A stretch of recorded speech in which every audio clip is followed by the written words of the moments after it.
said that Iran has crossed the red line by targeting Soroka Hospital. The minister called this a war crime committed by the Iranian regime.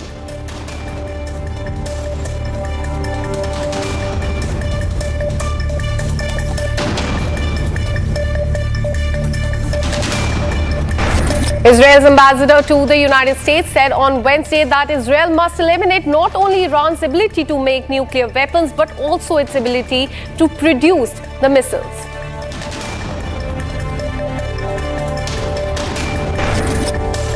Around 100 Indian students have been evacuated from Iran amid Israeli airstrikes.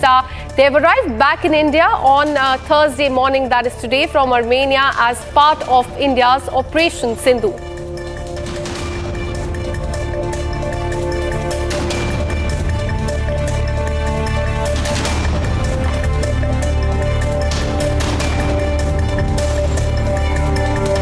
And meanwhile, the IDF has eliminated Mohammad Ahmad Kharis, the commander of Hezbollah's anti-tank unit, in a targeted strike on the group's outpost in southern Lebanon. Kharis was responsible for multiple attacks against Israel during the ongoing conflict, including leading the deadly anti-tank missile strike. The IDF stated that he continued to include himself in the terror activities in the violation of the understanding between Israel and Lebanon. So Israel has killed this person. IDF has struck Hezbollah's anti-tank commander.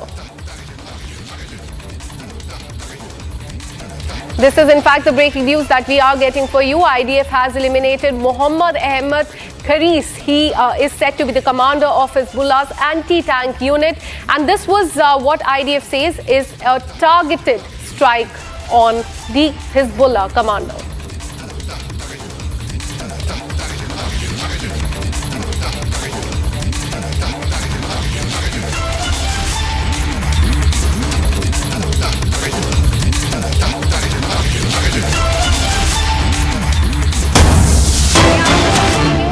For you, Israeli Defense Forces have confirmed Arak nuclear facilities has been targeted. So this is another attack by Israel. The nuclear facility has been targeted in Iran earlier today. This is the Arak nuclear facility that has now been targeted by Israel in the last 7 days. Several key areas have been targeted by Israel, including the nuclear facilities, different facilities across the country, their military posts as well. And now this Arak nuclear facility has been targeted in Iran. Remember, yesterday Israel had requested people in this area of Arak and the adjoining area to evacuate that area because they were going to launch this attack. And now that attack has been done by Israel.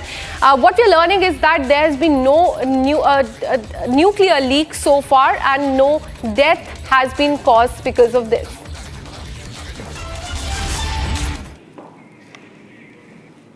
So this is a visual of Israel's, in fact, Iran's attack on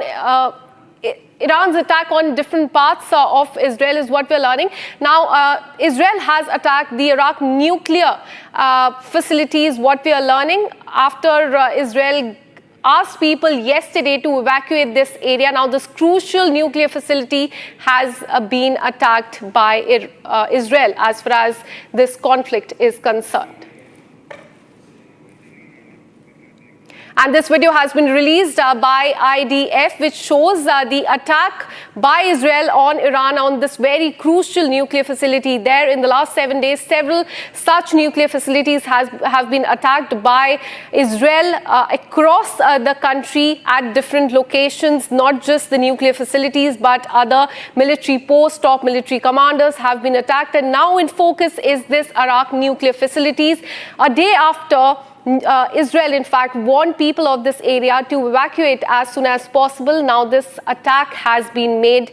No nuclear leak has been reported so far. No loss of life has also been reported. But this crucial Arak nuclear facility has been attacked.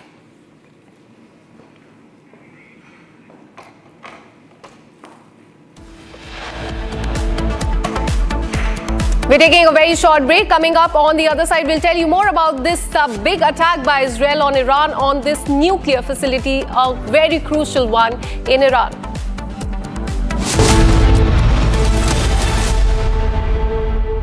विमल में गुलिस्तां के ये कुछ लजीज फरिश्ते जब साथ घुलें तो जी लग जाए और दिल कहे कि स्वाद की जुबान में खुद को ऐसे डुबाऊं कि निकल ना पाऊं। विमल की जुबान कुछ है ही ऐसी, मानते हैं? विमल, बोलो जुबान कैसी? आधे बाउल दही में 4 चम्मच MDH चटनी पुदीना मसाला डाला, स्टर करो, पुदीना चटनी तैयार। MDH चटनी पुदीना मसाला।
How do you want it done?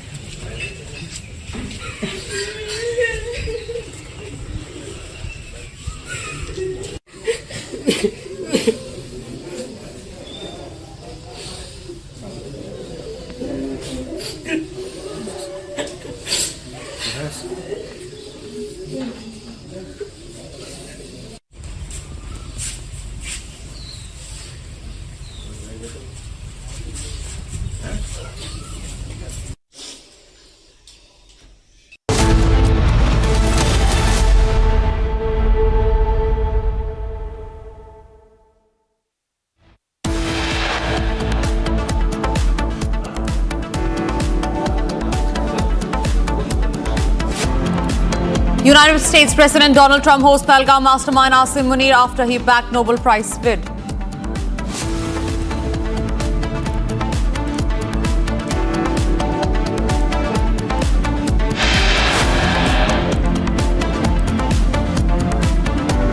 No end to Air India technical snags, multiple flights delayed and cancelled, but Air India yet to give answers.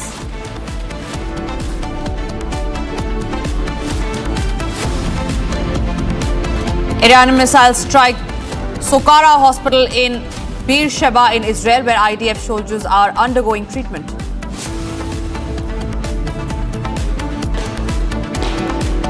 Israel targets Iran's nuclear reactor, releases video evidence of the strike.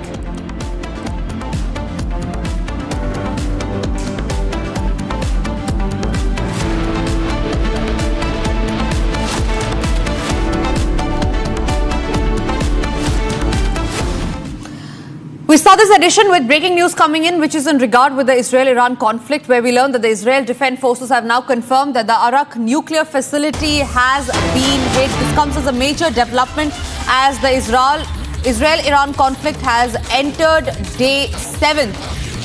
Now we learned that there are reports which say that the Israeli force bombed Iran's Arak heavy water reactor. This happened in the morning along with a second strike on the Natanz enrichment facility and dozens of other military sites overnight. The military announcement as an operation aimed at destroying the Iranian nuclear program entered its 7th day. That's the video that you see on your screens of the nuclear facility in Iran. This is the nuclear facility specifically that we're talking about that Israel claims to have hit after they launched a missile attack. Now, according to the Israel Defense Forces, a wave of overnight strikes involved 40 fighter jets dropping 100 munitions of dozens of Iranian military facilities in Tehran and other areas of Iran.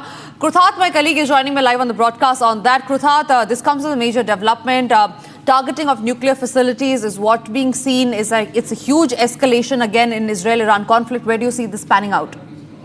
Indeed, Tanisha, and it is a very significant target that was selected by the Israelis this time in particular. We saw on the six days ago when the initial preliminary strikes began on nuclear facilities. It was the Natanz nuclear facility, which houses a lot of centrifuges, which is used to enrich uranium in the sense that to synthesize uranium from the raw reserves. Now, what is the significance of the Arak reactor is that it helps with plutonium production. It could, in fact, reach plutonium purity in terms of 60% capacity, which is very close to weapons-grade plutonium, which needs about 90% purity. Now, the interesting part about the Arak nuclear reactor is that as part of the 2015 Iran nuclear deal, this reactor was rendered useless in the sense that it was stopped by the IAEA. The entire reactor core, the nuclear material or the fissile material which was in the reactor was sent to Russia. The heavy water reactor, which was particularly targeted, helps with cooling down the nuclear core after synthesizing, purified plutonium and other explosive nuclear fissile materials. And this heavy water reactor was later on filled with concrete and it was rendered inoperational. So that is why this was a site that, since the nuclear deal was put in 2015, was not operational. But there were indications that now that the nuclear deal was withdrawn by Trump in 2018, Iran was slowly making progress of reactivating this entire nuclear reactor. In fact, there were reports suggesting that as early as 2026, this heavy water reactor could be again made operational. That would have significantly helped Iran achieve, enrichment of uranium and plutonium-like materials, which could help them then generate enough fissile material to generate a large arsenal of nuclear weapons. That is why now Iran's Arak nuclear reactor has been targeted by the Israeli Defense Forces, and they have released a detailed video of the strategic significance of the Arak nuclear reactor. As we see the visuals on our screen at the moment, this was the reactor, a heavy water reactor, which is used for cooling down these materials, and it is a very crucial part. It was in fact a long-term project for Tehran. It was sanctioned all the way back in 1990s, but no international country was helping Iran make this. In 2003, they started making it, and in 2015, it was rendered inoperable. So there has been a long journey of this Arak nuclear reactor, which now Israelis claim that they have decisively destroyed through their repeated strikes on the reactor. That's the latest that we are tracking on this development. Absolutely. Kruthat, one more question before I let you go. Now, the Israeli Defense Forces have given out a new statement, and this is again on the targeting of the nuclear facility, where they say, and I quote, this nuclear reactor in Arak was created for one purpose, that is to build a nuclear bomb. How far is that true? Indeed, as I said earlier as well, that it was a very critical location for enriching plutonium.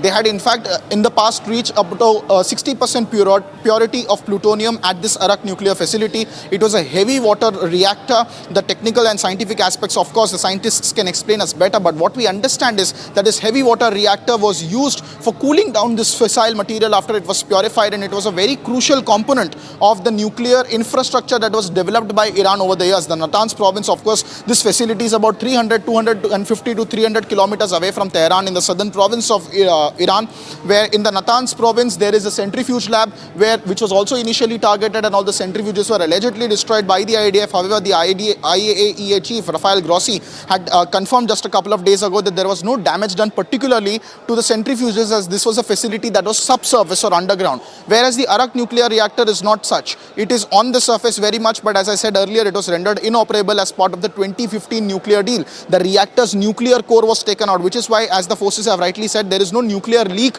or fear of radiation leak. What the Israeli Defense Forces have intended to do by this is destroy the reactor's capability to be reactivated, with sources say that it could have been reactivated by as early as 2026. That's the latest that we are tracking on these developments. Absolutely, Krutha. Thank you very much for sharing those details. In fact, we're getting more breaking news coming in at this point in time. Again, in regard with the same story, the International Atomic Energy Agency has confirmed that Iran's Arak heavy water reactor was hit in an airstrike. Now, the reactor was not operational and contained nuclear material. The IAEA says that there has been no radiation risk so far. At present, the agency has no information indicating that the adjacent heavy water plant was also struck. So that's the latest information that we have as far as the nuclear facility targeting is concerned. The International Atomic Energy Agency has now confirmed that yes, Iran's Arak heavy water reactor was hit in an airstrike that was fired by Israel. Now, the reactor, however, was not operational and contained no nuclear material, thereby averting any untoward incident that could have taken place. The International Atomic Energy Agency has also said that there is no radiation risk so far. At present, the agency has no information, however, indicating that the adjacent heavy water plant was also struck.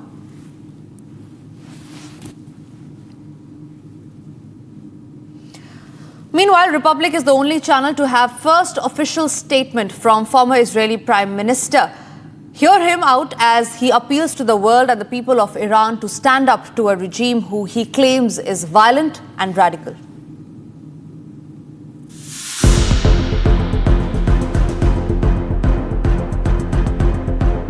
I want to be very clear that this is not a war between Israel and the good Iranian people.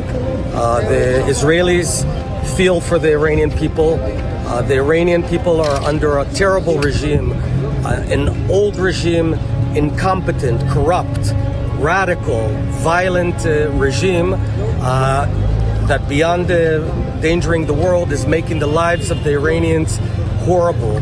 I call upon the Iranian people, this is your moment. This is your moment to stand up, to remove the mullahs if you can, and the world will stand behind you. I also want to say this is a moment where if we didn't act now, the cancerous tumor of Iranian nuclear program would be much worse in a year or 2 years. What you see here, 70 buildings that are hit, would have been hit by a nuclear weapon, so we have to act now. And finally, to our friends in other decent-minded countries around the world, we are doing the dirty work for the world. We are the ones who are removing and preventing Iran from going nuclear. We are preventing Iran from being a danger to the world. If we didn't act now, Paris and London and Washington in 2030 would receive a nuclear warhead. So we're not asking anyone to fight for us. We're doing the fight. We're willing to pay the price. We are asking, have our back. Don't criticize us. Back us. We're doing the right thing.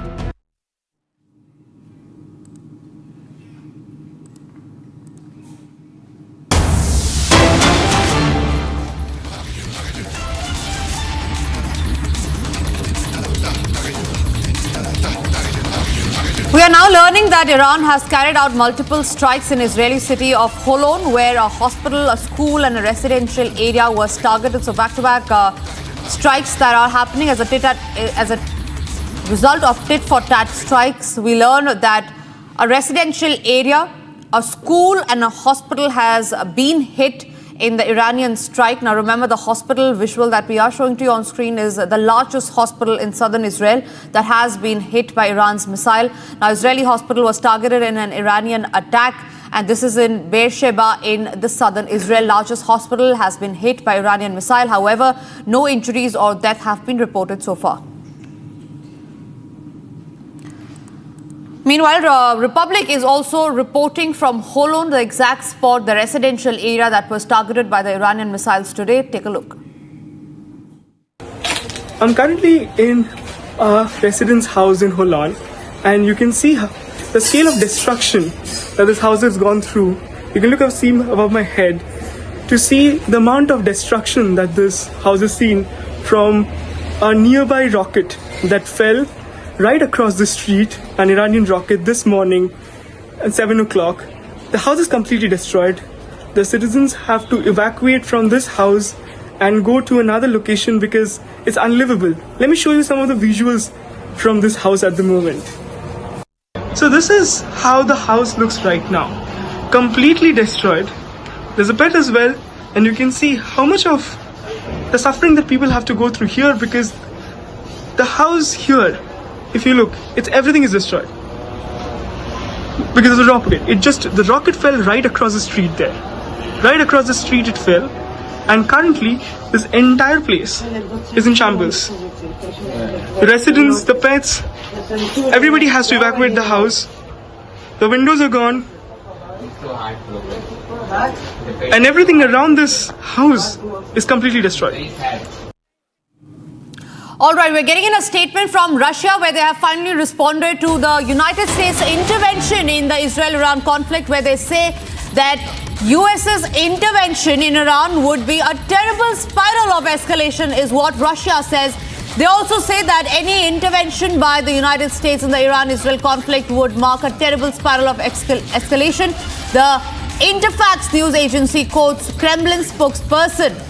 That's a big breaking news that we're getting in, where Russia has issued a statement on a possible United States intervention in the Israel-Iran conflict, where they say that if the United States intervenes in the conflict, then this will result in a terrible spiral of escalation. Remember, just a few days back, it was Donald Trump who had warned Khamenei, saying that he knows his location, soon after which Iran had also issued a statement. The supreme leader of Iran had issued a statement yesterday where they had said that any escalation from the side of the United States will result in severe consequences. And in regard with the same, today it is Russia that has spoken out, issued a statement on United States possible intervention in the Israel-Iran conflict, where they have said, they have warned, in fact, saying that any US intervention in the ongoing conflict would be a terrible spiral of escalation.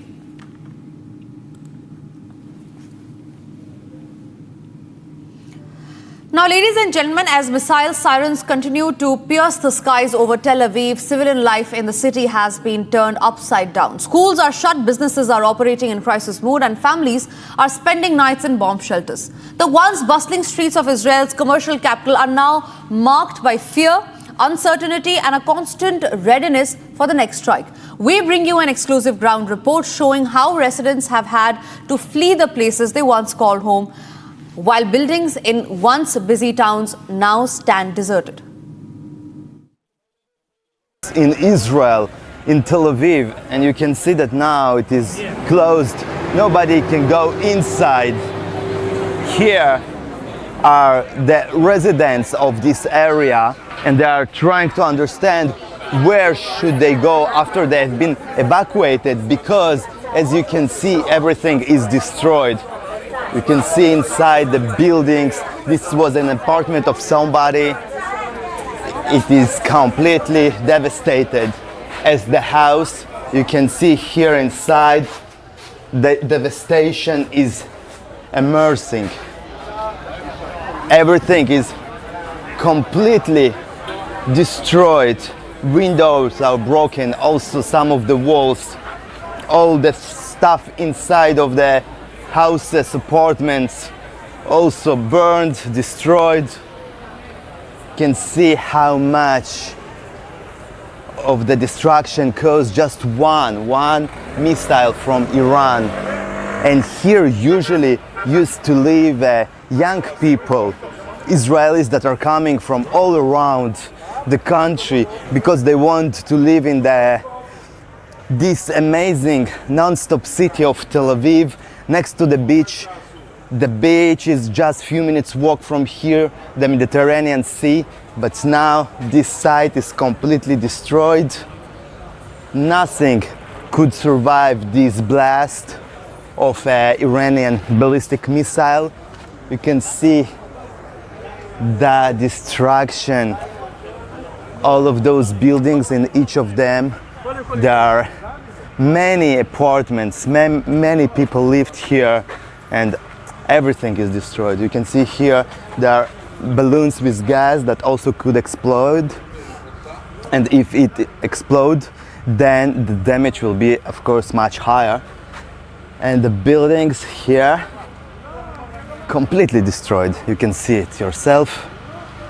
And then now the municipality of Tel Aviv would need to destroy those buildings and build the new ones. And here I'm standing on the place where the ballistic missile from Iran actually hit. It hit now this parking lot, but the shock wave destroyed everything in a radius of hundreds of meters. You can see the impact of this blast. And if those kind of rockets hit the buildings themselves, then of course nothing can survive inside the building and not next to it. This is a residential area. There are no military targets here. There are nothing here except of people that are living here, their life, innocent people that have nothing to do with this conflict between Iran and Israel. Maybe the target of the rocket was this building, because inside at least used to be the consulate of the United States of America and some of the offices of the Embassy of America. And actually the impact of this blast also hit a little bit even the embassy, which is hundreds of meters from here, the main building of the embassy. And you can see the impact. It is just unbelievable. Now I'm standing on the floor, on the ground, under which used to be a construction of an underground metro station, and that's why Israeli security forces, rescue forces, told me that all of this place can collapse because of the impact of the blast.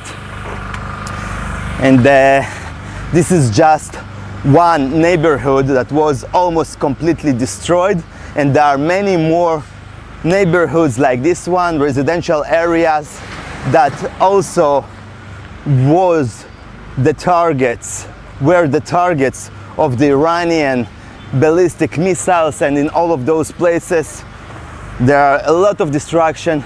People are killed, injured, and all of their homes and stuff is lost, as you can see here behind me.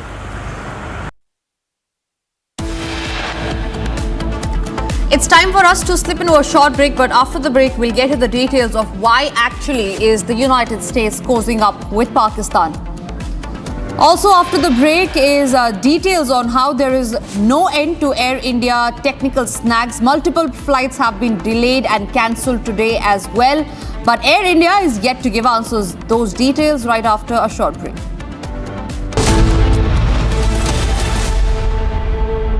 विमल में गुलिस्तां की ये कुछ लजीज फरिश्ते जब साथ गुले तो जी ललचाए और दिल कहे कि स्वाद की इस जुबां में खुद को ऐसा डुबाऊं कि निकल ना पाऊं। विमल की जुबान कुछ है ही ऐसी, मानते हैं ना? विमल, बोलो जुबां केसरी।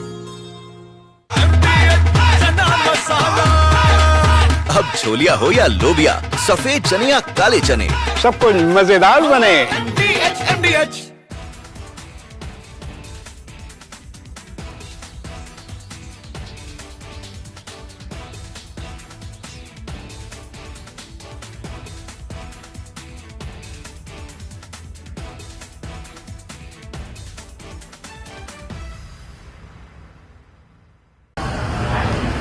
असम ने इस्लामाबाद का कातिल, इस्लामाबाद का कातिल, वो कातिल पाकिस्तानियों का कातिल, पाकिस्तानी का कातिल। Shame on you, Assam Munir! Shame on you, Assam Munir! Shame on you! Civilian supremacy in Pakistan! Shame on you, Assam Munir! Gidar, gidar, gidar! Shame on you, Assam Munir! Shame on you, Assam Munir! Shame, shame, shame! Shame on you, Assam Munir! We are here to welcome Assam Munir. This is Washington Four Seasons Hotel. And this is telling him what he has done to Pakistan.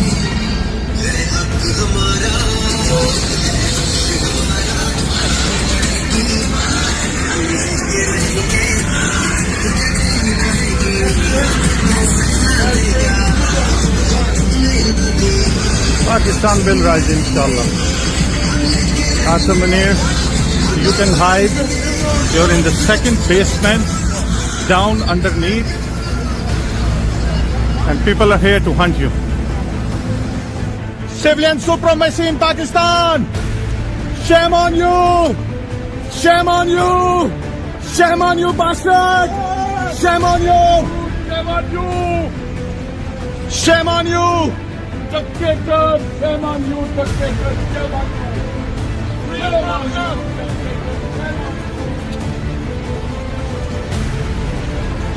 आ गया ऐसे खलोता है हरामजादा हाँ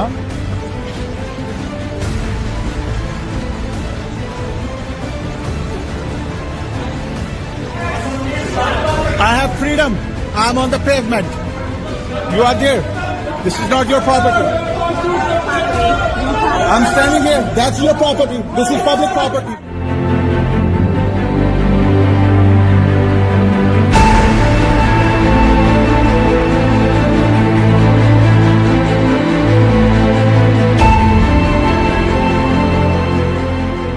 राष्ट्रपति Trump के आग्रह पर आज दोनों लीडर्स की फोन पर बात हुई।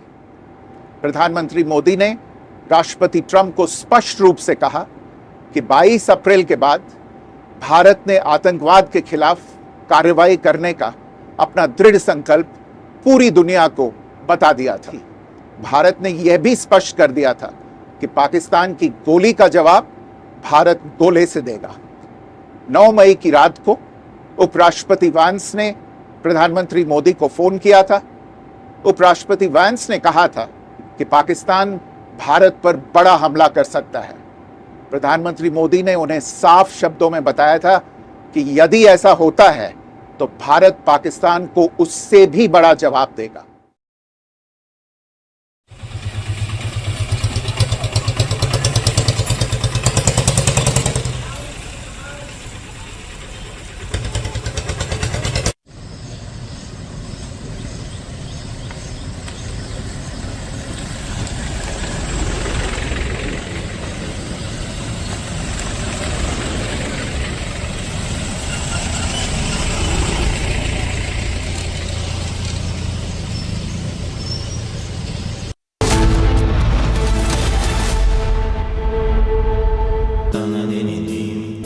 Amity has been ranked among the top universities globally for producing the most employable graduates by the Times Higher Education UK.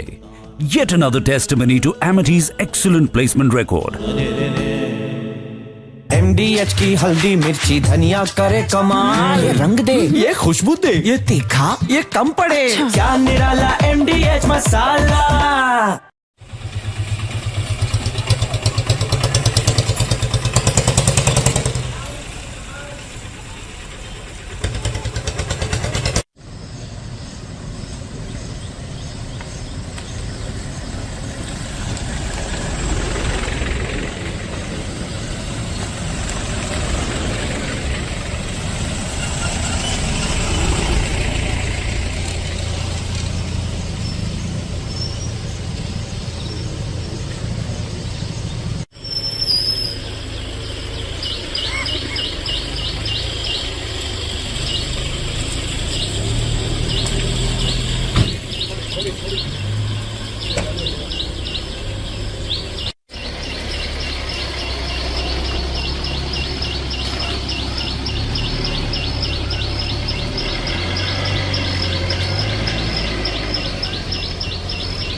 How do you want to be done?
आधे बाउल दही में 4 चम्मच MDH चटनी पुदीना मसाला डाला, stir करो, पुदीना चटनी तैयार। MDH चटनी पुदीना मसाला।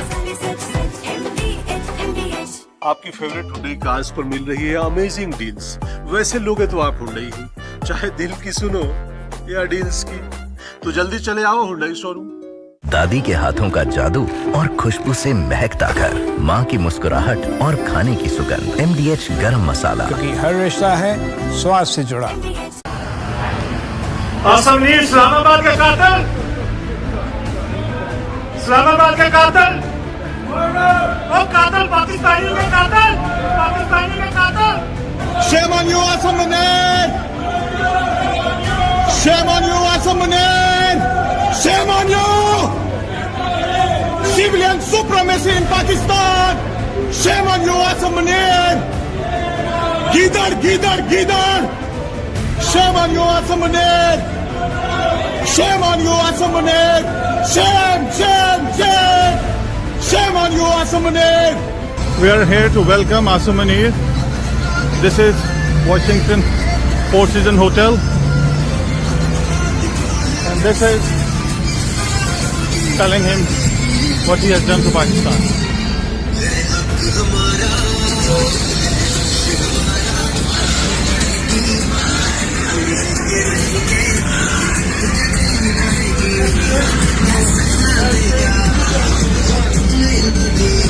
Pakistan will rise, inshallah. Asam Munir, you can hide. You're in the second basement, down underneath, and people are here to hunt you. Civilian supremacy in Pakistan! Shame on you! Shame on you! Shame on you, bastard! Shame on you! Shame on you! Shame on you! Dictator! Shame on you, dictator! Shame on you! Shame on you!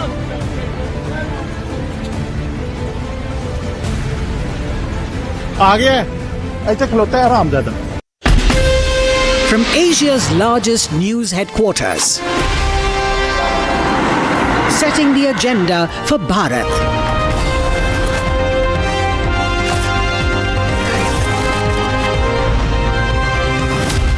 You're watching Republic.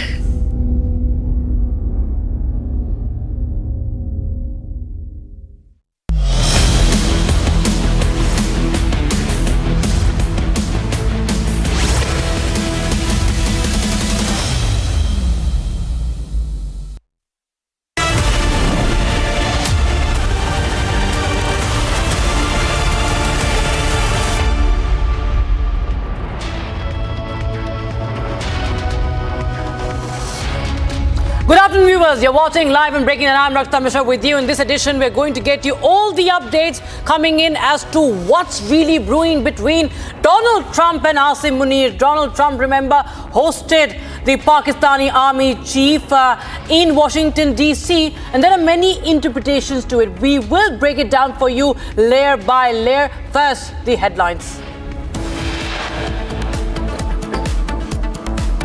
Israel releases video of the IDF strike on Iran's Arak nuclear facility. Iranian missile strikes Soroka Hospital in Beersheba in Israel, where IDF soldiers are undergoing treatment. US President Donald Trump hosts Pahalgam mastermind Asim Munir after he bagged Nobel Peace Prize bid.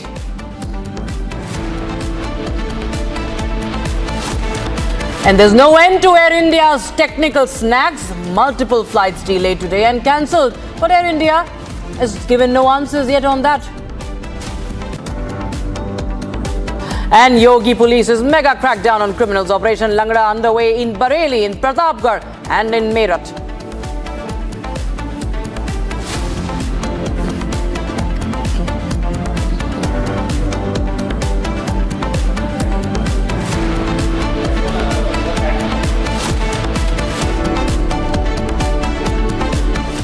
Now, US President Donald Trump praised Pakistani Army Chief Asim Munir for his role in preventing an escalation of conflict between India and Pakistan. He's talking about the same Asim Munir who's in fact the orchestrator of the Pahalgam terror attack. He hosted him for a lunch at the White House, a lunch meeting, and the lunch was the first time we see we see that this was happening between Donald Trump and Asim Munir, viewers. And now we will just take a listen to what Donald Trump has said as he goes on to praise the Pahalgam mastermind, Asim Munir. In your meeting today with the Chief of Staff of the Pakistani Army, did you talk about Iran? Did that come up? Is there anything you can share from that meeting? Yeah, well, they know Iran very well, better than most. And they're not happy about anything. It's not that they're bad with Israel. They know them both, actually, but they probably, maybe they know Iran better. But they see what's going on, and he agreed with me. The reason I had him here, I wanted to thank him for not going into the war, just, ending the war. And I want to thank, as you know, Prime Minister Modi just left, just a little while ago, just left. And we're working a trade deal with India. We're working a trade deal with Pakistan, and they were both here. But I was with Modi a few weeks ago. He was here, actually. But now we speak to him, and I'm so happy. There was a deal that two smart people, plus, they have people on their staff too, but two very smart people decided not to keep going with that war. That could have been a nuclear war. Those are two nuclear powers, big ones, big nuclear powers, and they decided that, so I was honored to meet him today. And now this is what we understand Donald Trump has been doing. His claims after claims. He claimed that he will end Russia-Ukraine war within 24 hours of taking power for the second time as the President of the United States. What was the result? No truce. Nothing has happened. It still continues. Another claim that he has made, and that is, of course, about Israel. He made the claim about Israel as well. He said, looking for real end to Iran-Israel conflict, we can move forward. He talked about India, Pakistan. Also, of course, you remember when he claimed he was the first one to tweet saying that he stopped the war. And then he talked about earlier real end to Israel-Iran conflict. He was also talking about that he'll do something if the Hamas terrorists do not release the hostages in 24 hours. What happened? Nothing really happened after that. So, in fact, in Israel-Iran conflict, there's only an escalation. What has happened. Donald Trump, remember, had said that he is looking for a real end. Again, spoke about a real deal about it, but nothing really has happened. We see there's only escalation that's happening. In fact, Ayatollah Khamenei has warned Donald Trump of irreparable damage, viewers. And now, viewers, we will welcome our guests on the panel. Colonel Anurag Shukla joins us here on the studio, and our defense expert, Major General Samar Bartur, joins us, also joins us on the broadcast. Thanks so much, gentlemen. And, Colonel Shukla, we see that Donald Trump has this habit of continuing to claim about, that he is the biggest peacemaker. And he has been vying time and again for Peace Prize. But, how he fed Asim Munir, in White House, in Washington, D.C. There are a lot of interpretations to that. But first we'll come to the interpretation of the quid pro quo. How do you see this? What's the deal exactly going on between the both? See, as very conveniently, it can be seen what Trump says in last five months. He has just taken over as a second term. So he is shifting his statement. He is changing everything what he used to say. And the thing which was seen as a contradictory to the present situation in his first tenure. Now, once upon a time, deadest militant was killed in the Pakistan, and there was a statement made that it is a terrorist nation. The same terrorist nation, Pakistan, was there in FATA list for almost 6 years. And today, all of a sudden, because of political compulsion or their own vested interest, he has invited them to the United States and giving him an honor of giving a lunch and dinner in the White House. So definitely it is totally reflection of what his interest is in Iraq presently, where they want to launch an operation, and Pakistan is going to do the dirty work for them as it has been doing for quite a decades long ago. They are looking for a scrap goats who is going to fight their war on ground. They don't want to go themselves. So they want a proxy. And who is the best proxy? The proven one, the same Pakistan forces and their proxies who are fighting for decades. Right. Major Samapatul, we'll just go to the Israel angle over here, the Iran angle. But, the fact that he is sort of glorifying, everybody knows what Pakistan stands for. The whole world knows that it is Terroristan. Donald Trump is no fool. He very well knows what he's doing when he goes on to praise, Pahalgam, a mastermind attack. What do you think is behind this? What is really the motive behind him going on to say that, it was General Asim Munir who was very much important and instrumental in this so-called ceasefire that he has always claimed to, facilitate? See, Rakshita, if you see the map and you see Iran is surrounded by all sides but one side, that is its eastern border, which is bordering Pakistan. And as far as US is concerned, it has approximately 45 overseas military bases, majority of them in the Gulf and few south of Russia or north of Afghanistan. They, having lost the war in Afghanistan and moved out, definitely Afghanistan is out of the question. However, the Bagram Air Base has American assets. As recently as 2 months back, the Taliban gave them permission to redeploy in Bagram. So what is surprising is that why isn't Bagram Air Base not being utilized or activated openly? Because it is an air base which can accommodate majority of the US aircrafts. Secondly, if you want a decisive war against Iran, you need infantry soldier on the ground. You cannot win this war by just aerial bombing the country and saying that, you have made a difference and you've overthrown a regime. That is not going to happen, because as far as the rule of the radical Islamists in Iran is concerned, the Khamenei has been in rule for over 47 years.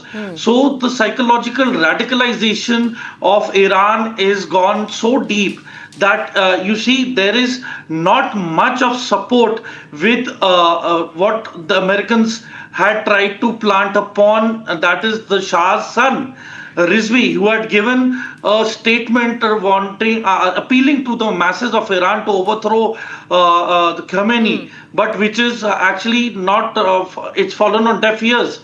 Because see, the percentage of people who are protesting against the present radical regime of Iran is very less in number. And that is what the Western media has been, emphasizing and projecting all along. Yes. But as far as the ground reality is concerned, there is very little mindset which is wanting peace with Israel. Yes. And hence, if America gets into war, then majority of the overseas military bases of the US will be struck. And as far as the air defense systems of Israel are concerned, they have been exhausted. Last night, n number of Iron Dome batteries have been taken out by the hypersonic missiles. We'll come to you again. But we have to understand, when you talk about peace, we also have to not forget the peace in our region, in peace in India, the way Pakistan has the time and again bled the innocents in Jammu and Kashmir was just weeks back when this Asim Munir had, right before the Pahalgam terror attacks, spewed venom against India. And this was in front of everybody. We know what followed later on, and it has been proven time and again that it was Pakistan who was behind this. Now, the question, of course, arises, is Donald Trump backing this man, the one who has, in fact, planned this entire massacre on Indian soil? Is Trump backing Asim Munir, who stands for in the face of a terror state? Listen in to what had Asim Munir said. Well, our forefathers, they thought that we are different from the Hindus in every possible aspect of life. Our religion is different. Our customs are different. Our traditions are different. Our thoughts are different. Our ambitions are different. That was the foundation of the two-nation theory that was laid there. That we are two nations. We are not one nation. So because of that, our forefathers, they struggled, mounted that incessant struggle to create this country. Our forefathers, they have sacrificed immensely, and we have sacrificed a lot for the creation of this country, and we know how to defend it. He agreed with me. The reason I had him here, I wanted to thank him for not going into the war, just ending the war, and I want to thank, as you know, Prime Minister Modi just left, just a little while ago, just left, and we're working a trade deal with India. We're working a trade deal with Pakistan, and they were both here. But I was with Modi a few weeks ago. He was here, actually. But now we speak to him, and I'm so happy. There was a deal that two smart people, plus, they have people on their staff too, but two very smart people decided not to keep going with that war. That could have been a nuclear war. Those are two nuclear powers. Right, we have visuals coming in right now from from Iran. In fact, smoke rises from following Israel's attack on the Arak heavy water reactor facility in Khondab. There you have that huge plume of smoke that is billowing from the water reactor. Iran's Arak heavy water reactor has been attacked by Israel, and Israel military says that its jets targeted the Arak facility to halt Iran from producing plutonium. And remember, this can be used for nuclear weapons. If we talk about plutonium, Israel had already warned that it is going to target this facility. So it has. The Arak nuclear complex is located in the western part of Iran, remember, and 280 kilometers from Tehran. And it comprises a heavy water experimental reactor, and there is a heavy water production plant as well. So this is another Israeli strike in Iran. This is the Arak facility. It's a water facility, heavy water facility that is also possibly a part of the Iranian nuclear program. And that is another visual that is coming in from Arak. And this, even as Iran continues to strike in the civilian areas, it has struck the largest hospital in southern Israel as well.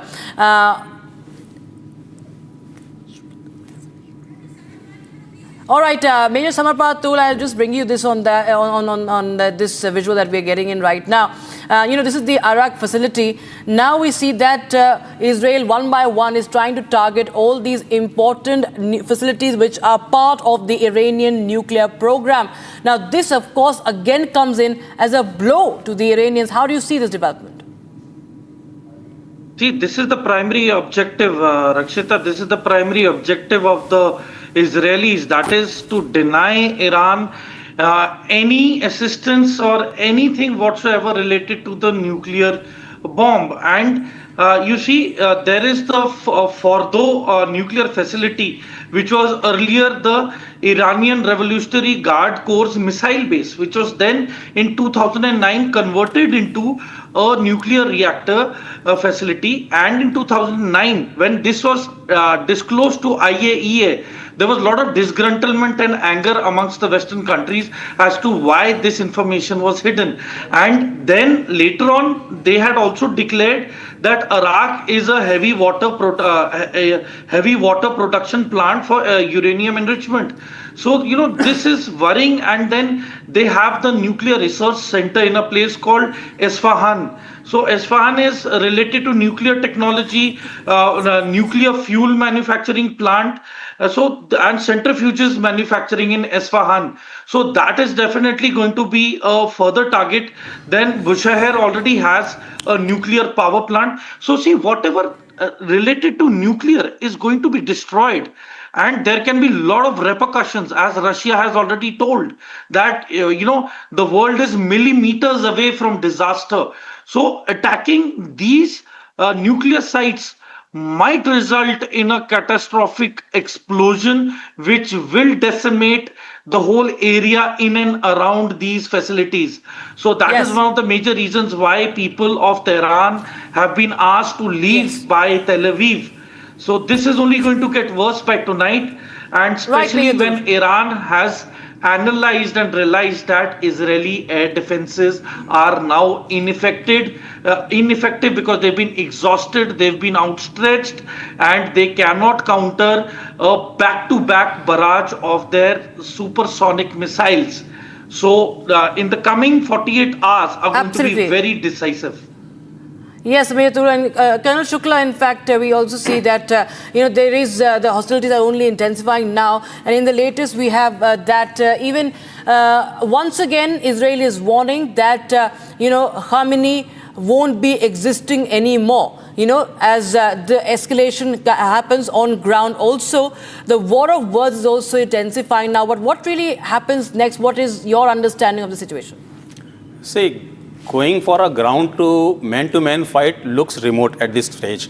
What both sides are doing, they are sending missiles from their own country and they are dropping on each other's strategically and military targets. So next stage, as we see in the Western development, what President United States has said, that they want to enter the war through the proxies and through their ships. So definitely there is likely a more major attack coming to Iran by the participation of United States. But man-to-man and the ground fight is looking remote at the time being. But what is the ultimate, as they say, how the objectives are achieved? They have got two objectives. One is to destroy the nuclear facility, and second thing, they want to change the regime, political regime of Iran. Either way, Iran has been anticipating the same kind of attack for decades, and they have been preparing for quite a long time. As you see today, whatever the 5 or 6 days bombardment has seen, not much damage has been seen in the nuclear facility. Only white smokes coming out, and yet they are bombing again and again on the same side, shows that yet to achieve the targets. So Iran is ready, their facilities are intact, and they require more destruction if Western countries, including Israel, wants to get the objective clear. Coming to the second point, if they are looking for a regime change, how it is possible? There is no alternative available in the Iranian political circle. There is no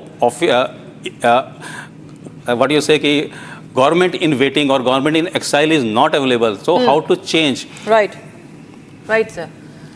Colonel Shukla, thank you so much for joining us from the studios. Also, Major Samar Patur joining us with your insights on this story. Viewers, Republic TV continues to get you each and every update as far as this situation that is erupting in West Asia is concerned. And with that, viewers, we seem to a very, very short break, but don't go anywhere. We'll be right back with more updates.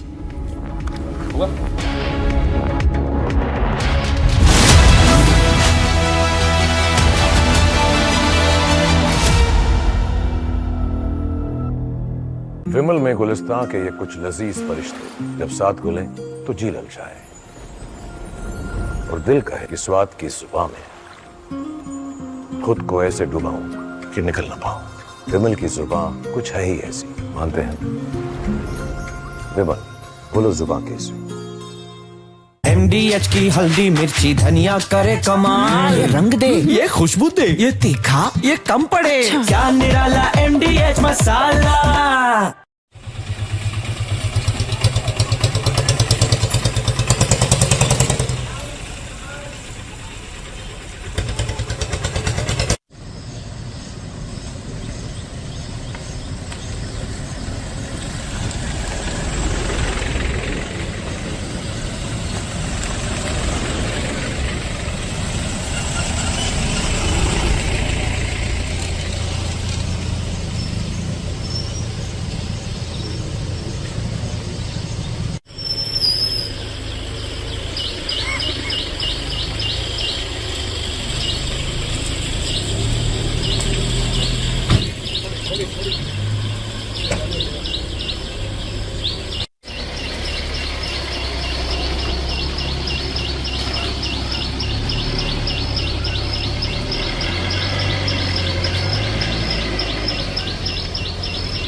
How do you want to be done?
In a rare and politically significant high-level engagement, US President Donald Trump hosted Pakistan's Chief of Army Staff, Field Marshal Asim Munir, so-called Field Marshal Asim Munir, at the White House. And this unusual meeting marks one of the few instances where a Pakistani military leader has been granted such indirect access, despite there's a head of state existing already.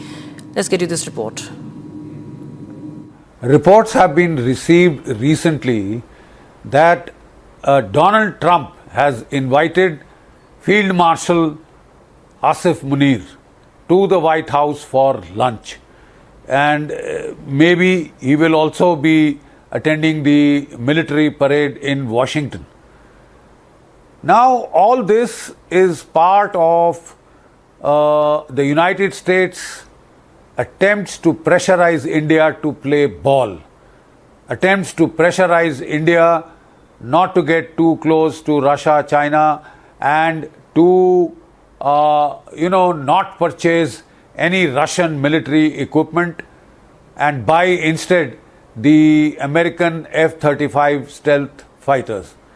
The simple fact is that the United States is not offering us transfer of technology. It will not share the source codes, which we found a problem with the Rafales. We could not mount our indigenous beyond visual range Astra missiles and BrahMos cruise missiles on the Rafale because they did not share the source codes, and therefore we suffered. We paid a heavy price for these aircraft, and yet we could not use them to the optimum because of that unwillingness to share source code. So the same problem, and in a more magnified form, will come with the American F-35s. The American F-35s come with a huge price tag, number one.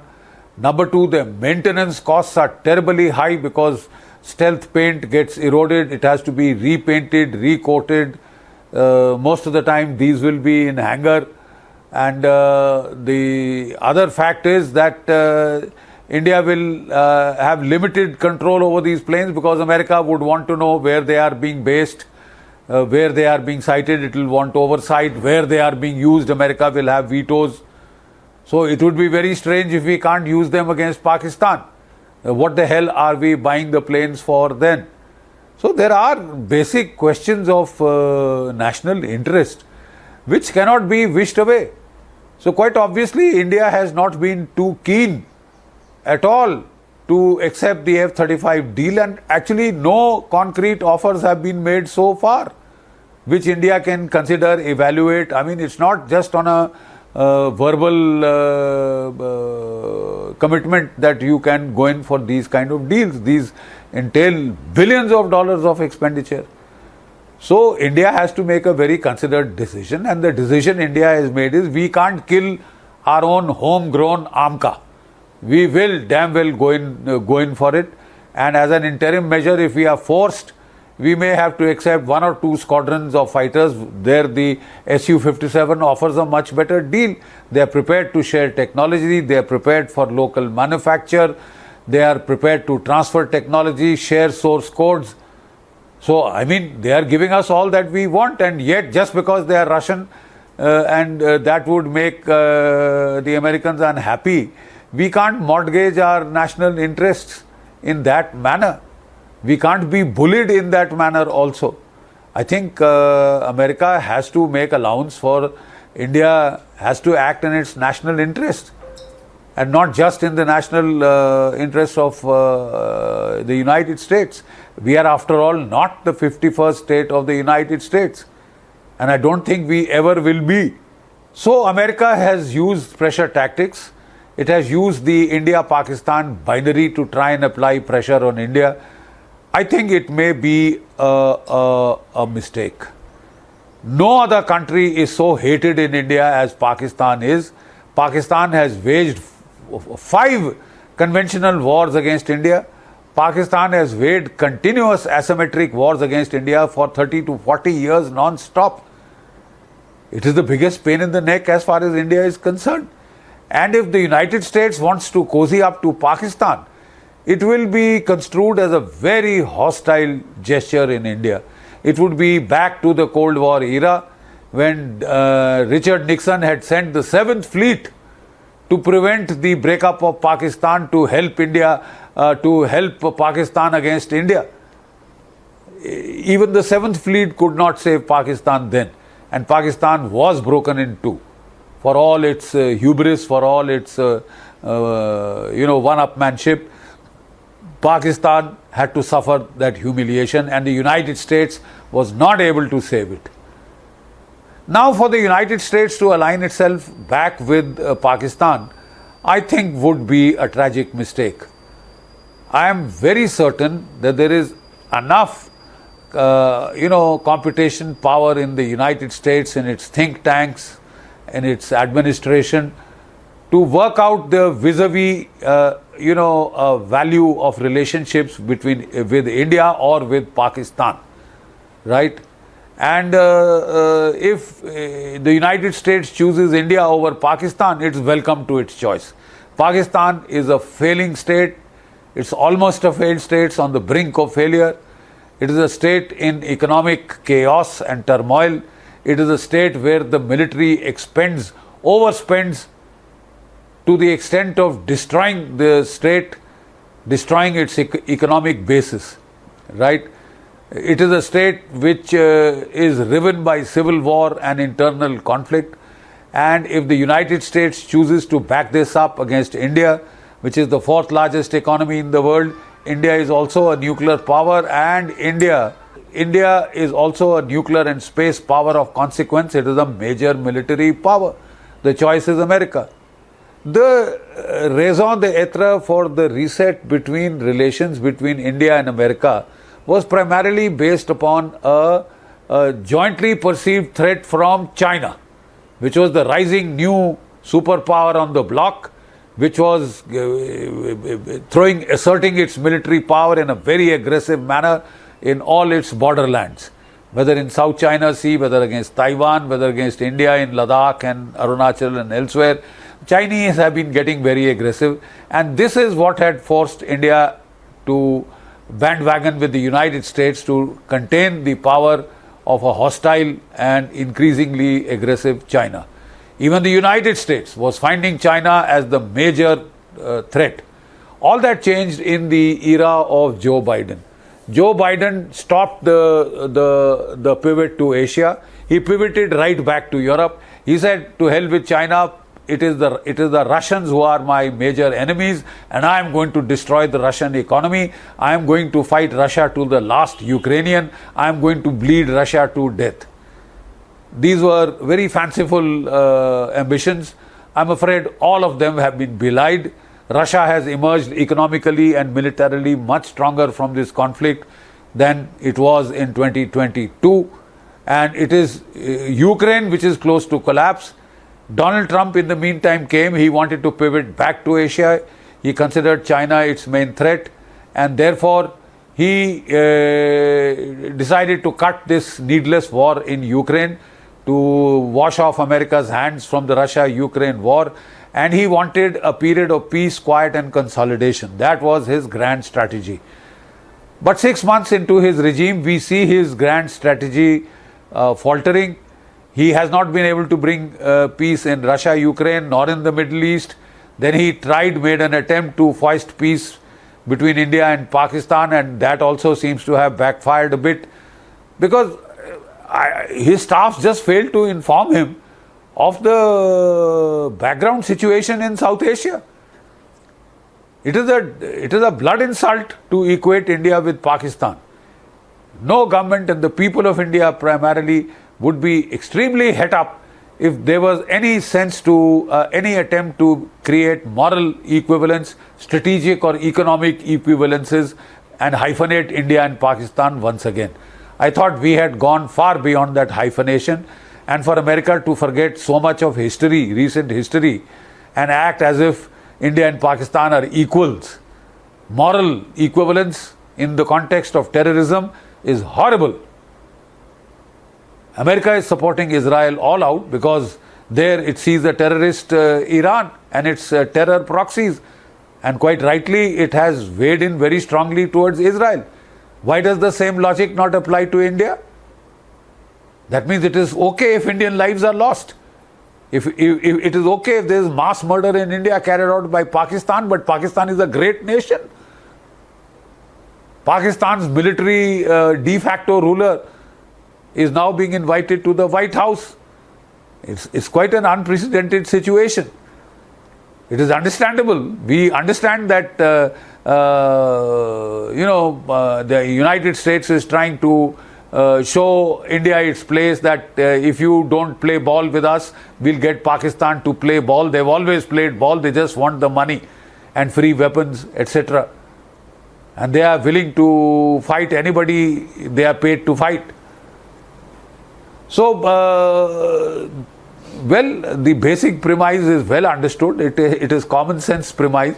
But here is a premise which America is failing to factor in: the heavy cultural baggage that is involved in the India-Pakistan relationship. No nation is hated as much in India by the Indian people as Pakistan. The government of India may from time to time try and talk peace, but they have been stabbed in the back every time. And for America to have a dalliance with Pakistan at a time when Pakistan has just struck India, yet another terror strike, inviting the Operation Sindoor in retaliation, is, I think, very wrong timings. Very, very wrong, misplaced timings, which could send very wrong messages, especially to the people of India. And I think any government in India at the end of the day has to be sensitive to the wishes of the people of India. They cannot ignore Indian public opinion. And the surest way to bias Indian public opinion against the United States is for the United States to have a very strong friendship, try and create a strong friendship with Pakistan. Well, in that case, we may not want your friendship. Because it cannot be at the cost of Indian sovereignty, Indian strategic autonomy. India highly prizes these. India has resisted all attempts at, curtailing its freedom of choice, and India will continue to do so. And by the way, India is not a banana republic. It is not Haiti or some banana republic in the Pacific. It is the fourth largest economy in the world, heading for the third place. It is a military power of consequence. It is a space power of consequence. It is a nuclear power. So for the United States to try and hyphenate India and Pakistan once again, I think would be a tragic mistake. Tragic mistake. Because it could just well have the opposite effect of that which the United States is hoping for. The United States is hoping that its dalliance with Pakistan will force India to play ball, buy American weapons, and try and compete with Pakistan in trying to serve American interests. I'm sorry, India is not keen to enter into such a competition with Pakistan. Who can serve American interests better? I think our primacy is Indian interests, and if Donald Trump wants to make America great again, the Indians want to see India great again. So I think Donald Trump would have to bear that in mind, that in trying to play the Pakistan card, and this afternoon, before he invited Mullah Munir to the White House for lunch, a Pakistani general, a failed field marshal, to lunch, he had the forethought to call Prime Minister Modi, and I think they had a long conversation. And from what we read from the readout, Prime Minister Modi also asserted India's sensitivities and interests. He is bound to. He is duty bound to. Like, you can't, play such a childish game like trying to get India and Pakistan in a competitive exercise. Who can serve American interests better? We were never in that game. Even in the Cold War, we chose to be non-aligned. So I don't see India entering that game at a stage when it is poised to become a great power. And a great power is not the 51st state of the United States. Canada may join the United States for all we know. But even Canada is bristling. Greenland is not prepared to come and join the United States. So how do you expect India to come and become the 51st state of the United States? I mean, you are not being realistic. Making America great again is fine, is a very noble ideal to strive for any leadership in the United States. But you cannot force the whole world to gang up against the United States because you feel you can do it alone, or you can go it alone. You will need friends, you will need allies, and especially if the United States wants to counter China, it needs two countries in Asia. That is a given. It needs India, it needs Japan, right? And if it chooses Pakistan, well, so be it. Good luck. I think the only logical thing that will come from this kind of a over-eager embrace of Pakistan at a time when the two countries are embroiled in a conflict, and there is one set of American values as far as the Iran-Israel equation is concerned, and another set of values as far as the India-Pakistan equation is concerned, then I'm sorry, we won't be part of it. We will not be hypocritical. If America wants to display its hypocrisy, well, that will not gel. Hypocrisy, as per the Christians, is the greatest sin. Is the greatest sin.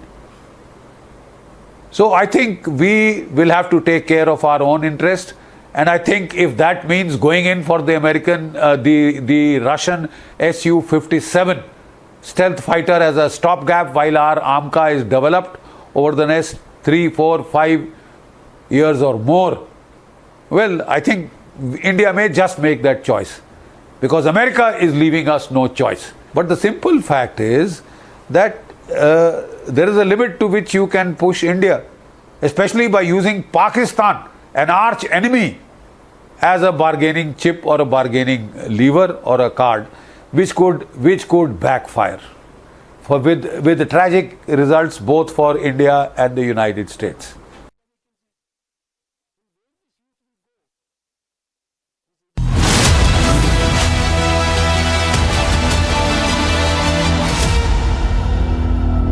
विमल में गुलिस्तां की ये कुछ लजीज फरिश्ते जब साथ घुले तो जी ललचाए और दिल कहे कि स्वाद की इस जुबान में खुद को ऐसा डुबाऊं कि निकल ना पाऊं। विमल की जुबान कुछ है ही ऐसी, मानते हैं ना? विमल, बोलो जुबान केसरी। ये है सीक्रेट रेसिपी MDH का जीरा सिप जल जीरा मसाला। सिप सिप जीरा सिप MDH का जल जीरा सिप MDH का जल जीरा SIP.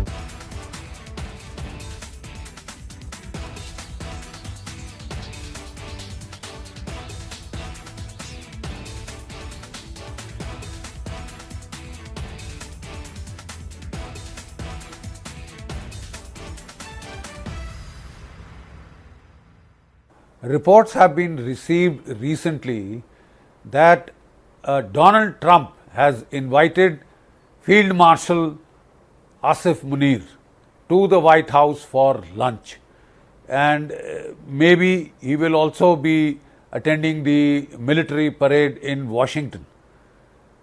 Now, all this is part of the United States attempts to pressurize India to play ball, attempts to pressurize India not to get too close to Russia, China, and to not purchase any Russian military equipment and buy instead the American F-35 stealth fighters.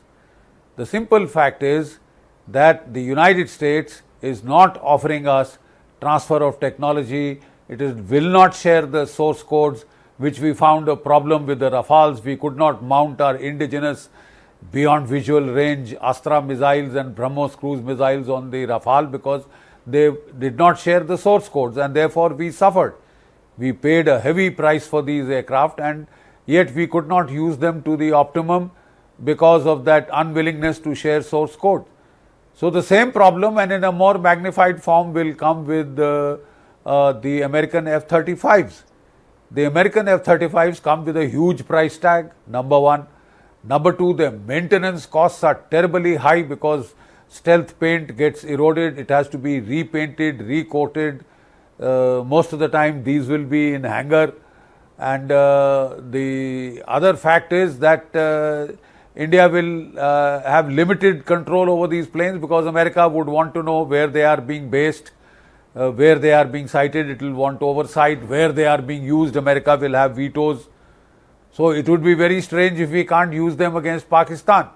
What the hell are we buying the planes for then?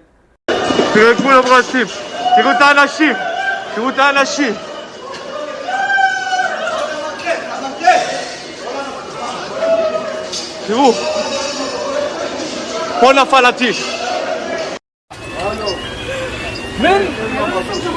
אתם לא מבינים מה הולך פה. البنانين طاحن البنانين يا ابو.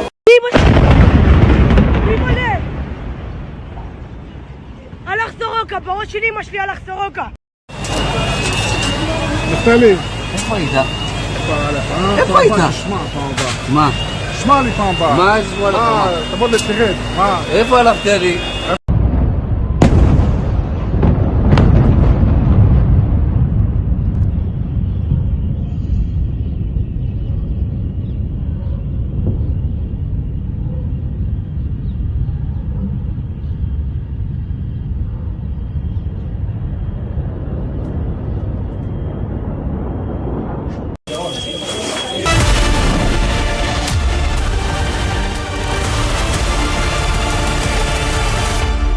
Welcome back. You're watching Live and Breaking. Canadian intelligence report confirms Khalistanis are using the country as a base to promote violence in India.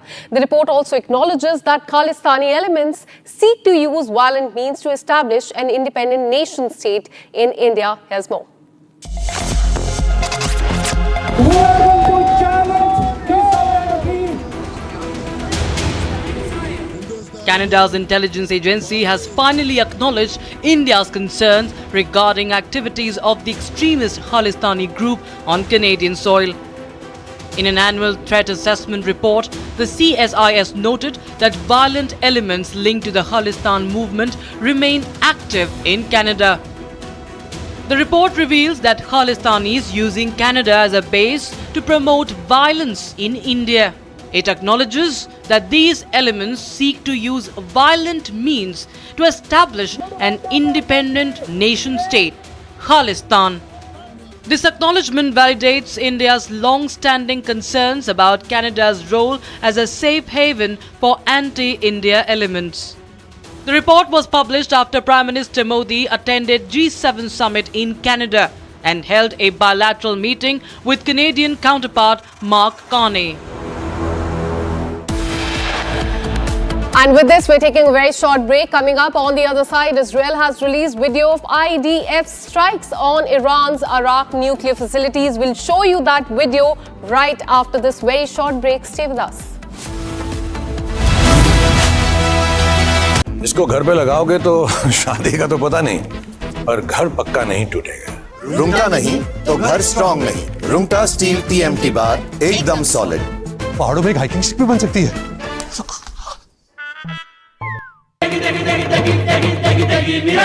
MDH की देगी मिर्च, देगी मिर्च का तड़का, अंग अंग फड़का। MDH की देगी मिर्च.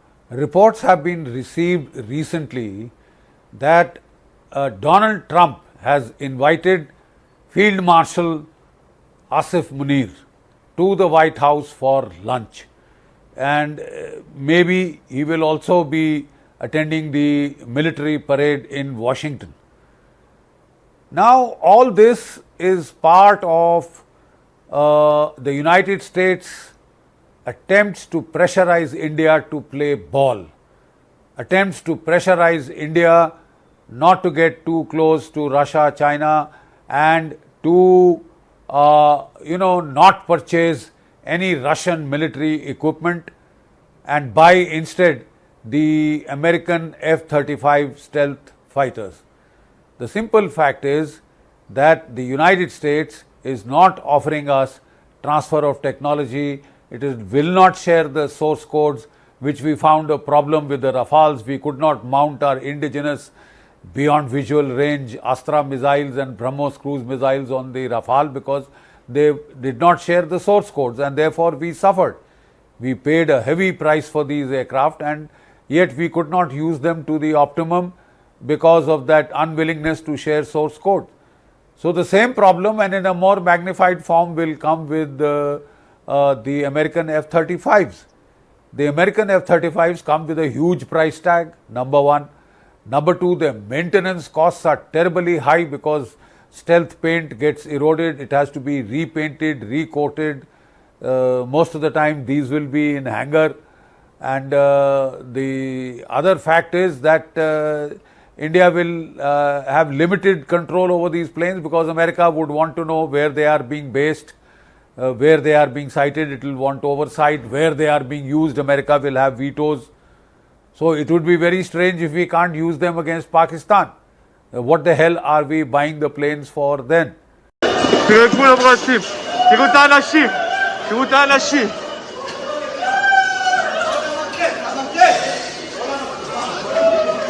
תראו, פה נפל הטיל. אתם לא מבינים מה הולך פה. البنانين طاحن البنانين يا اخو.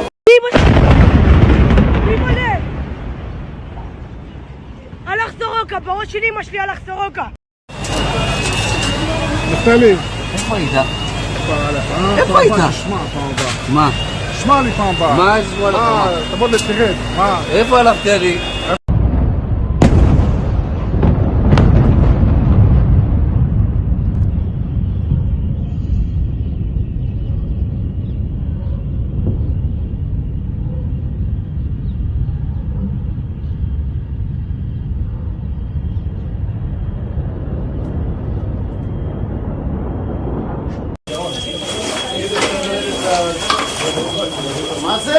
विमल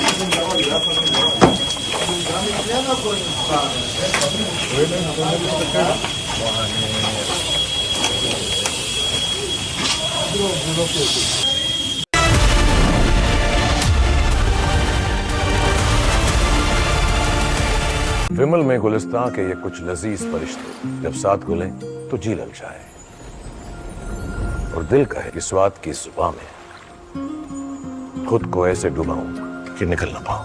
विमल की जुबां कुछ है ही ऐसी, मानते हैं? विमल, बोलो जुबां कैसी?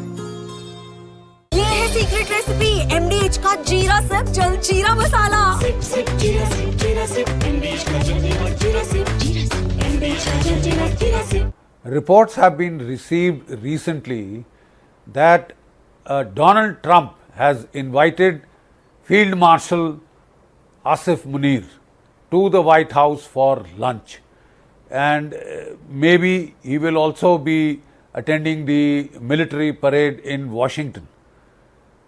Now, all this is part of the United States attempts to pressurize India to play ball, attempts to pressurize India not to get too close to Russia, China, and to not purchase any Russian military equipment and buy instead the American F-35 stealth fighters.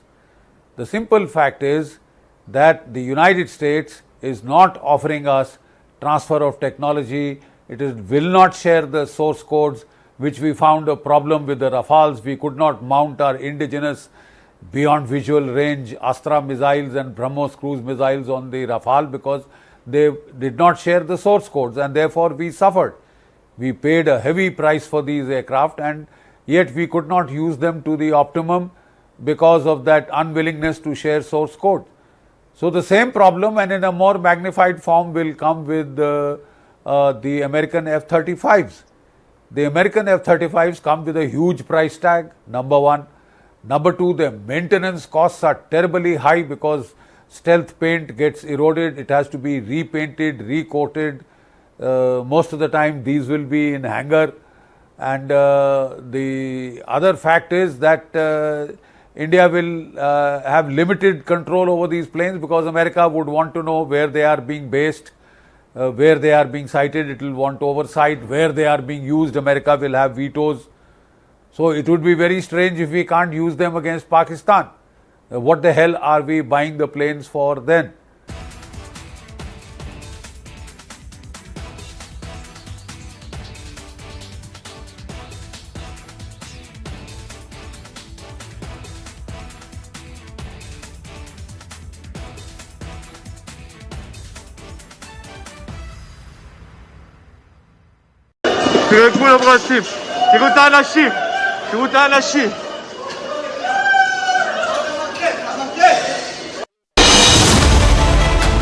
I have seen what it takes to report from the front lines. Accuracy, courage, urgency and responsibility. At Republic School of Journalism, you will be trained for that reality. It's not theory, it's live learning from a working newsroom from day one. If you want to report the truth when it matters the most, Republic School of Journalism is where you begin. Courses begin on 30th June. Apply now. विमल में गुलिस्तां की ये कुछ लजीज फरिश्ते जब साथ घुले तो जी ललचाए और दिल कहे कि स्वाद की जुबां में खुद को ऐसा डुबाऊं कि निकल ना पाऊं। विमल की जुबान कुछ है ही ऐसी, मानते हैं ना? विमल, बोलो जुबां कैसी? MDH की हल्दी मिर्ची धनिया करे कमाल, ये रंग दे, ये खुशबू दे, ये तीखा, ये कम पड़े, क्या निराला MDH masala.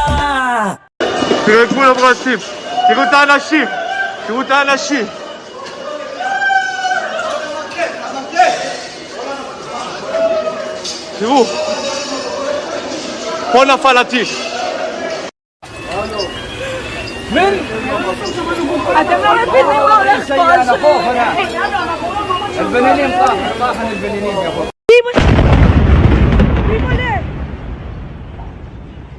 הלך סורוקה, בראש שלי אמא שלי הלך סורוקה נפתלי. איפה היית? איפה היית? שמע, פעם הבאה. מה? שמע לי פעם הבאה. מה אשמע לך? תבוא לתרד. מה? איפה הלכת לי?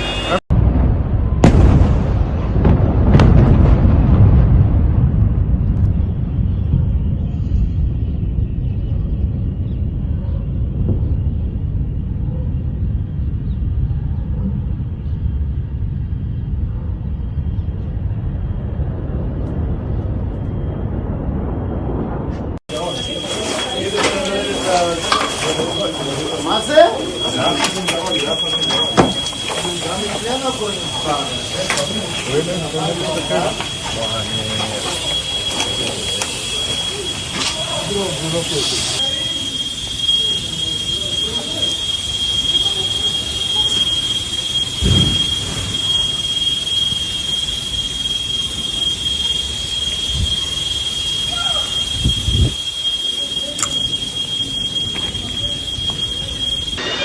תראו מה קרה לי לבית חולים. תראו. פה עמדתי, תראי כל הדלת עפה עליי, אליי. פה כל היום אנחנו יושבים, פה. תראי כל הבית חולים. Reports have been received recently that Donald Trump has invited Field Marshal Asif Munir to the White House for lunch, and maybe he will also be attending the military parade in Washington. Now all this is part of the United States attempts to pressurize India to play ball, attempts to pressurize India not to get too close to Russia, China, and to not purchase any Russian military equipment and buy instead the American F-35 stealth fighters. The simple fact is that the United States is not offering us transfer of technology. It will not share the source codes, which we found a problem with the Rafales. We could not mount our indigenous beyond visual range Astra missiles and BrahMos cruise missiles on the Rafale because they did not share the source codes, and therefore we suffered. We paid a heavy price for these aircraft, and yet we could not use them to the optimum because of that unwillingness to share source code. So the same problem, and in a more magnified form, will come with From Asia's largest news headquarters, setting the agenda for Bharat.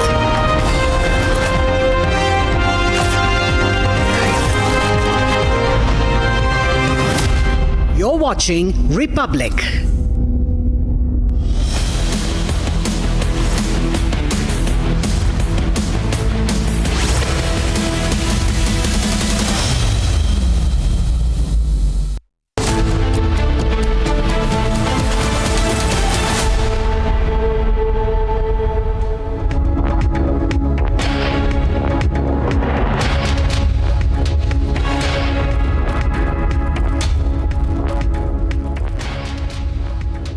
It's 5 p.m. and you watch you live and breaking with me, Shavan. Our top focus as the tensions escalate in West Asia. Where does Iran's allies really stand on this? Tonight, we take you through all the latest updates coming in from Israel, Iran, and a special report in a short while from now from Lebanon.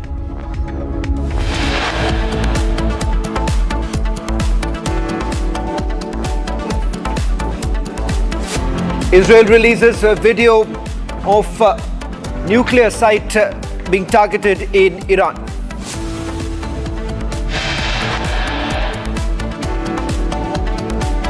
Iranian missiles strike Soroka Hospital in Beersheba in Israel, where IDF soldiers are now undergoing treatment.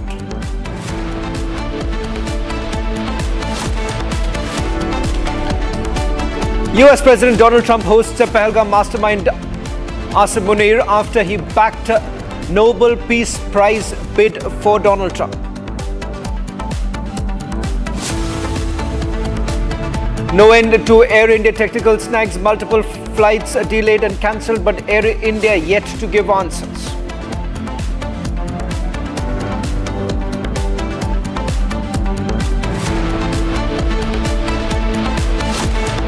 Uttar Pradesh Police's mega crackdown on criminals, Operation Langra underway in Bareilly, Pratapgarh and Meerut. 12 encounters in the last 48 hours.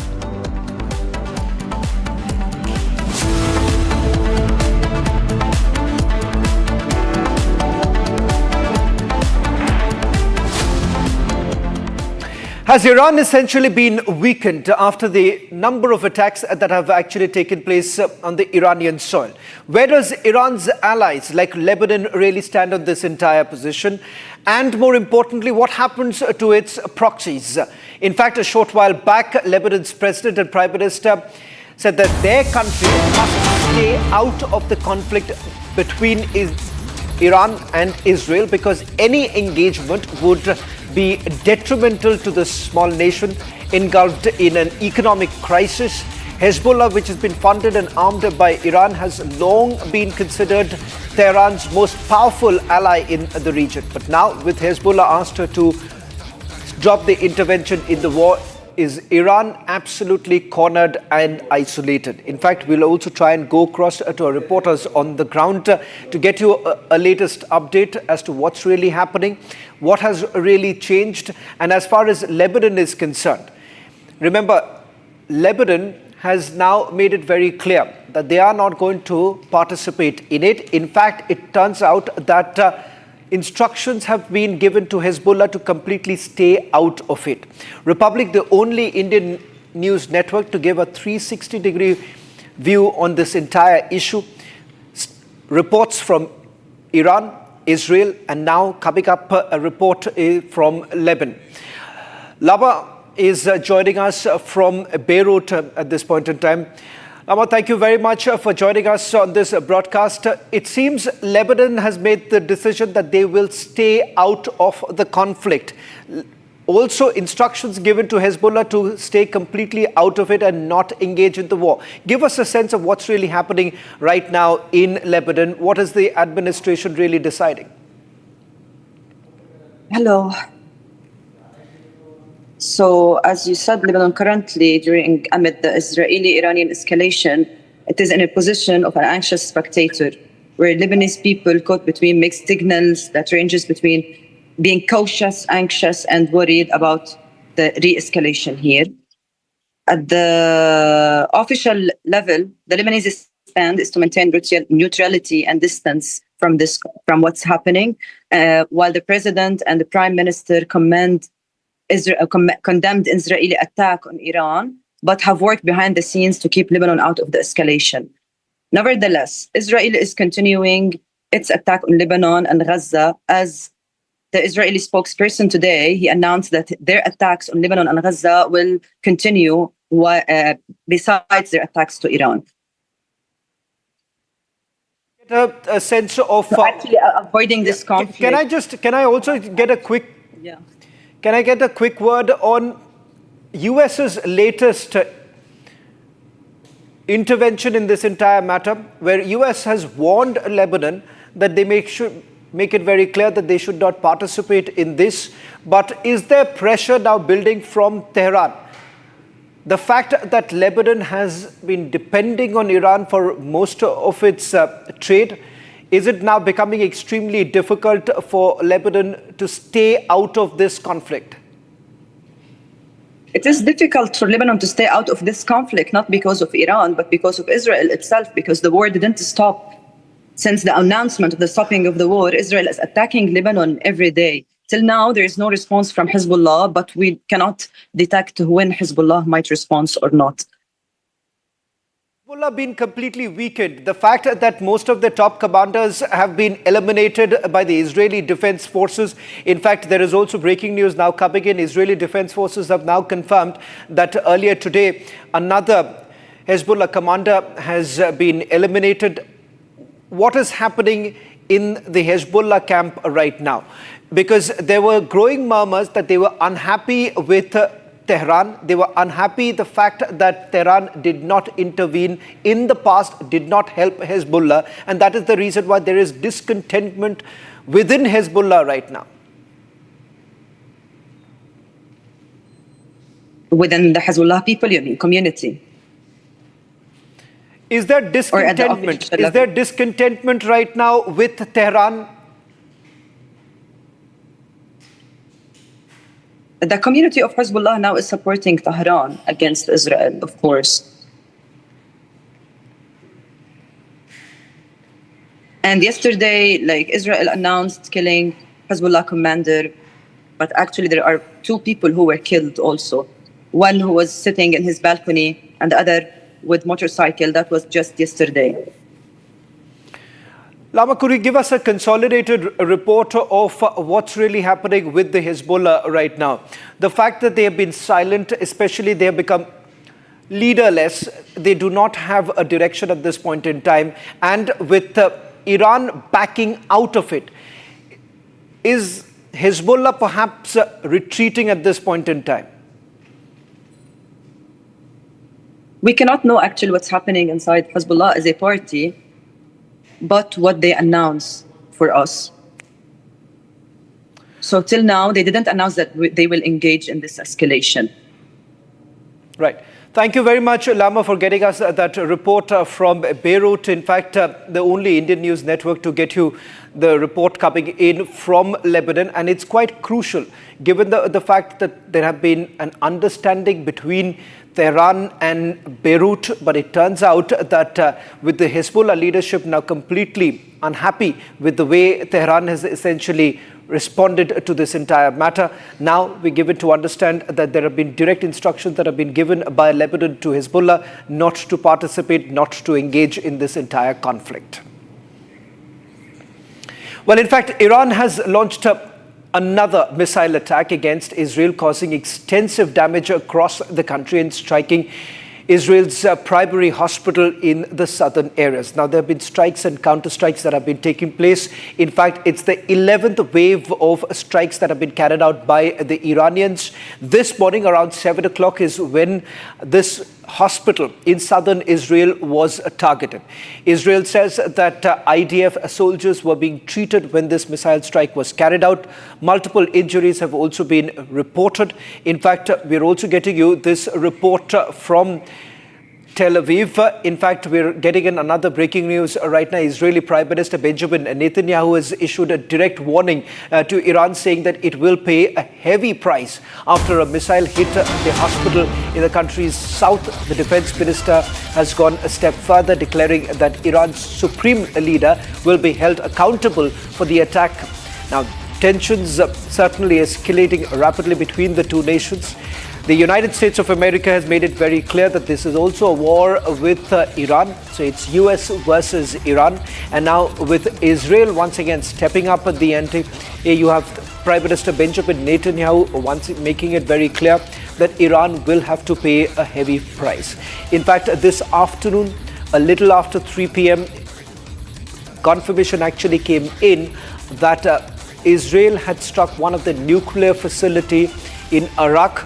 It turns out that there have been no radioactive substances in that very area, but IDF has now confirmed that the strike did actually take place.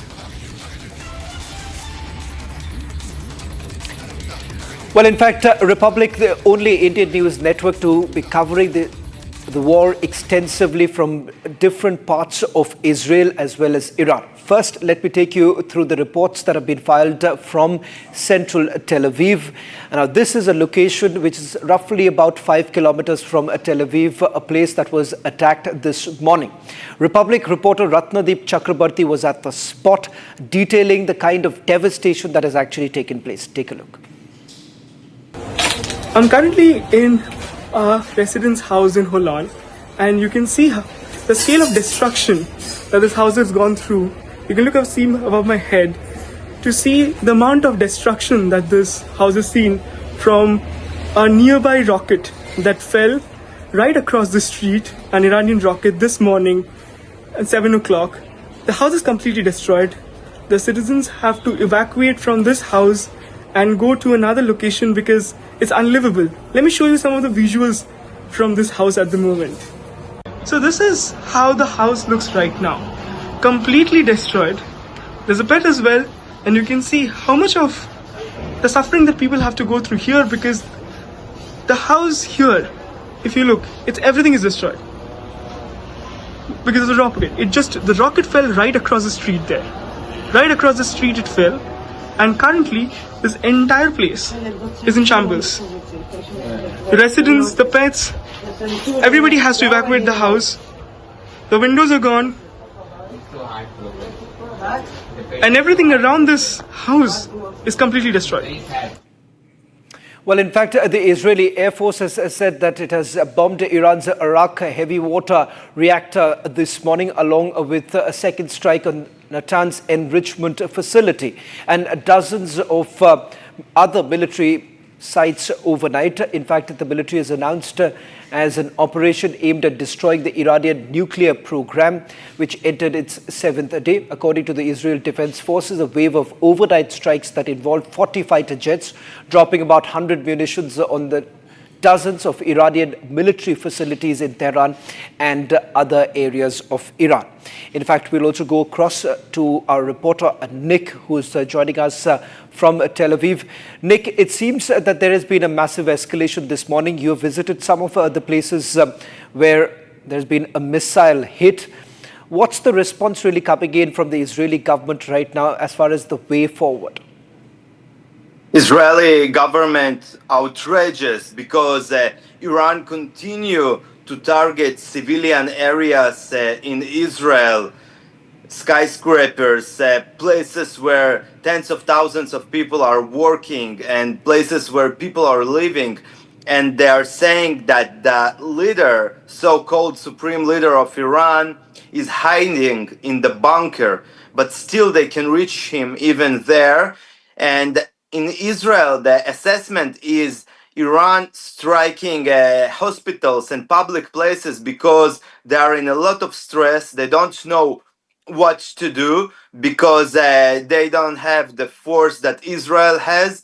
And they try just to terrorize the Israeli public. And in this action, they think that maybe they can pressure on the Israeli government and also on the United States to stop the war because maybe the citizens, the residents of Israel will call to stop it because they are the ones that are suffering. Actually, this is the war of Iran against the Israeli citizens, not against the army of Israel, but against regular people that are living in Israel, whether they are tourists or they are Israelis or people that came here for some other reason.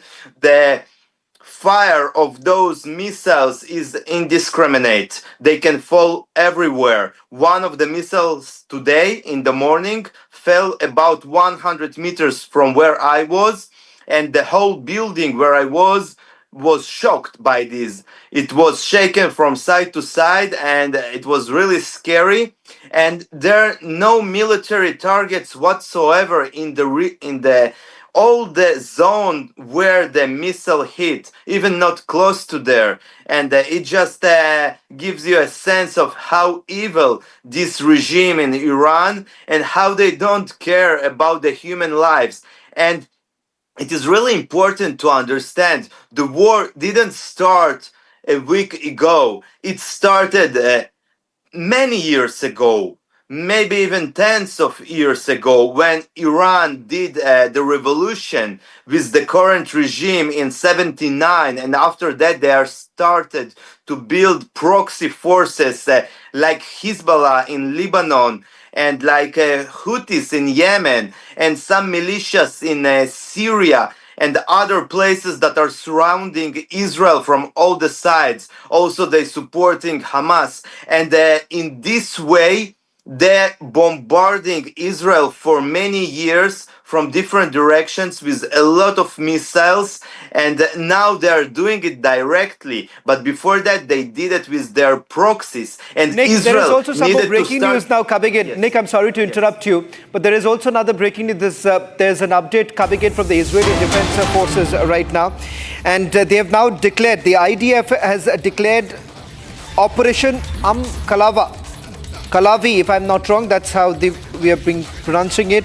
IDF has now said that they are embarking on Operation Kalavi in a military effort unprecedented in its scope. Now, Israel has already confirmed 3 nuclear sites that have been targeted. Also, can we put out this breaking news that is now coming in that Operation Kalavi is what they are now calling it. In fact, they're saying that this is part of Operation Rising Lion. Any clarity, Nick, what does this mean when the IDF says that they are looking at another Operation Kalavi? I'm not sure if I've got the pronunciation correct, but it seems that this is part of another operation altogether. Yes, because Iran continues, as I said before, to target civilians. Israel understands that they need to finish the job that they started. The preventive measures that Israel took days ago by striking Iran in surprise was in order to destroy their capability of launching nuclear weapons towards Israel. Iran now in the final steps of making about 20 nuclear bombs, and they have enough launchers and ballistic missiles still that they can shoot to the Jewish state, and Israel is a small, tiny piece of land, and just one atomic bomb can destroy it completely. And that's why Israel understands that they need to destroy all the nuclear sites, but some of them, like the one in Fordo, is about 300 feet under the ground, and this is really deep, and Israel doesn't have those bombs that can penetrate that, and that's why they so need the help of the United States with their B-2 bombers and the mother of all bombs that can penetrate and destroy the whole mountain of Fordo, where under it there is this facility. Or maybe Israel will use its special forces that can also blow it from the ground. They can go there, they can penetrate maybe and destroy it. And Israel understands that they need to do that because the regime of Iran, it is a regime of terrorists, and they don't care about human lives, and they will definitely use a nuclear weapons if they will have one. And I think this is the new mission of the IDF, the new operation to destroy completely the nuclear facilities of Iran. Back to you. Thank you very much, Nick, for getting us the latest details. I'm given to understand there is also more breaking news now coming in with the IDF confirming the fact that there are few more sites that have also been targeted. But before that, let me also play out that first response coming in from the Israeli Defense Forces after the attack that was carried out on the nuclear facility in Iraq.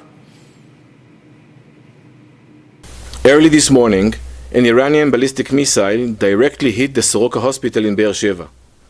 This hospital serves over 1 million Israelis, including Bedouins, Jews, Christians, and Arabs alike. Iran targeting civilian centers with ballistic missiles is no surprise for us. They have been openly declaring their desire to destroy the state of Israel for decades now. These aren't just words. Over the past 6 days, Iran has launched over 450 ballistic missiles and hundreds of UAVs. This is exactly why we cannot and we will not allow this regime to obtain nuclear weapons or expand its missile arsenal.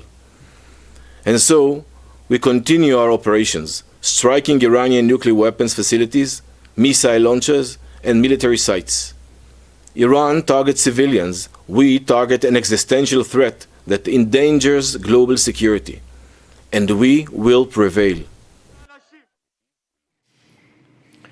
Well, in fact, Israeli president has visited Soroka Medical Center after the deadly missile strike this morning. Important buildings that were basically damaged. But once again, the president of Israel indicating that the entire country is steadfast on fighting this war. In fact, there is a statement that has also been put out by the president soon after the visit that they made in one of the biggest medical institutions in Israel.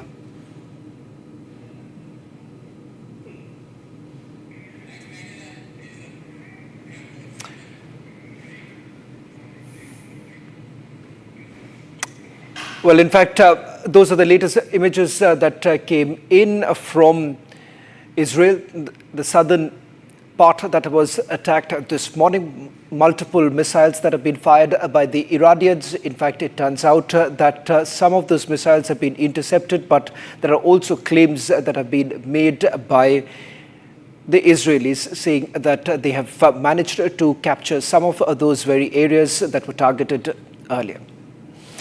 Shift to focus now to the other story that we're getting to. The mortal remains of Riddhi Ben and her son have been brought to Dwarka for their last rites. The Air India plane crash AI-171 claimed multiple lives in Ahmedabad. The video shows the mourning family and last farewell ceremony, a tragic incident that has left the community in shock and grief.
How do you want to be done?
No end to Air India technical snags. Multiple flights delayed and cancelled, but Air India yet to give any answers.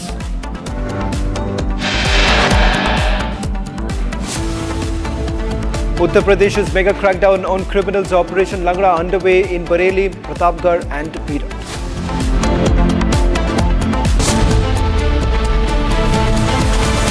Hi, this is Chef Ranveer Brar. Guarantee you brilliance on behalf of IIHM. इसको घर पे लगाओगे तो शादी का तो पता नहीं, पर घर पक्का नहीं टूटेगा। रुंगटा नहीं तो घर स्ट्रॉन्ग नहीं। रुंगटा स्टील TMT बार एकदम सॉलिड। पहाड़ों में एक हाइकिंग स्टिक भी बन सकती है।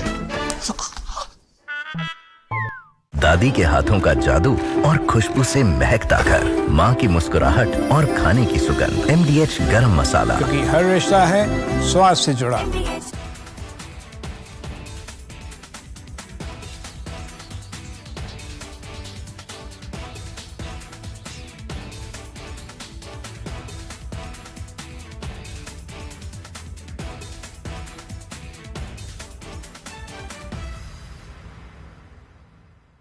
Reports have been received recently that Donald Trump has invited Field Marshal Asif Munir to the White House for lunch, and maybe he will also be attending the military parade in Washington. Now, all this is part of the United States attempts to pressurize India to play ball, attempts to pressurize India not to get too close to Russia, China, and to not purchase any Russian military equipment and buy instead the American F-35 stealth fighters. The simple fact is that the United States is not offering us transfer of technology. It will not share the source codes, which we found a problem with the Rafales. We could not mount our indigenous beyond visual range Astra missiles and BrahMos cruise missiles on the Rafale because they did not share the source codes, and therefore we suffered. We paid a heavy price for these aircraft, and yet we could not use them to the optimum because of that unwillingness to share source code.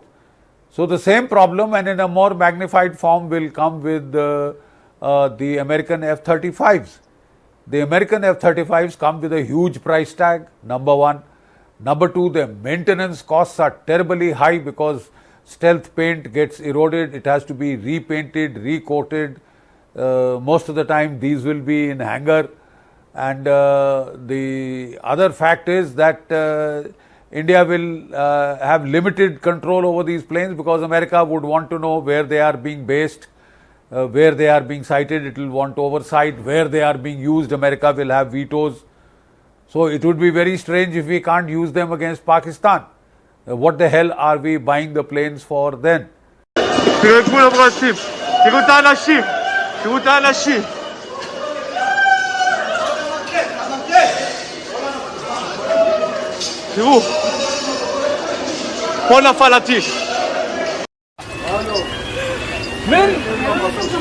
אתם לא מבינים מה הולך פה البنانين طاحن البنانين يا اخو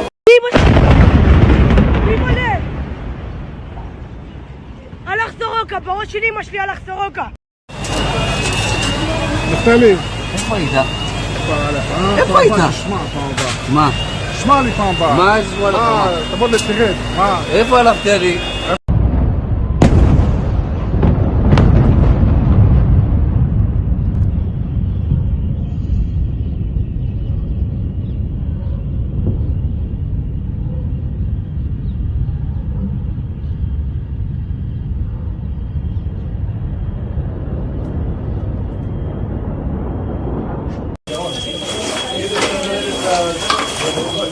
מה זה?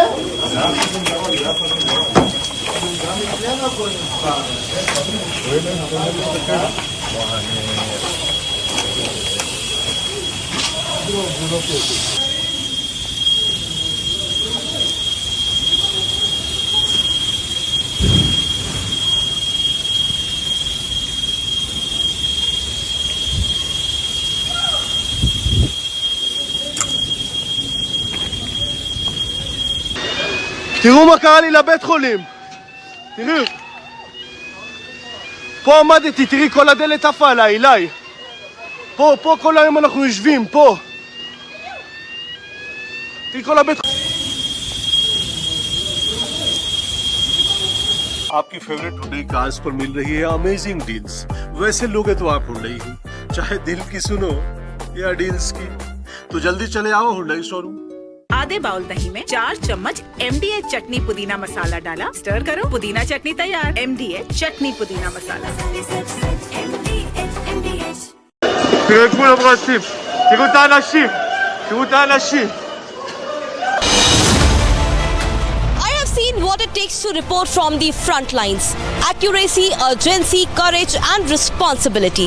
At Republic School of Journalism, you'll be trained for that reality. It's not a theory, it's a live learning inside a working newsroom from day one. If you want to report the truth when it matters the most, RSJ is where you begin. Courses begin from June 30th. Apply now.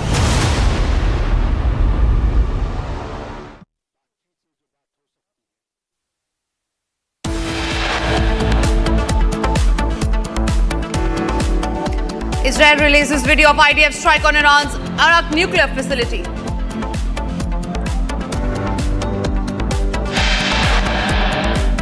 Iranian missile strike Socorro hospital in Beersheba in Israel while IDF soldiers are undergoing treatment.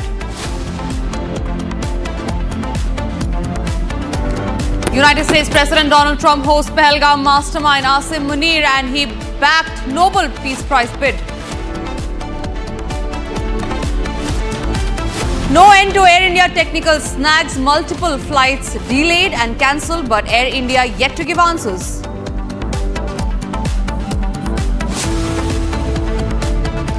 Yogi Police's mega crackdown on criminals operation Langna underway in Bareilly, Pratapgarh and Meerut.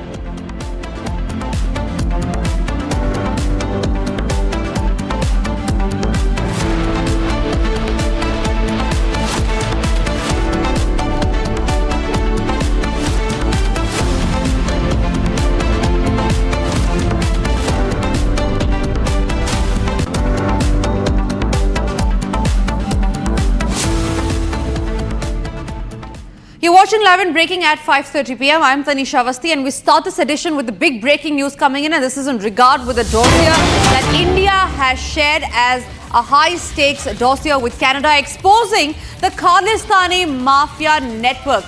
It reveals how gangs operating in India are being guided by fugitives in Canada. Now the dossier cites links to narco-terrorism, immigration fraud and trucking rackets run through Ottawa, Surrey and Brampton with strong Khalistani ISI connections. So that's the explosive dossier that Republic has accessed. Scathing revelations that have come out in the dossier that India has shared with Canada. Now, some key points that the dossier has given out is that there are gangs operating in India that are being guided by fugitives of Indian law in Canada. Now, there are 8 gangs as per the dossier that are operating over 500 gangsters in Punjab, Himachal, Haryana, Delhi, West and Uttar Pradesh. The gangsters are getting protection by Khalistani syndicates in Kerala. I beg your pardon, in Canada.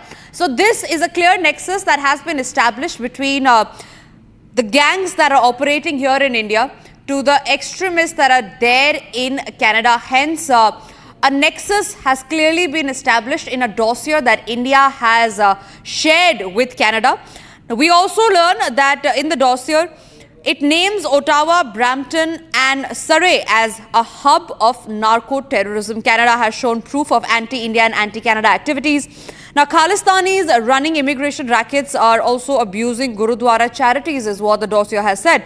There are trucking syndicates that are being controlled by Khalistanis being used for narco-terror activities, and there are gangsters operating out of Canadian soil. All right, Senior Executive Editor Abhishek Kapoor is joining us on the broadcast on the exclusive dossier that Republic has accessed. Abhishek, also take us through about what clearly does the dossier tell us about the nexus that is existing as far as the gangsters here in India is concerned to those who are there in Canada, the anti-India elements. Well, you see, first up, the information that we have shared with our viewers constitutes the key parts of the dossier, or all the information that has been shared with the Canadian side by way of a dossier before the meeting of Prime Minister Modi and Prime Minister Carney that happened on the sidelines of G7 summit a couple of days back in Canada. Now, this dossier is a meticulous compilation of all the gangster activity that's been happening based out of Canada, protected by the Khalistani networks, and very active in extortion, in threats, intimidation, drug running, narco-terrorism, and of course, the linkages go all the way back to Pakistan and its ISI. So this information with all details about individuals, their activities, their gangs, 8 of those names have already been shared, I believe would be there on the screen from Arshad Allah to others.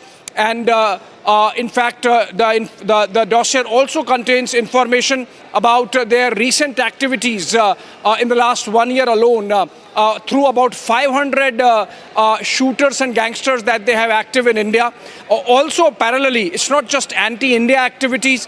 These gangs run anti-Canada activities also. For example, all the trucking syndicates, many of them are controlled by the Khalistanis. Unfortunately, charities of Gurdwaras, they are controlled by the Khalistanis, and they use these platforms for drug running and other anti-society activities, anti-social activities, both in Canada and India, and of course terrorism aimed at Khalistani separatism. The information was shared or mentioned to Mark Carney in the delegation talks that happened, and we are already seeing an impact of all this information sharing in terms of a thaw that has happened, which obviously means that the Trudeau era discomfort between India and Canada is hopefully a thing of the past, with Carney being more recipient, listening more to Indian concerns, and in fact some of them getting reflected in the CSIS report of 2024, where it mentions that Khalistani extremism and their activities in Canada are a detriment to not just India-Canada relationship, but to law and order situation on the ground. And that was in fact the import of the messaging through the dossier which was shared between the agencies. I must say this was not shared by the Prime Minister Modi to Mr. Carney, but then this came up during the talks, and the information that was shared was mentioned in the delegation level talks as well. So good developments there, hopefully on the India-Canada front with all this information shared, but this meticulous detail now obviously for the agencies to pick up. In fact, a decision that was taken between the two leaders during those delegation talks was that there would be an inter-agency working group set up to make sure that this transnational crime and these syndicates are tackled in a well-coordinated manner, so that there is no fallout of this, of these activities of these Khalistanis and these narco-terror drug syndicates on India-Canada, larger India-Canada relationship as it happened during the Trudeau era a couple of years back. Sheikh, like you were pointing out today, in fact, it was just today when Canada's top intelligence agency had given out an official word on how the Khalistani extremists are there harboring on their borders. And in fact, on the same, I'm being joined by Andrew Latham. He is the Professor of International Relations. Abhishek, I would request you to please take questions from him on how and where this is going and what effect will it have on the India-Canada ties further. Well, the question is that has this something to do with the phasing out of Trudeau and the fact that the NDP lost elections, Jagmeet Singh lost elections, and so the support system that the Conservative Party got from these, Sikh separatist elements so far as India is concerned, that's gone. The Conservative Party now under Mark Carney is more confident, and hence they were more receptive to what Indian side had to say, and some of which, of course, is getting reflected already in the actions being taken.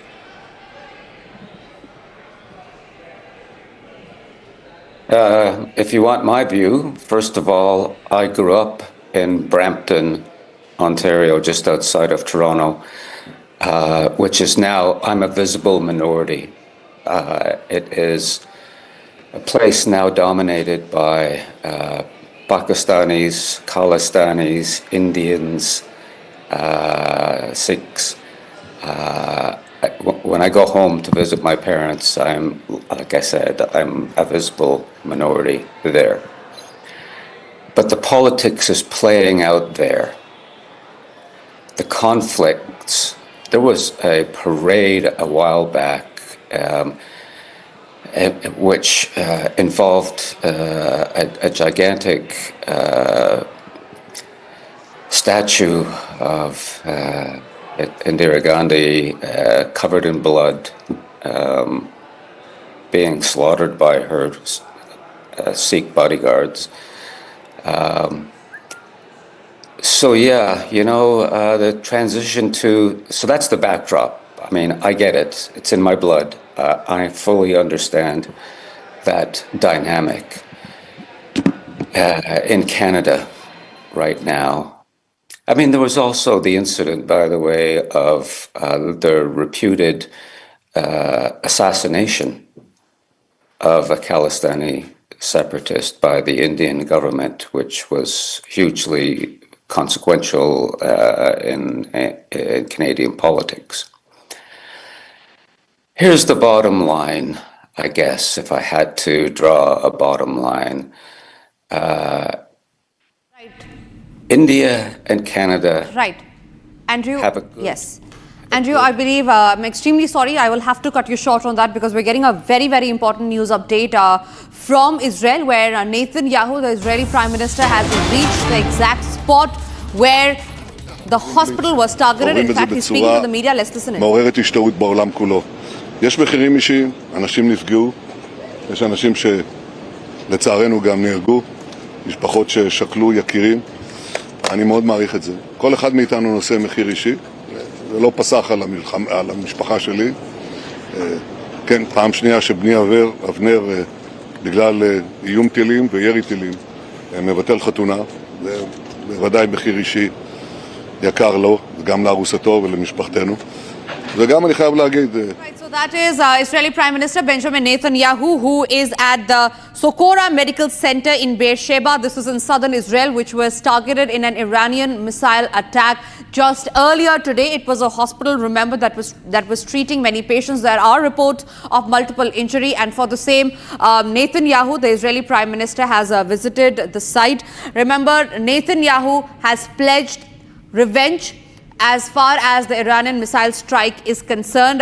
There you have the live visuals coming in from the Socorro Medical Center in southern Israel. This was the largest hospital, in fact, in southern Israel that was targeted today by the Iranian missile. It was a ballistic missile that was fired. There were reports of multiple injuries, and it was not just the hospital. In fact, there were residential and civilian areas as well that was targeted as far as the Iranian strikes are concerned in Israel. And as a retort, in a tit-for-tat strike, Israel, in fact, also fired a missile on the nuclear reactor that was there in Iran. There are reports coming in. Then Benjamin Netanyahu will further visit other areas which have been hit by the Iranian missile strike. But for now, these are the live pictures that are coming in. Benjamin Netanyahu, the Israeli Prime Minister, is at the spot of the Iranian missile strike. This is at the Socorro Medical Center in southern Israel, the largest hospital that was attacked earlier today in the Iranian missile strike. Benjamin Netanyahu speaking there to the media and saying that revenge will be taken. In fact, Felur Hassan, he is the Israeli Foreign Ministry Special Envoy and former Deputy Mayor of Jerusalem, who's joining us live on the broadcast. Thank you very much for speaking to Republic. How do you see this panning out? The escalation is ongoing. In fact, it is increasing with each passing day. The United States has hinted at an intervention, and there seems to be no end in sight as far as the conflict is concerned. How do you see this panning out in the coming days? Well, I'll put it this way. In less than a week, we've managed to destroy 60% of the ballistic capabilities that Iran, the Islamic Republic of Iran, had pointed our way. And that is huge. We've managed to also get rid of the brunt of the nuclear threat against our country. And what we really need is help from the Americans to destroy the main nuclear facility, which is 90 meters underground, which is Fordo. And we can only do that with Americans' bunker bombers that can help us destroy that. So America has been very helpful and very supportive so far, as have many countries around the world. But now it's money time, and now we need to destroy the threat forever, because the same way that in the 1930s the civilized world dealt with a Nazi Germany led by Hitler, the world is currently being tricked by a similar type of figure called Khomeini in the very toxic, genocidal, apocalyptic Islamic Republic of Iran. Last question before I let you go. Is Israel willing to accept United States' intervention as far as the conflict is concerned? Absolutely. We need and want their intervention. It will be much quicker if the United States help us with our offense and not just our defense. It'll just be a much quicker result, and that'll save more lives. Right, absolutely. Thank you very much for speaking to Republic. We hope to hear from you further, but for now it's time for us to slip into a short break, and after the break we'll get into the details about how there has been no end to Air India technical snags. There are in fact many incidents that have been reported today as well. We'll get you all that and much more, but for now it's time for us to slip into a short break. No end to Air India technical snags, multiple flights delayed and cancelled, but Air India yet to give answers. Coming up after the break are also details on how Yogi Police's mega crackdown on criminals is still continuing in the form of Operation Langda. विमल में गुलिस्तां के ये कुछ लजीज फरिश्ते जब साथ घुलें तो जी ललचाए और दिल कहे कि स्वाद की जुबां में खुद को ऐसे डुबाऊं कि निकल ना पाऊं। विमल की जुबां कुछ है ही ऐसी, मानते हैं? विमल, बोलो जुबां कैसी? अब छोलिया हो या लोबिया, सफेद चने या काले चने, सब कुछ मजेदार बने। India has to make a very considered decision, and the decision India has made is we can't kill our own homegrown amka. We will damn well go in for it, and as an interim measure, if we are forced, we may have to accept 1 or 2 squadrons of fighters. There the Su-57 offers a much better deal. They are prepared to share technology, they are prepared for local manufacture, they are prepared to transfer technology, share source codes. So, I mean, they are giving us all that we want, and yet just because they are Russian and that would make the Americans unhappy, we can't mortgage our national interests in that manner. We can't be bullied in that manner also. I think America has to make allowance for India, has to act in its national interest and not just in the national interest of the United States. We are after all not the 51st state of the United States, and I don't think we ever will be. So America has used pressure tactics. It has used the India-Pakistan binary to try and apply pressure on India. I think it may be a mistake. No other country is so hated in India as Pakistan is. Pakistan has waged 5 conventional wars against India. Pakistan has waged continuous asymmetric wars against India for 30 to 40 years non-stop. It is the biggest pain in the neck as far as India is concerned. And if the United States wants to cozy up to Pakistan, it will be construed as a very hostile gesture in India. It would be back to the Cold War era when Richard Nixon had sent the 7th Fleet to prevent the breakup of Pakistan, to help India, to help Pakistan against India. Even the 7th Fleet could not save Pakistan then, and Pakistan was broken in two. For all its hubris, for all its one-upmanship, Pakistan had to suffer that humiliation, and the United States was not able to save it. Now for the United States to align itself back with Pakistan, I think would be a tragic mistake. I am very certain that there is enough computation power in the United States, in its think tanks, and its administration to work out the vis-a-vis, value of relationships with India or with Pakistan, right? And if the United States chooses India over Pakistan, it's welcome to its choice. Pakistan is a failing state. It's almost a failed state. It's on the brink of failure. It is a state in economic chaos and turmoil. It is a state where the military overspends to the extent of destroying the state, destroying its economic basis. Reports have been received recently that Donald Trump has invited Field Marshal Asif Munir to the White House for lunch, and maybe he will also be attending the military parade in Washington. Now, all this is part of the United States attempts to pressurize India to play ball, attempts to pressurize India not to get too close to Russia, China, and to not purchase any Russian military equipment and buy instead the American F-35 stealth fighters. The simple fact is that the United States is not offering us transfer of technology. It will not share the source codes, which we found a problem with the Rafales. We could not mount our indigenous beyond visual range Astra missiles and BrahMos cruise missiles on the Rafale because they did not share the source codes, and therefore we suffered. We paid a heavy price for these aircraft, and yet we could not use them to the optimum because of that unwillingness to share source code. So the same problem, and in a more magnified form, will.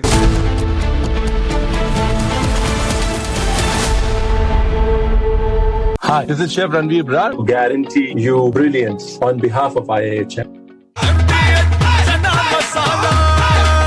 अब छोलिया हो या लोबिया, सफेद चने या काले चने, सब कुछ मजेदार बने.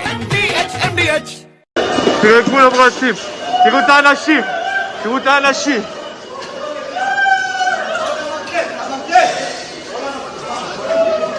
תראו, פה נפל הטיל. אתם לא מבינים מה הולך פה. البنانين طاحن البنانين يا ابو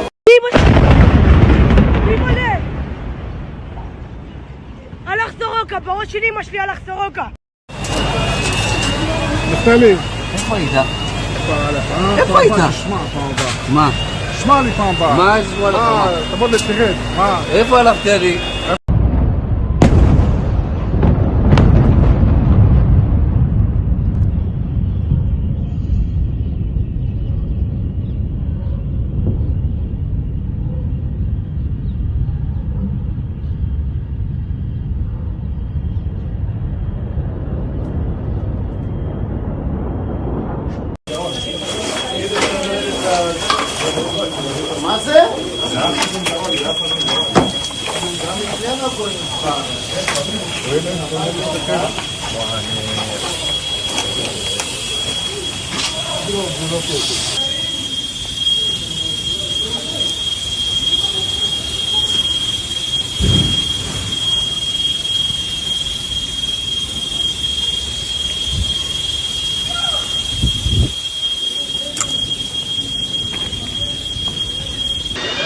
תראו מה קרה לי לבית חולים. תראו. פה עמדתי, תראי כל הדלת עפה עליי, אליי. פה כל היום אנחנו יושבים, פה. תראי כל הבית חולים. Reports have been received recently that Donald Trump has invited Field Marshal Asif Munir to the White House for lunch, and maybe he will also be attending the military parade in Washington. Now, all this is part of the United States attempts to pressurize India to play ball, attempts to pressurize India not to get too close to Russia, China, and to not purchase any Russian military equipment and buy instead the American F-35 stealth fighters. The simple fact is that the United States is not offering us transfer of technology. It will not share the source codes, which we found a problem with the Rafales. We could not mount our indigenous beyond visual range Astra missiles and BrahMos cruise missiles on the Rafale because they did not share the source codes, and therefore we suffered. We paid a heavy price for these aircraft, and yet we could not use them to the optimum because of that unwillingness to share source code. So the same problem, and in a more magnified form, will come with the American F-35s. The American F-35s come with a huge price tag, number one. Number two, the maintenance costs are terribly high because stealth paint gets eroded. It has to be repainted, recoated. Most of the time these will be in hangar. And the other fact is that India will have limited control over these planes because America would want to know where they are being based, where they are being sighted. It will want oversight. Where they are being used, America will have vetoes. So it would be very strange if we can't use them against Pakistan. What the hell are we buying the planes for then? Amity has been ranked among the top universities globally for producing the most employable graduates by the Times Higher Education UK. Yet another testimony to Amity's excellent placement record.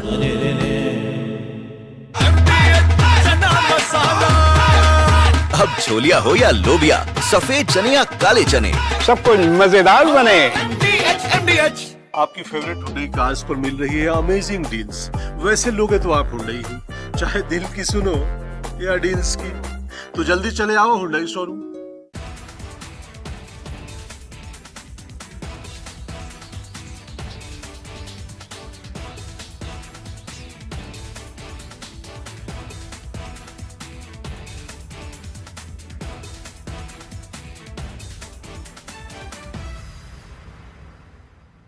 MDH की हल्दी मिर्ची धनिया करे कमाल, ये रंग दे, ये खुशबू दे, ये तीखा, ये कम पड़े, क्या निराला MDH masala. Reports have been received recently that Donald Trump has invited Field Marshal Arnab. Each night on prime time, we don't just bring you the news. We lead it with responsibility. Asking the toughest questions, breaking the biggest stories, setting the national agenda. At the Republic School of Journalism, you learn how to front the news with clarity, confidence, and conviction. The RSJ Diploma program begins on the 30th of June. Your prime time starts here.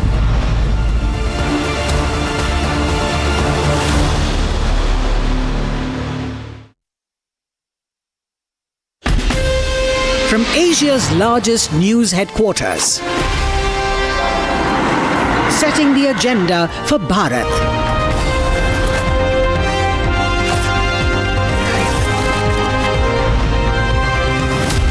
You're watching Republic.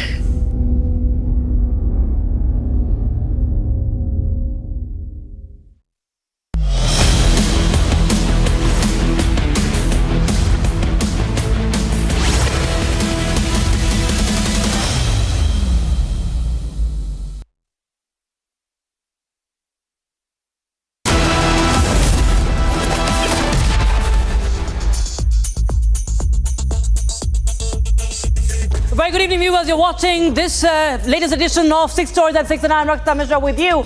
And we have a power-packed bulletin lined up for you. First, we start with the war in West Asia. The latest coming in from the Israel-Iran conflict that's only escalating. West Asia is on the edge. Live reports, ground reports from West Asia. Next, of course, will be part of the same story, that is how Israel has struck another nuclear facility in Iran. We'll tell you details on that. And next up will be the bonhomie that is brewing between Donald Trump and Asim Munir. What has really happened? What is the quid pro quo deal between the two? We will decode that for you. Also, the airlines, of course, are facing turbulence. Flights cancelled, Technical Snags reported the same story every day. Passengers have been left in the lurch. Story number 5, viewers, is from Canada. It finally admits in a report that it has been a safe haven for the Khalistani terrorists, and their nefarious plot also exposed and admitted by the Canadian state. And finally, we get you the crackdown on the criminals in Uttar Pradesh that continues. The latest updates and ground reports on Operation Langra, viewers. All right, we start with the top story. We're tracking for you, viewers. An Iranian missile hit the main hospital in southern Israel early today. This is the hotel where the Israeli soldiers are being treated. There is extensive damage. People have been wounded in this area that we are talking about, and we're going to show you the visuals of the same. And meanwhile, Israel is retaliating by hitting the nuclear facilities and civilian infrastructure as well. The strike, you can see Iranian missile landing on the hospital in Beersheba in southern Israel, and there are many people who have been injured also. This is the largest hospital, one of the largest hospitals, and the strike on Soroka Hospital marked a significant escalation in targeting the civilian medical facilities, with Israeli media showing footage of blown out windows, heavy black smoke billowing from the medical complex. Iran launched this 14th wave of attacks on Israel this morning, firing more than 25 missiles in the latest barrage aimed at strategic targets across the country. It also struck the stock exchange building in Ramat Gan, east of Tel Aviv, and it was hit by the Iranian ballistic missile. And so far, there are no reports of any casualties in this attack. Several videos, however, have surfaced online showing the damage caused to the building. In another set of visuals, we're going to show how more civilian areas have been damaged in Holon city of Israel. And in fact, schools have been struck, residential buildings have been destroyed. Now, Israel's defense minister, Israel Katz, has meanwhile threatened Iranian top leader Ayatollah Khamenei after latest strikes. He has also said that Khamenei should cease to exist. He should not continue to exist.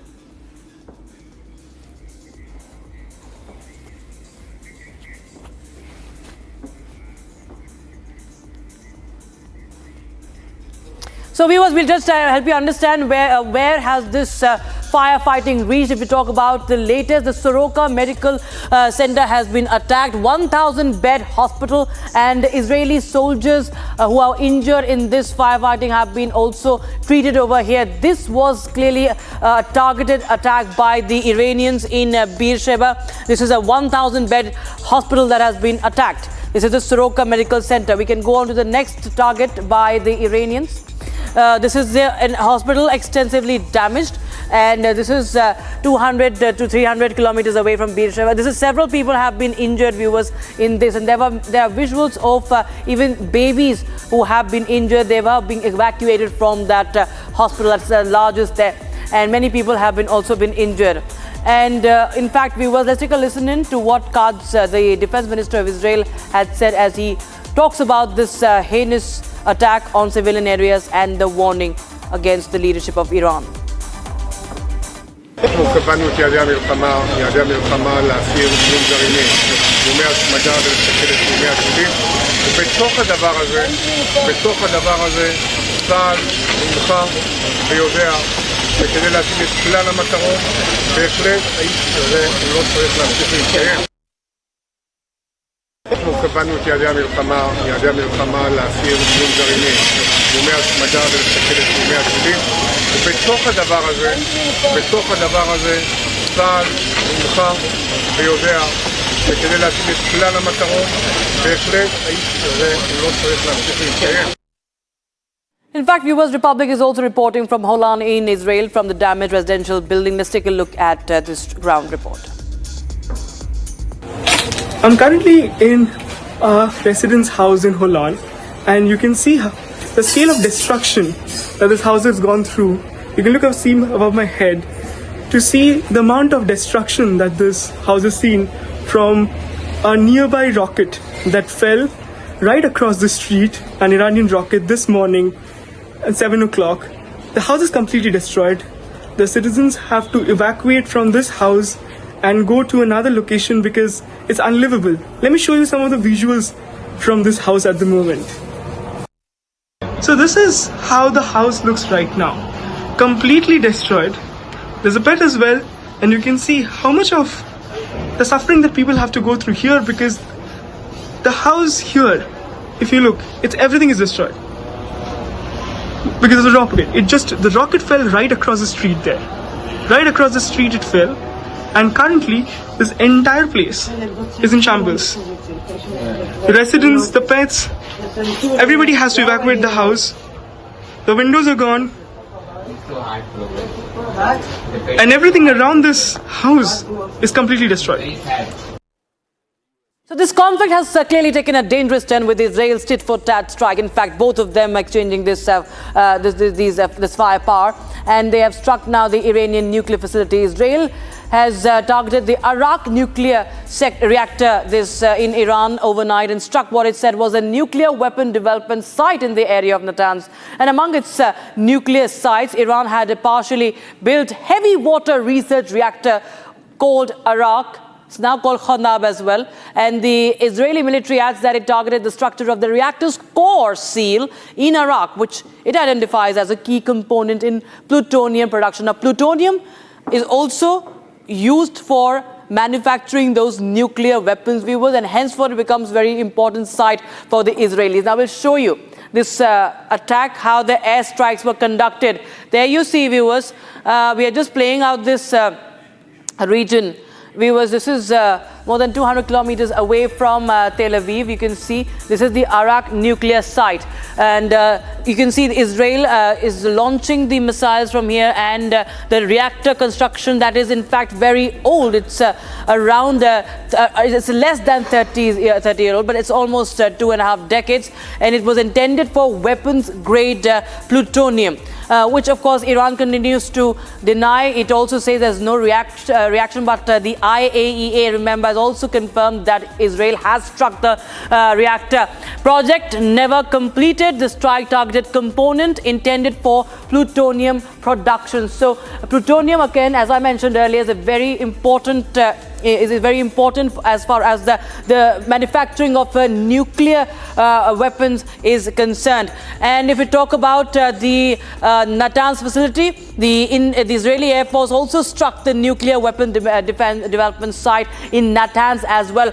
Fordo, of course, remains a matter of speculation. That is very difficult to breach nuclear facility. It is underground, so there has been no strike on Fordo yet. But Natanz and Arak become very, very important as far as Israel's quest to in fact, finish Iran's nuclear program is concerned. Natanz also used for nuclear weapons development. So Israel continues to strike at the nuclear facilities and even the missile launch pads, all the weapon manufacturing systems as well. In fact, my colleague Nick is now joining us live on the broadcast from Tel Aviv in Israel. Now, Nick, this is we understand that Arak is also a nuclear facility, at least what Israel is saying. It is used for the production of plutonium, and now it has struck the facility. There's a huge plume of smoke that we can see billowing out. So this, of course, becomes a very, very important development as far as the Israeli operation is concerned. Number two, the Israelis have once again, Israel Defense Minister has, he's warned Khamenei that the supreme leader of Iran must not continue to exist. This is, again, a dire warning that has been sent out by Israel. Yes, correct. Israel already proved that it can eliminate leaders of terror group or terror countries anywhere around the world. And they did it with the leaders of the proxies of Iran, like Hezbollah and Hamas. And also they took out some of the leaders of Houthis, another proxy of Iran in Yemen. And of course they can do the same to Iran. Iran is considered to be the head of the axis of evil that are trying to destroy the Jewish land, the Jewish state for many years. And Israel understands that one of the things that works the best is to eliminate the head of the snake. But Donald Trump, the president of the United States, still believes or thinks that maybe there could be some kind of agreement before it will be too late for the so-called supreme leader of Iran and also for his regime, the Islamic Revolution Guards that took control over Iran by power in 79, and since then many Iranians don't want to live under this regime which doesn't allow to regular people to be and to do what they want. They need to keep the Islam, and they need to do a lot of stuff that many of them don't want, and that's why Iranians, I believe, many of them will be happy if the next leadership will be different. Right, Nick. Thank you so much for joining us on the broadcast and giving us more reports from Tel Aviv. Now we will shift our focus to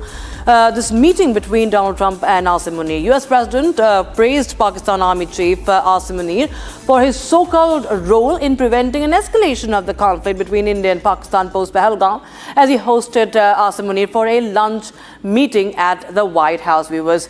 Now, this you've seen, viewers, there's been a pattern to Donald Trump as he continues to claim that he has been at the forefront of striking these peace deals. Now, you see what happened with Russia and Ukraine. He said, and I quote, "We'll end Russia-Ukraine war within 24 hours of return to power." Nothing of that sort has happened. It's been months that Donald Trump has taken over for a second time as the President of the United States, and the war in Ukraine still continues.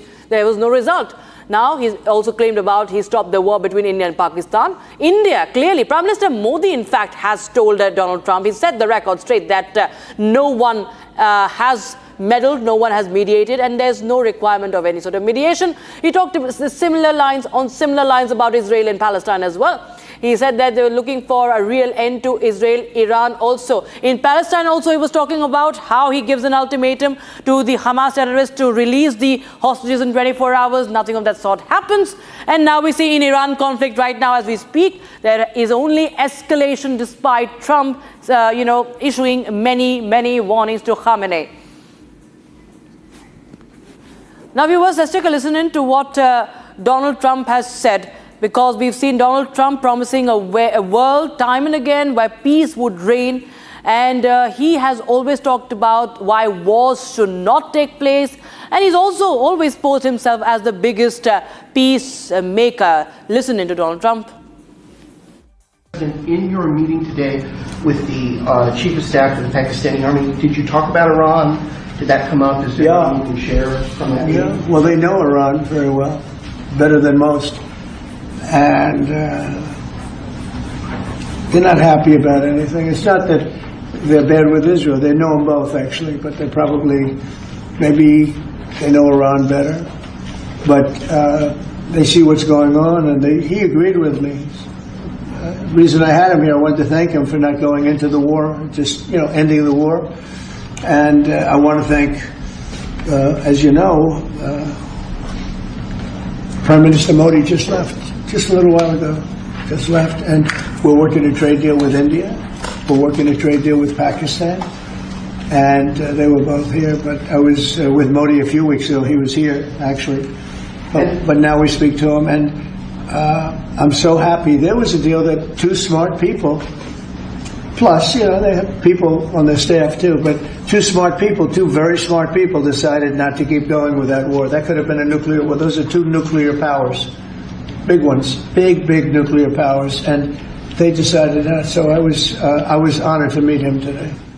Now, this is the same Donald Trump, viewers, who had promised a world where peace would reign, a future where wars would end and global tensions would ease. But as we look around today, the reality paints a very different picture under his leadership and now his campaign. What we are witnessing is a far cry from the peace he had vowed to deliver. Instead, we do see escalating wars, fractured alliances, and continued global instability. So where is the peace that Mr. Donald Trump had promised? Where is the world he said he would play a major role in uniting? Watch this report to understand more. Donald Trump promised a world of peace, but what we are seeing under his leadership is far from what he had promised.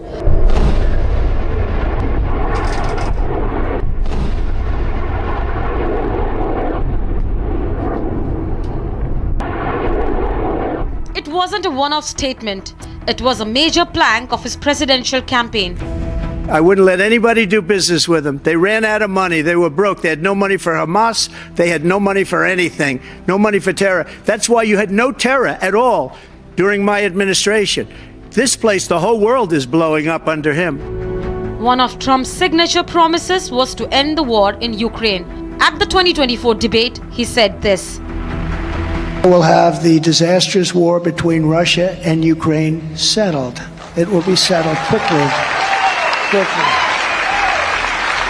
And it will take me no longer than one day. Nearly 2 years into the conflict, the war rages on. Trump's promises weren't limited to Ukraine. He pledged to end the conflict between Israel and Hamas. Yet, as we watch the violence escalate between Israel and Hamas, his words fall flat. Trump is once again using war rhetoric, calling for unconditional surrender from Iran. Two very simple words, very simple, unconditional surrender. That means I've had it. Okay, I've had it, I give up, no more. Then we go blow up all the all the nuclear stuff that's all over the place there. We'll see. The next week is going to be very big, maybe less than a week, maybe less. A far cry from the peacemaker he promised to be. My proudest legacy will be that of a peacemaker and unifier. That's what I want to be, a peacemaker and a unifier.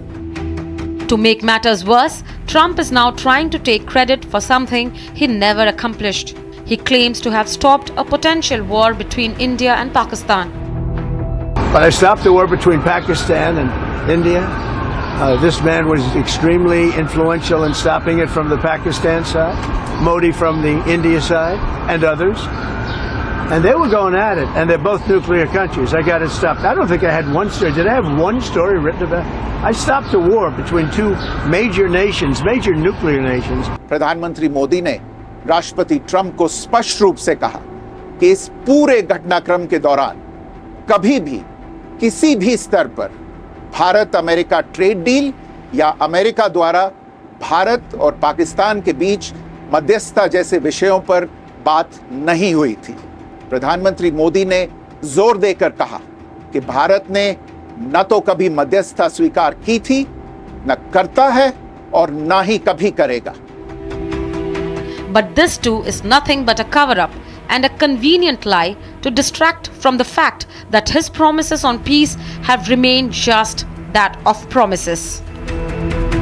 For all his talk of peace, Trump's time in office, both the first term and now his campaign, is marked not by resolution but by the perpetuation of conflict. Bureau Report, Republic TV. Viewers, we have some big breaking news coming in right now. This is an update coming in on the biggest aviation tragedy in the history of the country, viewers. And this is a latest statement that is coming in right now from the Air India CEO. And what we know is that the Air India CEO is saying that the crash Dreamliner was well maintained. He's talking about the flight Ahmedabad to London, AI 171. He said, and I quote, the plane was well maintained with its last major check in June 2023 and the next schedule for December 2025. So he says the last major check was 2 years ago. Its right engine was overhauled in March 2025, left in April 2025. All right, we have some more breaking news coming in right now. While Air India is doing event, what's happened is that another flight has been turned back. This is AI 388. This is Air India 388 Delhi, Vietnam, which turned back mid-air. The reasons of the technical slack have not emerged yet. Emergency slide. We know that emergency slide of the aircraft was expired. Also, the gas canister which makes the slide deploy had also expired. And this has been discovered mid-air somehow. Harsha joins us live on the broadcast, getting us all the latest update. Harsha, while we see on one hand the Air India CEO is telling that there was a check that happened 2 years ago. Major check happened, AI 171 2 years ago. The other checks have happened recently. And as we speak, there's another update of a flight that has been reverted back mid-air.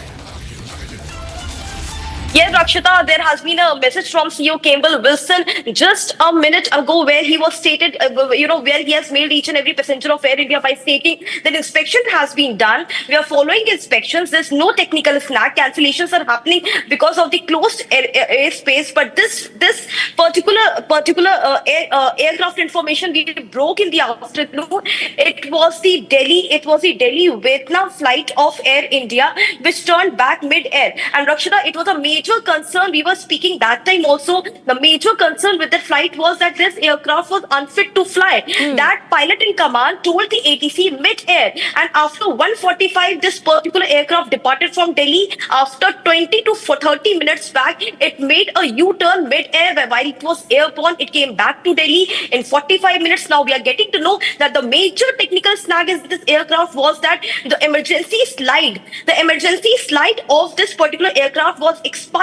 The gas canister, which is important to deploy the emergency slide, that was not working. Imagine the emergency door has a slide, and whenever there's an emergency situation, once the emergency door is opened, at that time the slide automatically opens. And in this case, the slide of the emergency door had completely expired. And Why, Harsha, it happened? It is discovered mid-air is the question. The even worse thing is that it is being discovered mid-air.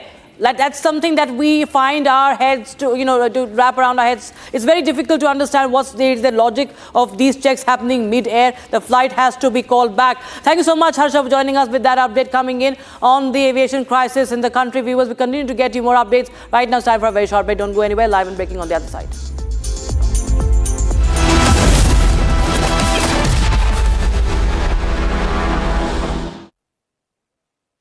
दादी के हाथों का जादू और खुशबू से महकता घर, माँ की मुस्कुराहट और खाने की सुगंध, MDH गरम मसाला, क्योंकि हर रिश्ता है स्वाद से जुड़ा। विमल में गुलिस्तां की ये कुछ लजीज फरिश्ते जब साथ घुले तो जी ललचाए और दिल कहे कि स्वाद की इस जुबां में खुद को ऐसा डुबाऊं कि निकल ना पाऊं। विमल की जुबान कुछ है ही ऐसी, मानते हैं ना? विमल, बोलो जुबां केसरी। आधे बाउल दही में 4 चम्मच MDH चटनी पुदीना मसाला डाला, स्टर करो, पुदीना चटनी तैयार। MDH चटनी पुदीना मसाला। India has to make a very considered decision, and the decision India has made is we can't kill our own homegrown AMCA. We will damn well go in for it, and as an interim measure, if we are forced, we may have to accept 1 or 2 squadrons of fighters. There the Su-57 offers a much better deal. They are prepared to share technology, they are prepared for local manufacture, they are prepared to transfer technology, share source codes. So, I mean, they are giving us all that we want, and yet just because they are Russian and that would make the Americans unhappy, we can't mortgage our national interests in that manner. We can't be bullied in that manner also. I think America has to make allowance for India, has to act in its national interest and not just in the national interest of the United States. We are, after all, not the 51st state of the United States, and I don't think we ever will be. So, America has used pressure tactics. It has used the India-Pakistan binary to try and apply pressure on India. I think it may be a mistake. No other country is so hated in India as Pakistan is. Pakistan has waged 5 conventional wars against India. Pakistan has waged continuous asymmetric wars against India for 30 to 40 years non-stop.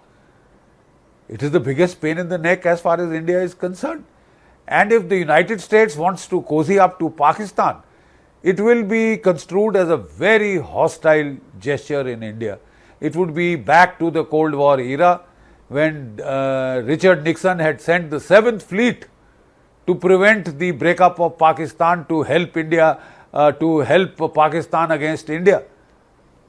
Even the 7th Fleet could not save Pakistan then, and Pakistan was broken in two. For all its hubris, for all its one-upmanship, Pakistan had to suffer that humiliation, and the United States was not able to save it. Now, for the United States to align itself back with Pakistan, I think would be a tragic mistake. I am very certain that there is enough computation power in the United States, in its think tanks, in its administration, to work out the vis-a-vis value of relationships with India or with Pakistan, right? And if the United States chooses India over Pakistan, it's welcome to its choice. Pakistan is a failing state. It's almost a failed state. It's on the brink of failure. It is a state in economic chaos and turmoil. It is a state where the military overspends to the extent of destroying the state, destroying its economic basis. תראו את כולם רצים, תראו את האנשים, תראו את האנשים.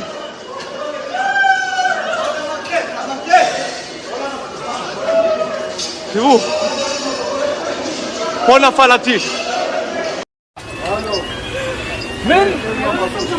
אתם לא מבינים מה הולך פה. البنانين طاحن البنانين يا اخو.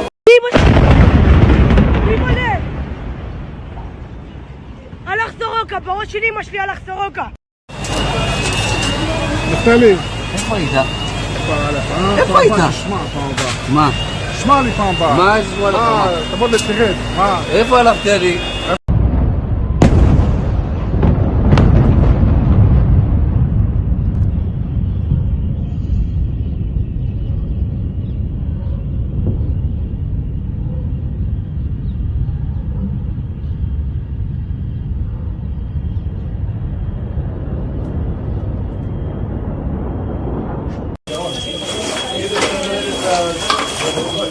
מה זה?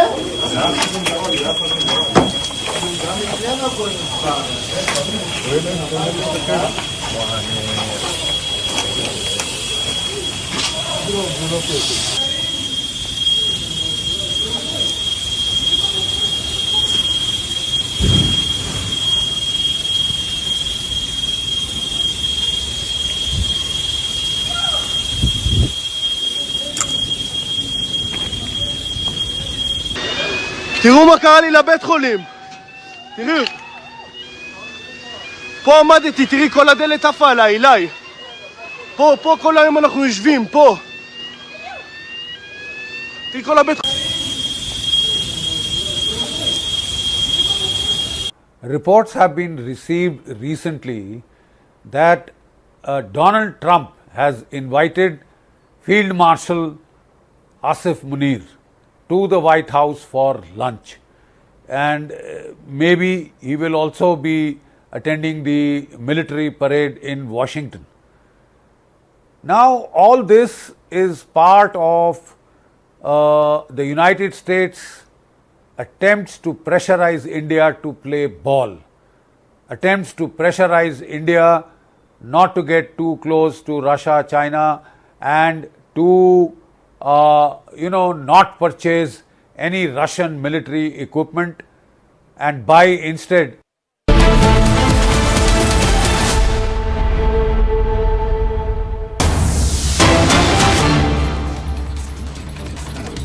Getting a breaking news development, AI 388, flight AI 388, the Delhi-Vietnam Air India flight has turned back mid-air and returned to Delhi. Technical snag is said to be the reason, and that is an expired emergency slide that caused the flight to return.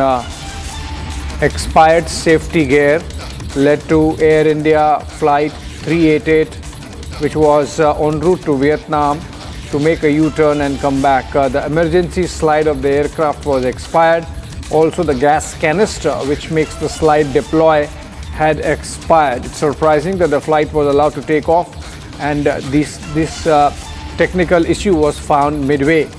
Expired emergency slides, technical snag, yet another incident involving Air India. Remember, we have seen a spate of such safety incidents which have made flights either getting cancelled or returning from mid-air, as is happening in this case. Day before yesterday, we had a Hong Kong Delhi flight return back to Hong Kong, and now Air India AI 388 Delhi Vietnam flight coming back.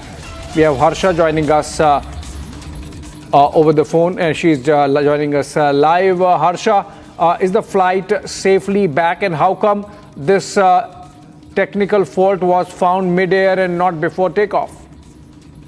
Abhishek, right now I'm in Ministry of Civil Aviation only. Just now I got to know the report which the Air India has sent to MOCA and to the DGCA regulators, which they clearly stated that the flight at 1:45 p.m. which departed, which took off from Delhi for Vietnam, after 45 minutes being airborne, the pilot noticed that there's some issue with the emergency door. At that time, he got to know, he immediately informed ATC that this aircraft is unfit to fly. Immediately, the aircraft turned back and landed in Delhi at around 3:10 p.m.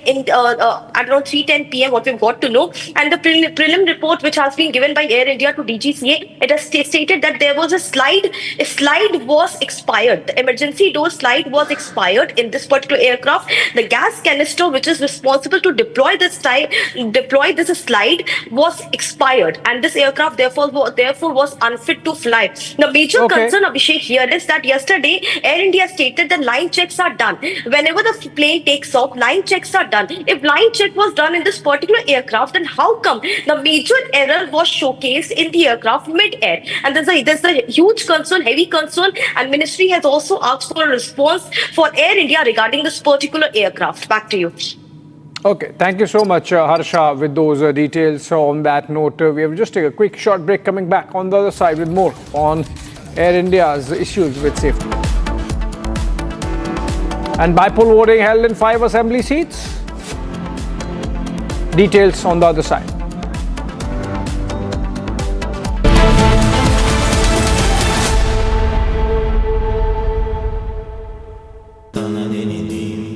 Amity has been ranked among the top universities globally for producing the most employable graduates by the Times Higher Education UK. Yet another testimony to Amity's excellent placement record.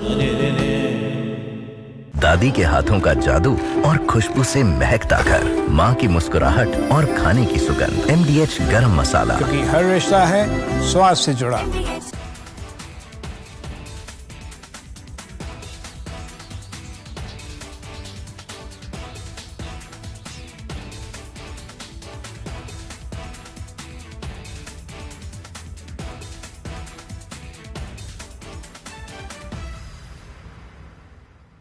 MDH की हल्दी मिर्ची धनिया करे कमाल, ये रंग दे, ये खुशबू दे, ये तीखा, ये कम पड़े, क्या निराला MDH masala. Reports have been received recently that Donald Trump has invited Field Marshal Asif Munir to the White House for lunch, and maybe he will also be attending the military parade in Washington. Now, all this is part of the United States' attempts to pressurize India to play ball, attempts to pressurize India not to get too close to Russia, China, and to not purchase any Russian military equipment and buy instead the American F-35 stealth fighters. The simple fact is that the United States is not offering us transfer of technology. It will not share the source codes, which we found a problem with the Rafales. We could not mount our indigenous beyond visual range Astra missiles and BrahMos cruise missiles on the Rafale because they did not share the source codes, and therefore we suffered. We paid a heavy price for these aircraft, and yet we could not use them to the optimum because of that unwillingness to share source code. So the same problem, and in a more magnified form, will come with the American F-35s. The American F-35s come with a huge price tag, number one. Number two, the maintenance costs are terribly high because stealth paint gets eroded. It has to be repainted, recoated. Most of the time these will be in hangar.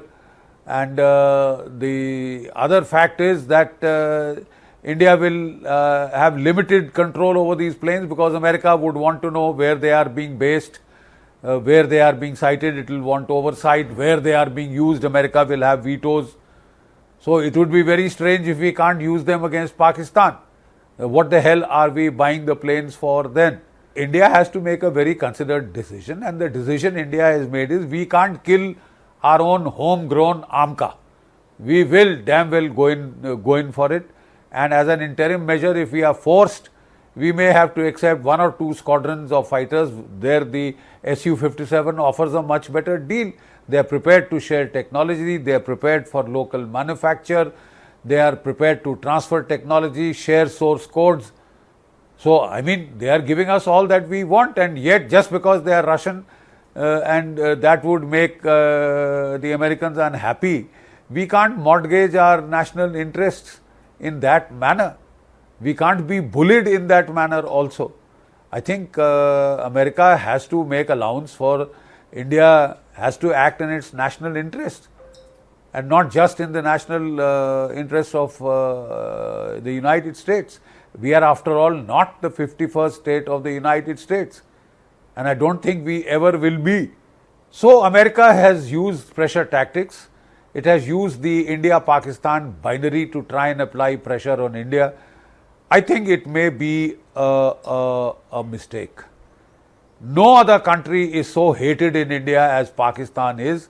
Pakistan has waged 5 conventional wars against India. Pakistan has waged continuous asymmetric wars against India for 30 to 40 years non-stop. It is the biggest pain in the neck as far as India is concerned. And if the United States wants to cozy up to Pakistan, it will be construed as a very hostile gesture in India.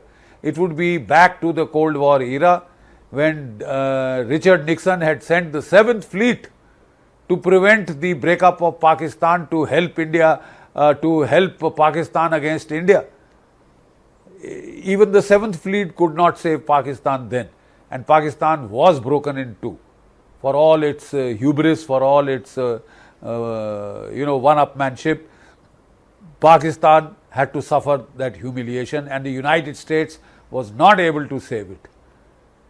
Now for the United States to align itself back with Pakistan, I think would be a tragic mistake. I am very certain that there is enough,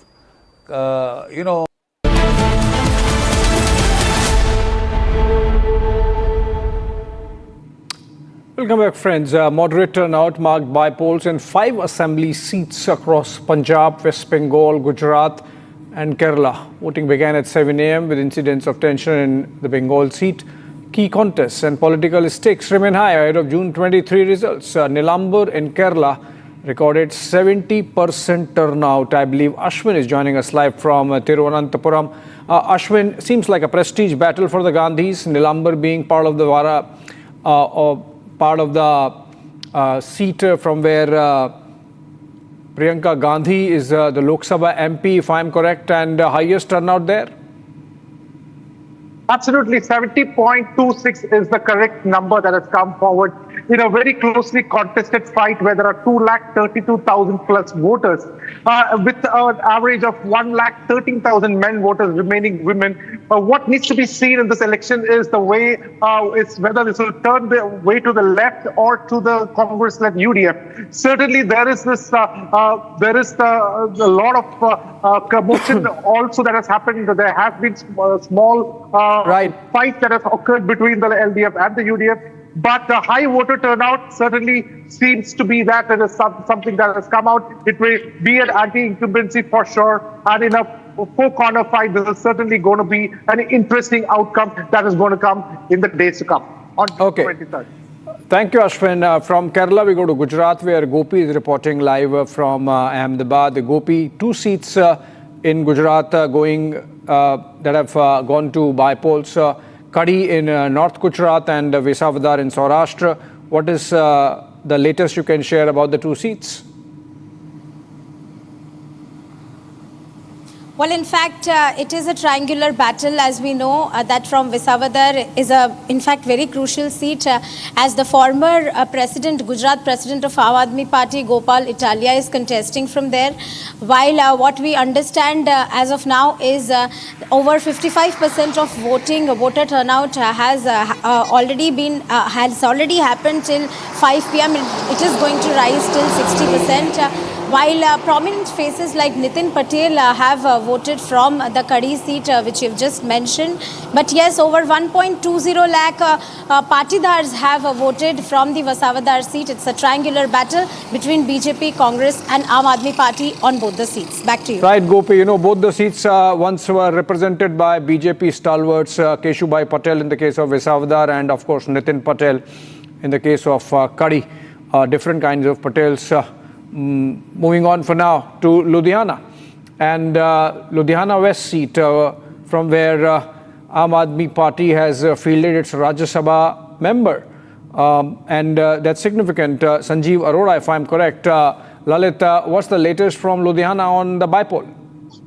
If we talk about the Ludhiana West elections, the stakes are very much high for the Aam Aadmi Party as they have to retain its seats. And if you talk about the contest, it's a triangular contest as BJP is playing a very important role in which in the past 1.5 weeks, top leadership of the BJP could be seen campaigning. So it's a triangular contest and it would be a litmus test for the Aam Aadmi Party to retain the seat. But if you talk about the Congress also, Bharat Bhushan Ashu, a two-time MLA and the former cabinet minister is also giving a tough fight on this seat.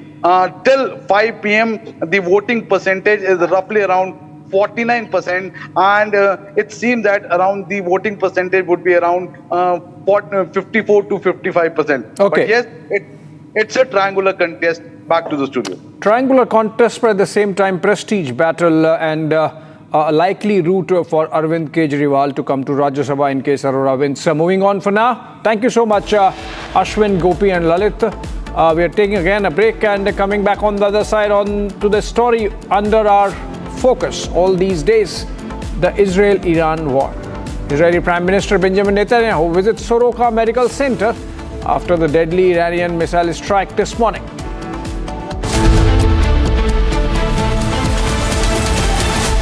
Hi, this is Chef Ranveer Brar. Guarantee you brilliance on behalf of IIHM. आधे bowl दही में 4 चम्मच MDH चटनी पुदीना मसाला डाला, stir करो, पुदीना चटनी तैयार। MDH चटनी पुदीना मसाला। इसको घर पे लगाओगे तो शादी का तो पता नहीं, और घर पक्का नहीं टूटेगा। रुंगटा नहीं तो घर स्ट्रॉन्ग नहीं। रुंगटा स्टील TMT बार एकदम सॉलिड। पहाड़ों में एक हाइकिंग शिप भी बन सकती है।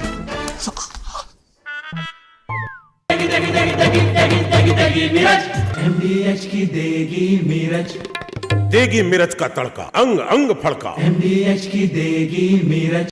תראו את כולם רצים, תראו את האנשים, תראו את האנשים.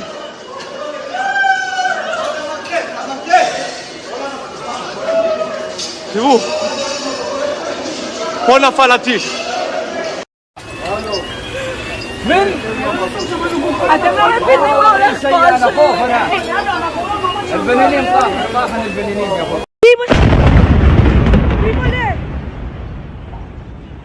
הלך סורוקה, בראש שלי אמא שלי הלך סורוקה.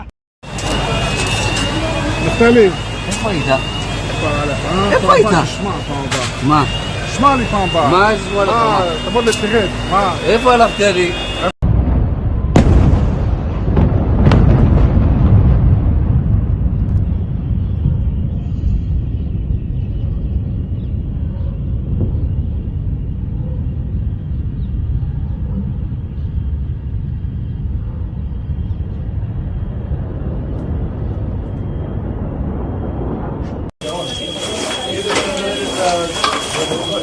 מה זה?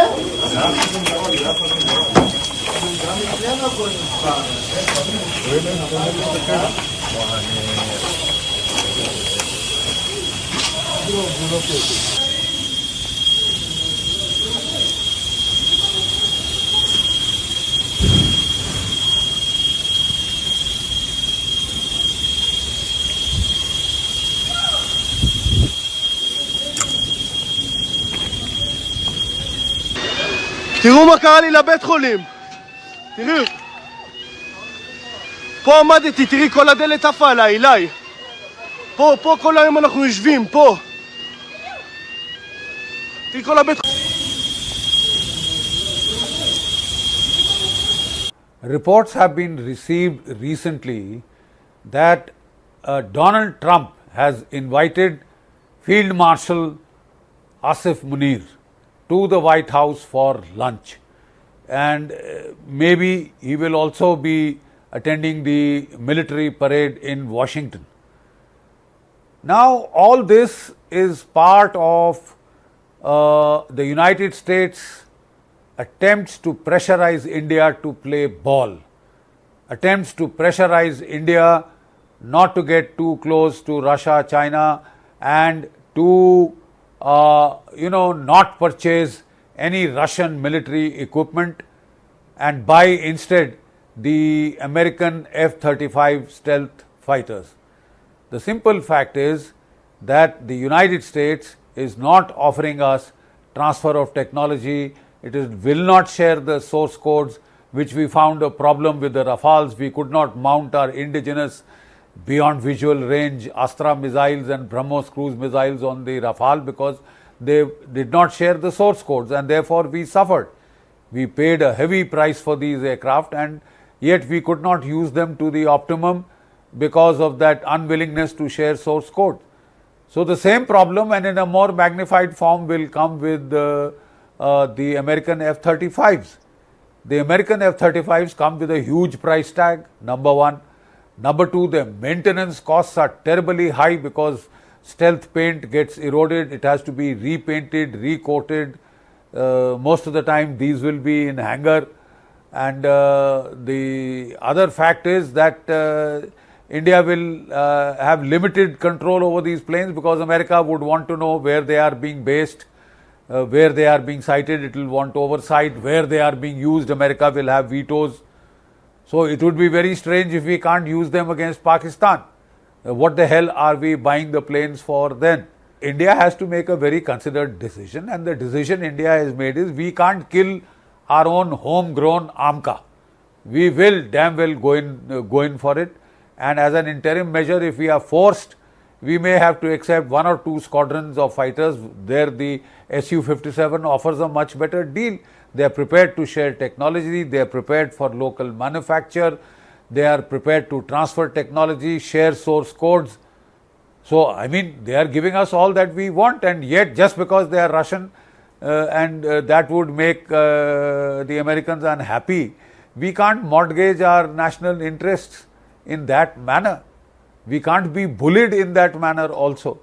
I think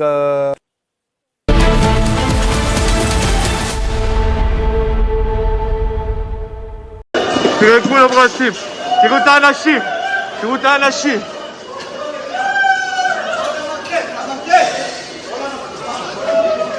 תראו, פה נפל הטיל.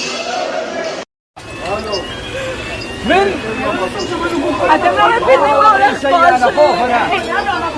البنانين طاحن البنانين قبل. הלך סורוקה, בראש שלי אמא שלי הלך סורוקה. נפתלי. איפה היית? איפה היית? שמע פעם הבאה. מה?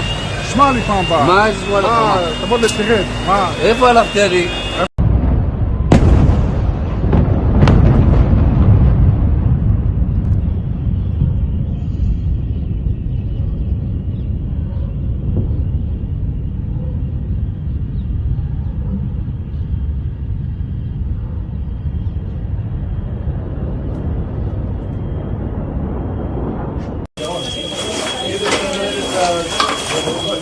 מה זה?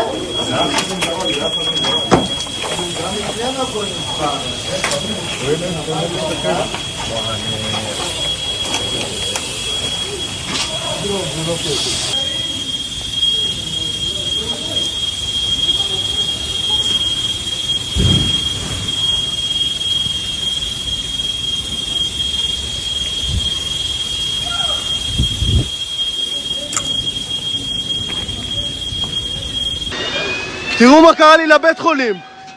תראו. פה עמדתי, תראי כל הדלת עפה עליי, אליי. פה כל היום אנחנו יושבים, פה.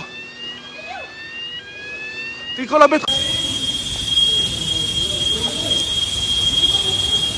Reports have been received recently that Donald Trump has invited Field Marshal Asif Munir to the White House for lunch, and maybe he will also be attending the military parade in Washington. Now, all this is part of the United States attempts to pressurize India to play ball, attempts to pressurize India not to get too close to Russia, China, and to not purchase any Russian military equipment and buy instead the American F-35 stealth fighters. The simple fact is that the United States is not offering us transfer of technology. It will not share the source codes, which we found a problem with the Rafales. We could not mount our indigenous beyond visual range Astra missiles and BrahMos cruise missiles on the Rafale because they did not share the source codes, and therefore we suffered. We paid a heavy price for these aircraft, and yet we could not use them to the optimum because of that unwillingness to share source code. So the same problem, and in a more magnified form, will come with the American F-35s. The American F-35s come with a huge price tag, number one. Number two, the maintenance costs are terribly high because stealth paint gets eroded. It has to be repainted, recoated. Most of the time these will be in hangar. And the other fact is that India will have limited control over these planes because America would want to know where they are being based, where they are being sighted. It will want oversight. Where they are being used, America will have vetoes. So it would be very strange if we can't use them against Pakistan. What the hell are we buying the planes for then? India has to make a very considered decision, and the decision India has made is we can't kill our own homegrown AMCA. We will damn well go in for it, and as an interim measure, if we are forced, we may have to accept 1 or 2 squadrons of fighters. There the Su-57 offers a much better deal. They are prepared to share technology, they are prepared for local manufacture, they are prepared to transfer technology, share source codes. So, I mean, they are giving us all that we want, and yet just because they are Russian and that would make the Americans unhappy, we can't mortgage our national interests in that manner. We can't be bullied in that manner also. I think America has to make allowance for India, has to act in its national interest and not just in the national interest of the United States. We are, after all, not the 51st state of the United States, and I don't think we ever will be. So America has used pressure tactics. It has used the India-Pakistan binary to try and apply pressure on India. I think it may be a mistake. No other country is so hated in India as Pakistan is. Pakistan has waged 5 conventional wars against India. Pakistan has waged continuous asymmetric wars against India for 30 to 40 years non-stop. It is the biggest pain in the neck as far as India is concerned. And if the United States wants to cozy up to Pakistan, it will be construed as a very hostile gesture in India. It would be back to the Cold War era when Richard Nixon had sent the 7th Fleet to prevent the breakup of Pakistan, to help India, to help Pakistan against India. Even the 7th Fleet could not save Pakistan then, and Pakistan was broken in two. For all its hubris, for all its one-upmanship, Pakistan had to suffer that humiliation, and the United States was not able to save it. Now for the United States to align itself back with Pakistan. Co-powered by Century Ply Club Prime. Raho befikar. Amity has been ranked among the top universities globally for producing the most employable graduates by the Times Higher Education UK. Yet another testimony to Amity's excellent placement record. पैसा लगाना है तो century ply club prime पे लगाओ। डूबेगा नहीं, जलेगा भी नहीं, कोई खा नहीं जाएगा, धोखा नहीं देगा, ऊपर नीचे भी नहीं होगा। सेफ रहेगा, सिक्योर्ड में मिनिमम 30 साल का रिटर्न देगा। अब इससे बेटर इन्वेस्टमेंट है तो बताओ। सेंचुरी प्लाई क्लब प्राइम, रहो बेफिक्र। ये है सीक्रेट रेसिपी MDH का जीरा सिप जल जीरा मसाला।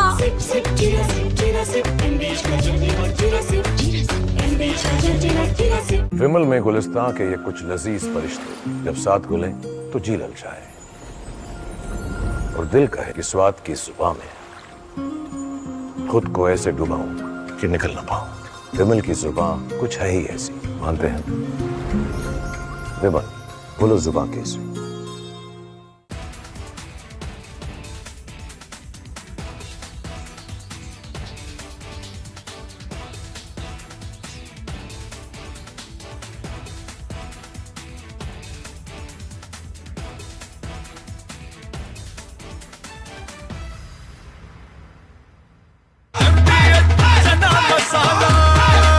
अब छोलिया हो या लोबिया, सफेद चने या काले चने, सब कुछ मजेदार बने।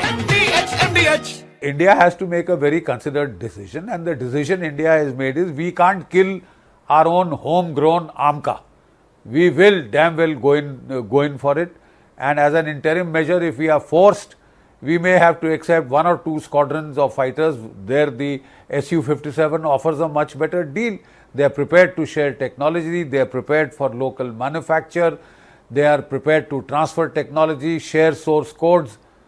So, I mean, they are giving us all that we want, and yet just because they are Russian and that would make the Americans unhappy, we can't mortgage our national interests in that manner. We can't be bullied in that manner also. I think America has to make allowance for India, has to act in its national interest and not just in the national interest of the United States. We are after all not the 51st state of the United States, and I don't think we ever will be. So America has used pressure tactics. It has used the India-Pakistan binary to try and apply pressure on India. I think it may be a mistake. No other country is so hated in India as Pakistan is. Pakistan has waged 5 conventional wars against India. Pakistan has waged continuous asymmetric wars against India for 30 to 40 years non-stop. It is the biggest pain in the neck as far as India is concerned. And if the United States wants to cozy up to Pakistan, it will be construed as a very hostile gesture in India. It would be back to the Cold War era when Richard Nixon had sent the 7th Fleet to prevent the breakup of Pakistan, to help India, to help Pakistan against India. Even the 7th Fleet could not save Pakistan then, and Pakistan was broken in two. For all its hubris, for all its one-upmanship, Pakistan had to suffer that humiliation, and the United States was not able to save it. Now for the United States to align itself back with Pakistan, I think would be a tragic mistake. I am very certain that there is enough computation power in the United States, in its think tanks, in its administration, to work out the vis-a-vis value of relationships with India or with Pakistan, right? And if the United States chooses India over Pakistan, it's welcome to it. From Asia's largest news headquarters, setting the agenda for Bharat.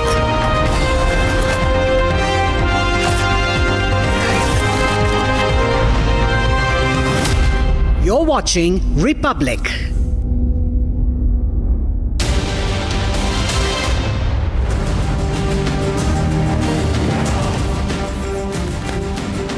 Hello and welcome you watching the Thursday edition of This Is Exclusive with me, Shavan Sen. It started as a covert cyber war to shadowy proxy battle between Iran and Israel. Now it's turned out to be a full-blown war, and it's no longer limited to Israel and Iran, with the United States of America also stepping in. Tonight on This Is Exclusive, we get you detailed ground reports not just from Israel and Iran, but also from Lebanon. Has Iran been isolated? What really happened to Iran's allies? All this and much more on this edition of This Is Exclusive. But up first, let me take you through the headlines we are tracking at this hour.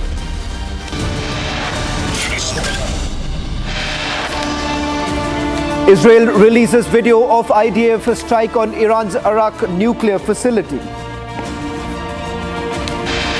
Iranian missile strikes Soroka Hospital in Beersheba in Israel, where IDF soldiers are undergoing treatment. The only channel with exclusive ground reports, Republic reports from Israel, Iran and Lebanon. No end to Air India's technical snags. Multiple flights delayed and cancelled, but Air India yet to give any answers.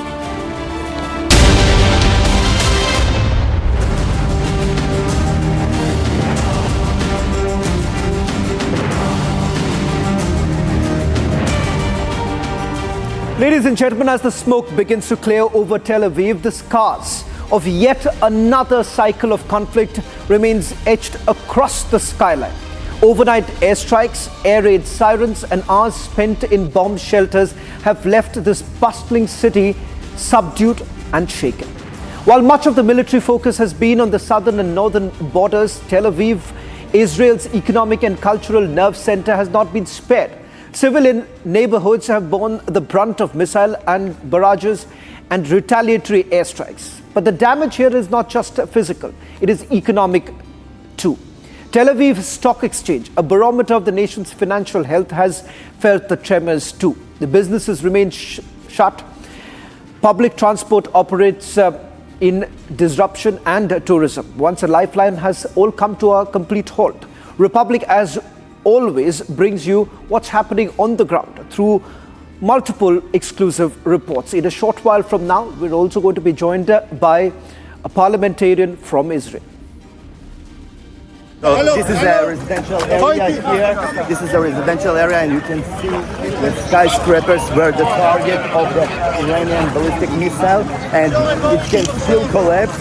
And see here also behind me, this is one of the residential buildings where people also living, and it's completely destroyed. See how much the damage is just from one rocket. All the skyscrapers around, all of them almost completely destroyed.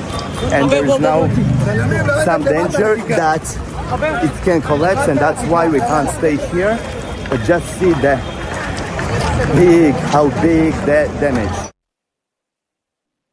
Behind me you can see the targets of the Iranian missiles. You can see that those are skyscrapers where people are working, people are living, and tens of thousands of people should come here today in the morning. But fortunately, just before the day started, the work day, the rocket hit the ground, and that's why there are so many casualties as it could be if the rocket would hit just a bit after that. Israel just yesterday released the restrictions, and cafes, restaurants, offices, workplaces could be open if there is a bomb shelter that they can reach in time after the alert. There are several minutes to reach the bomb shelter. And here the security forces ask us all the time to leave the area because it's not safe. Those skyscrapers can collapse, and it's not stable here, and also there's underground metro stations, and that's why the ground also can maybe collapse. How extensive is the damage just from one ballistic rocket of Iran? And you can see that Iran targets civilian residential areas, business areas, but there are no military targets here, no military bases, no strategic targets here. It's a residential area, and that's where Iranians are sending their missiles for almost a week. Here behind me you can see how extensive is the damage just from one rocket, and we need to go downstairs because it is really dangerous, and the soldiers tell us that we need to go more down. But see the damage to the skyscrapers here all around. Thousands of people supposed to go to a work. People are living here. People still in shock and they are rescued. The army and the security forces try to understand how many people still could be survived, but now we need to go. Yeah, you see that police tell us that we need to go, and we are going together because it's dangerous here. And you can see that the police are nice. They just tell us for our life it's better to move because it's really dangerous to be there. You can see how extensive is here the damage just from one rocket. In the past 24 hours, Israel and Iran have entered a dangerously escalated phase of the confrontation, with both sides exchanging intense missile and airstrikes. Iranian ballistic missiles struck multiple Israeli targets, including a hospital in Beersheba and the Tel Aviv Stock Exchange building, injuring hundreds and damaging key infrastructure. In a swift and forceful retaliation, Israel also launched airstrikes on Iran's nuclear and military facilities in Iraq and Natanz and Isfahan, signaling a direct challenge to Tehran's nuclear posture. As far as the Israelis are concerned, they say that they are essentially trying their best to cripple Iran from carrying out their nuclear program. Iran, on the other hand, accuses Israel of targeting civilian areas. And as a result, they have now started targeting several of the civilian areas. But Iran maintains that these are not civilian areas where the attacks have been carried out, but rather they are military installations that have been targeted. Is that really the case? We're going to put out the both sides.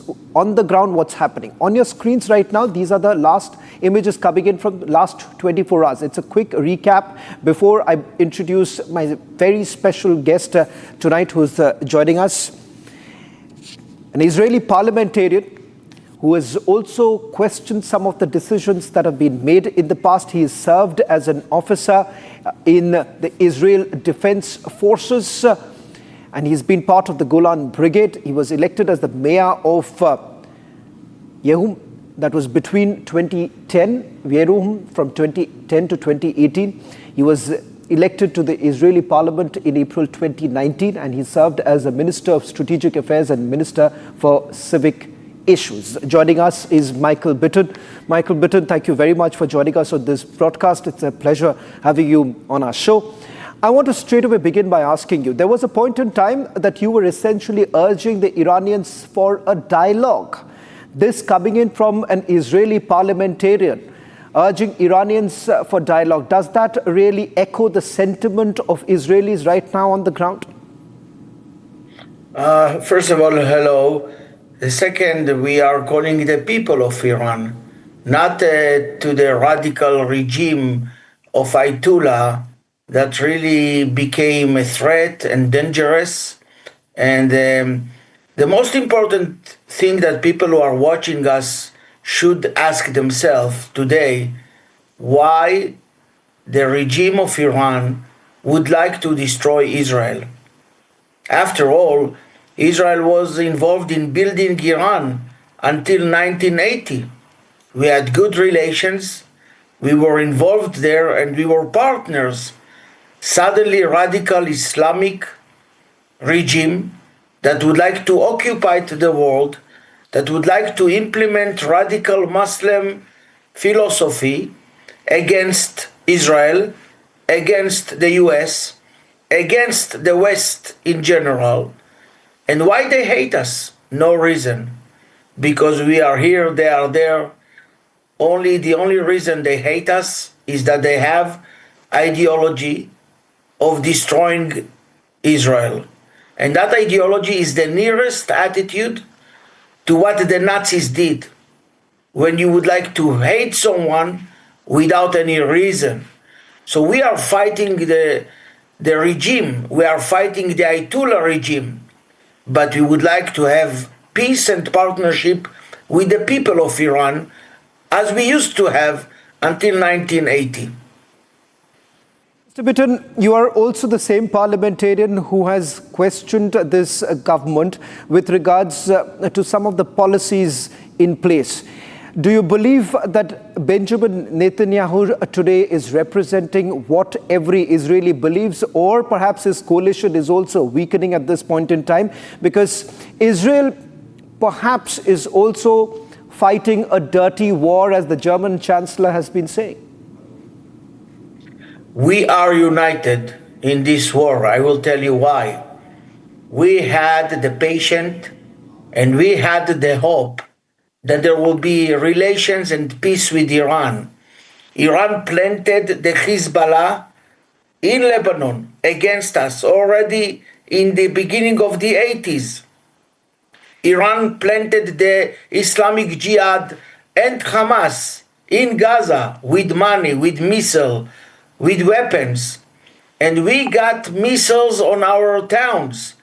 We are getting missiles on Sderot and missiles on Tel Aviv and missiles on Jerusalem over the last 40 years. We waited for the world. We waited that the world will understand that Iran is a threat, but no one acted.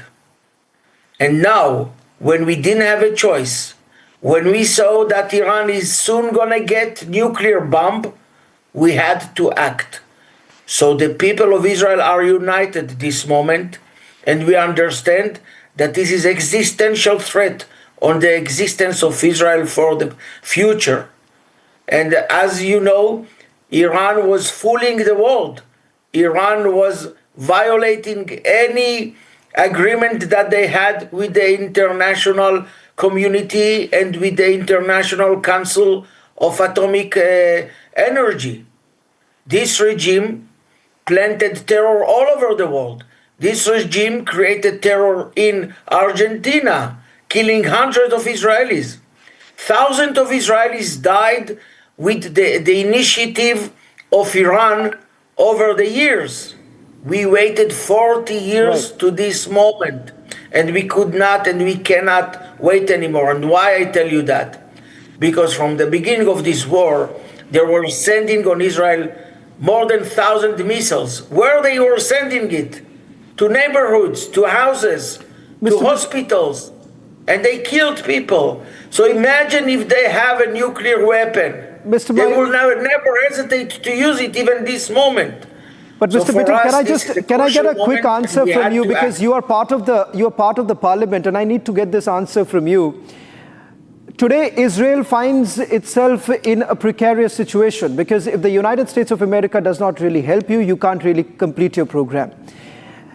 Can I then ask you, is the United States of America all set to join the war? Do you believe that it is just a matter of time before the United States of America joins hands with Israel and carries out what you are saying, the final lap of the war? For us, the United States is a strategic partner. We have strategic partnership with many international states, including India and many others. The US did not say that they are not allowing us to attack Iran. They totally said that we have the right to attack and to protect ourselves. And surprisingly, all the world is united about it. You should listen to Germany, to French, to England, and to the US. They all saying that the Ayatollah regime is a threat to the world. And because of that, we are getting international support. And what the Chancellor of Germany said, we are doing the dirty work for the world. That's totally true. We don't know yet if America and the US will decide to join the war, but they are totally supporting the aim of preventing Iran from having nuclear and having missiles that can threaten the world. Well, thank you very much, Mr. Michael Bitton, for joining us on this broadcast. In fact, there is political unity on this entire issue, coming up the kind of backing that the Prime Minister has received. Let me now quickly take you through some of the areas that have been targeted by the Israelis. And this is what we know so far. Natanz nuclear facility in Isfahan, Iran's primary uranium enrichment facility, was the first day that it was targeted. Let's move on. Let's take you through the other details of areas that have been targeted. This is about approximately 15,000 centrifuges at Natanz that have been damaged. Then we have the Parchin military base in Tehran that's involved in nuclear weapons research and ballistic missile development that has been targeted. The third is the Islamic Republic of Iran broadcasting headquarters, that is, again, the state broadcaster that was hit during a live broadcast, and the Israelis maintain that it was basically used by the IRGC. Arak nuclear facility this afternoon, it was targeted. Key facility that is related to Iran's nuclear program that has also been targeted. The Kermanshah air base and that area has been targeted by the Israelis. It's home to Iranian army aviation base, and also this is the place from where missiles were being launched. Known to support fighter aircrafts and ballistic missile launchers, Kermanshah air base has also been targeted by the Israelis. Now this is three of the other places. Then you also have the Dimona nuclear facility that has been targeted. Apart from this, and the Weizmann Teaching Institute. These are some of the places that have been targeted. In fact, what we have also done, ladies and gentlemen, we have got you details of the places that have been targeted and how Israel has basically responded. Republic basically continues to expand its ground presence in Israel to bring you minute-to-minute update. In fact, this morning, several places that were essentially targeted, these included civilian areas. This report has been filed by my colleague Ratnadeep Chakrabarti. I'm currently standing in central Tel Aviv, which has been very much affected with the Iranian ballistic missile. As you can see at the back, most of the buildings are charred and have been destroyed. And if I could pan my camera to the other side and I can show you, most of the buildings here have been completely destroyed and the areas have been evacuated. Most of the citizens, once are flooding a street with people flooding in, eating in the cafes around, looks very empty right now. And at this point of time, we could hardly see anyone on the street. What do you see right now? What was before? Very popular hub for Olim and Israelis alike. There's lots of different internet cafes in the area that are now closed because of the damage. Behind us, we have what used to be a very normal streets.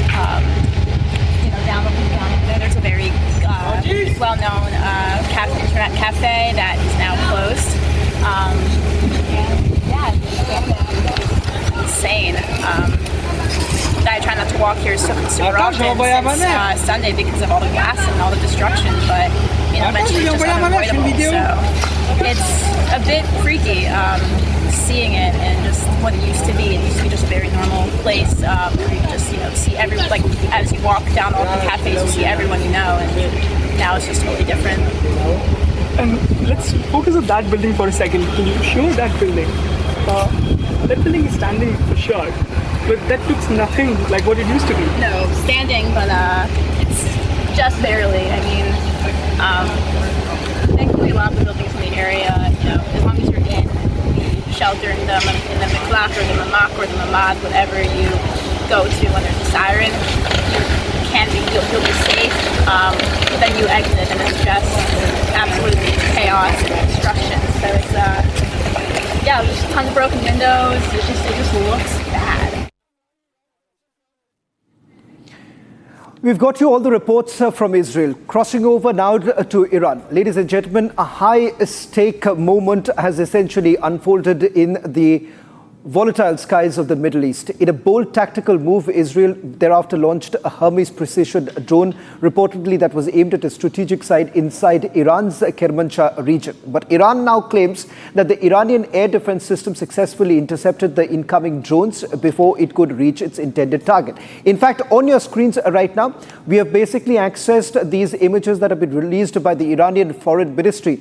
And if we can just quickly take you through the full frame of that interception claim that has now actually been made by the Iranians. It's the Hermes drone that has been intercepted by the Iranians. In fact, they say that no damage has been inflicted on the Kermanshah air base. Now that's what the Iranians essentially claim, and that's the area, that's the drone that you see has been targeted by the Iranians. On your screens right now, these are the images, two sets of images that we have. One of the launch of this particular drone coming in from Israel, and that was the footage that was released by the Israelis. Now, Iranians have countered that by putting out another set of images, which basically shows that perhaps that particular drone was intercepted. Now, in terms of the areas that have been targeted by the Iranians, in fact, Iranians' attack on Israel.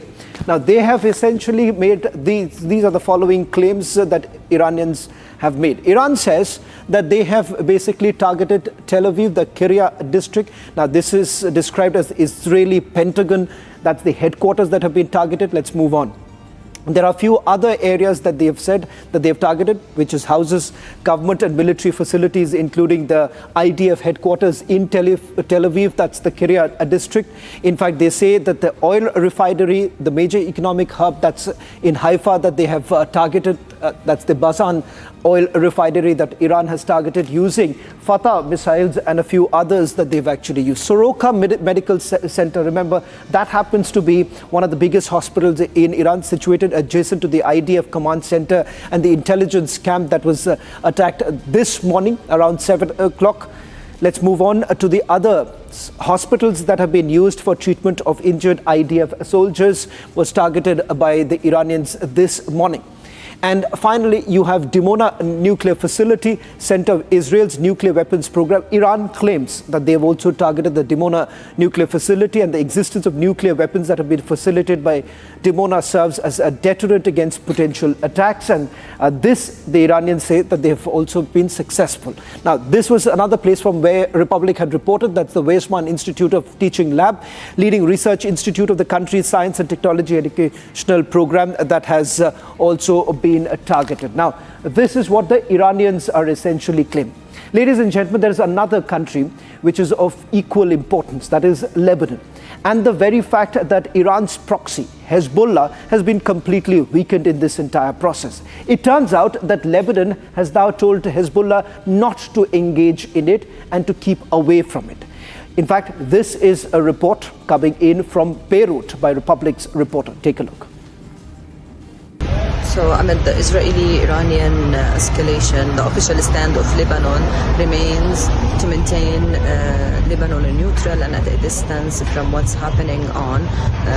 The president and the prime minister condemned the Israeli airstrike on Iran on a Friday, and beside of that they are working on keeping Lebanon away. However, Israel is still threatening Lebanon and it's attacking Lebanon almost each day, as the Israeli military spokesperson just announced today that their strikes will continue on Lebanon and on Gaza, alongside with the widespread strikes on Iran.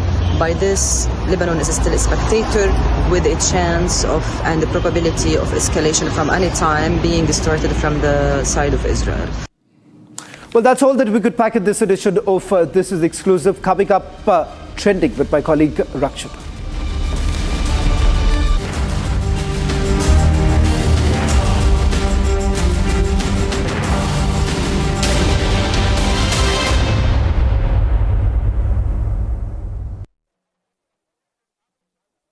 Co-powered by Century Ply Club Prime. रहो बेफिक्र. पैसा लगाना है तो century ply club prime पे लगाओ. डूबेगा नहीं, जलेगा भी नहीं, कोई खा नहीं जाएगा, धोखा नहीं देगा, ऊपर नीचे भी नहीं होगा, सेफ रहेगा, सिक्योर्ड में मिनिमम 30 साल का रिटर्न देगा. अब इससे बेटर इन्वेस्टमेंट है तो बताओ. Century Ply Club Prime. रहो बेफिक्र. India has to make a very considered decision, and the decision India has made is we can't kill our own homegrown AMCA. We will damn well go in for it, and as an interim measure, if we are forced, we may have to accept 1 or 2 squadrons of fighters. There the Su-57 offers a much better deal.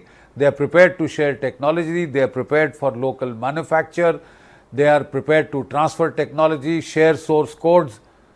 So, I mean, they are giving us all that we want, and yet just because they are Russian and that would make the Americans unhappy, We can't mortgage our national interests in that manner. We can't be bullied in that manner also. I think America has to make allowance for India, has to act in its national interest and not just in the national interest of the United States. We are, after all, not the 51st state of the United States, and I don't think we ever will be. So America has used pressure tactics.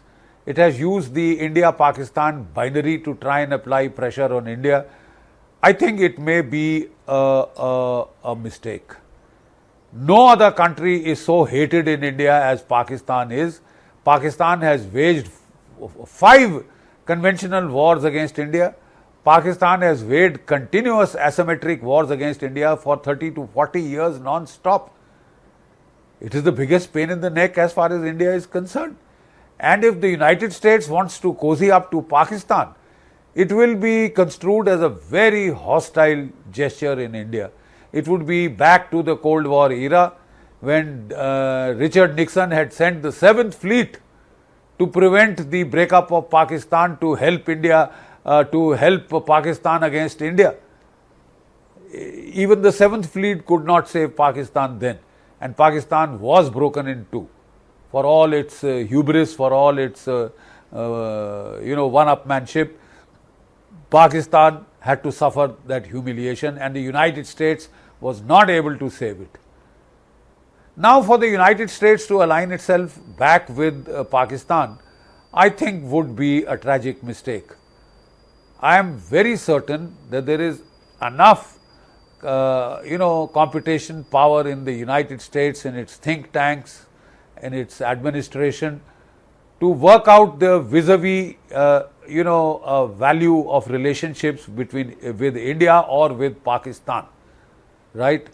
And if the United States chooses India over Pakistan, it's welcome to its choice. Pakistan is a failing state. It's almost a failed state. It's on the brink of failure. It is a state in economic chaos and turmoil. It is a state where the military overspends to the extent of destroying the state, destroying its economic basis.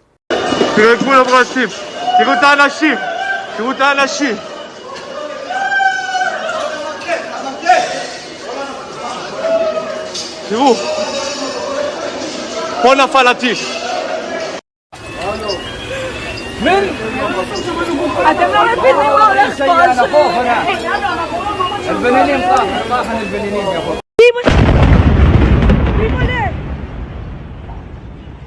הלך סורוקה, בראש של אמא שלי הלך סורוקה. נפתלי. איפה היית? איפה היית? שמע פעם הבאה. מה? שמע לי פעם הבאה. מה ישמע לך? תבוא לתרד. איפה הלכת לי?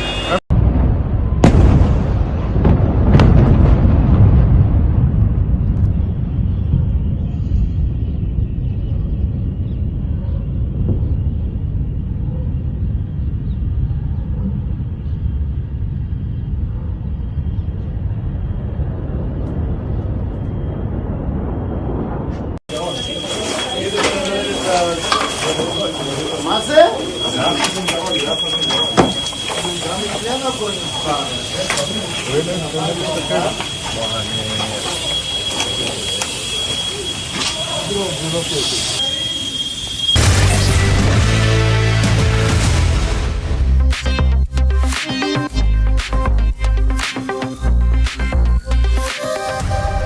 From your smart screens to your smart television, trending stories are breaking the internet. Today, students took a sigh of relief as they landed in the national capital from Iran under Operation Sindhu. They are grateful and they are relieved.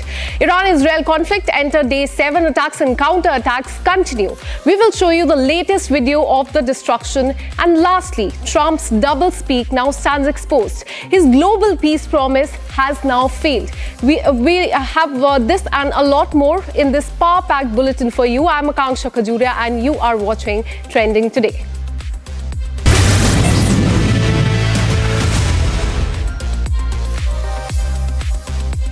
Well, India has announced Operation Sindhu to evacuate Indian nationals from Iran as fear of an all-out Israeli military strikes on Iran has increased. The first batch of 100 students returned from Armenia to the national capital in the early hours of Thursday. These students, most of whom were studying at the Urmia Medical University in Iran, were the first. They were moved to Armenia with the help of the Indian embassy.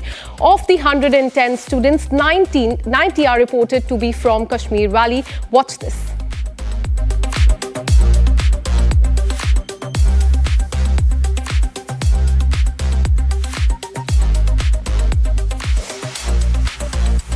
Parents and family members of several students were seen waiting anxiously at the airport for their children to, in fact, land there. Haider Ali, the father of a 21-year-old MBBS student, thanked the Indian government for bringing his son back, but expressed concern for those who are still stuck in Tehran. Another student, Yasir Ghaffar, said that he saw missiles and heard sirens in Iran.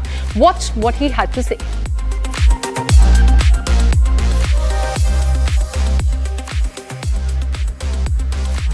वो sound सम्राट को सुन रहे थे, बस वही और कुछ नहीं। जी, क्या कहना चाहेंगे? अब आप भारत वापस आ गए हैं। बस कुछ नहीं, खुश हूँ।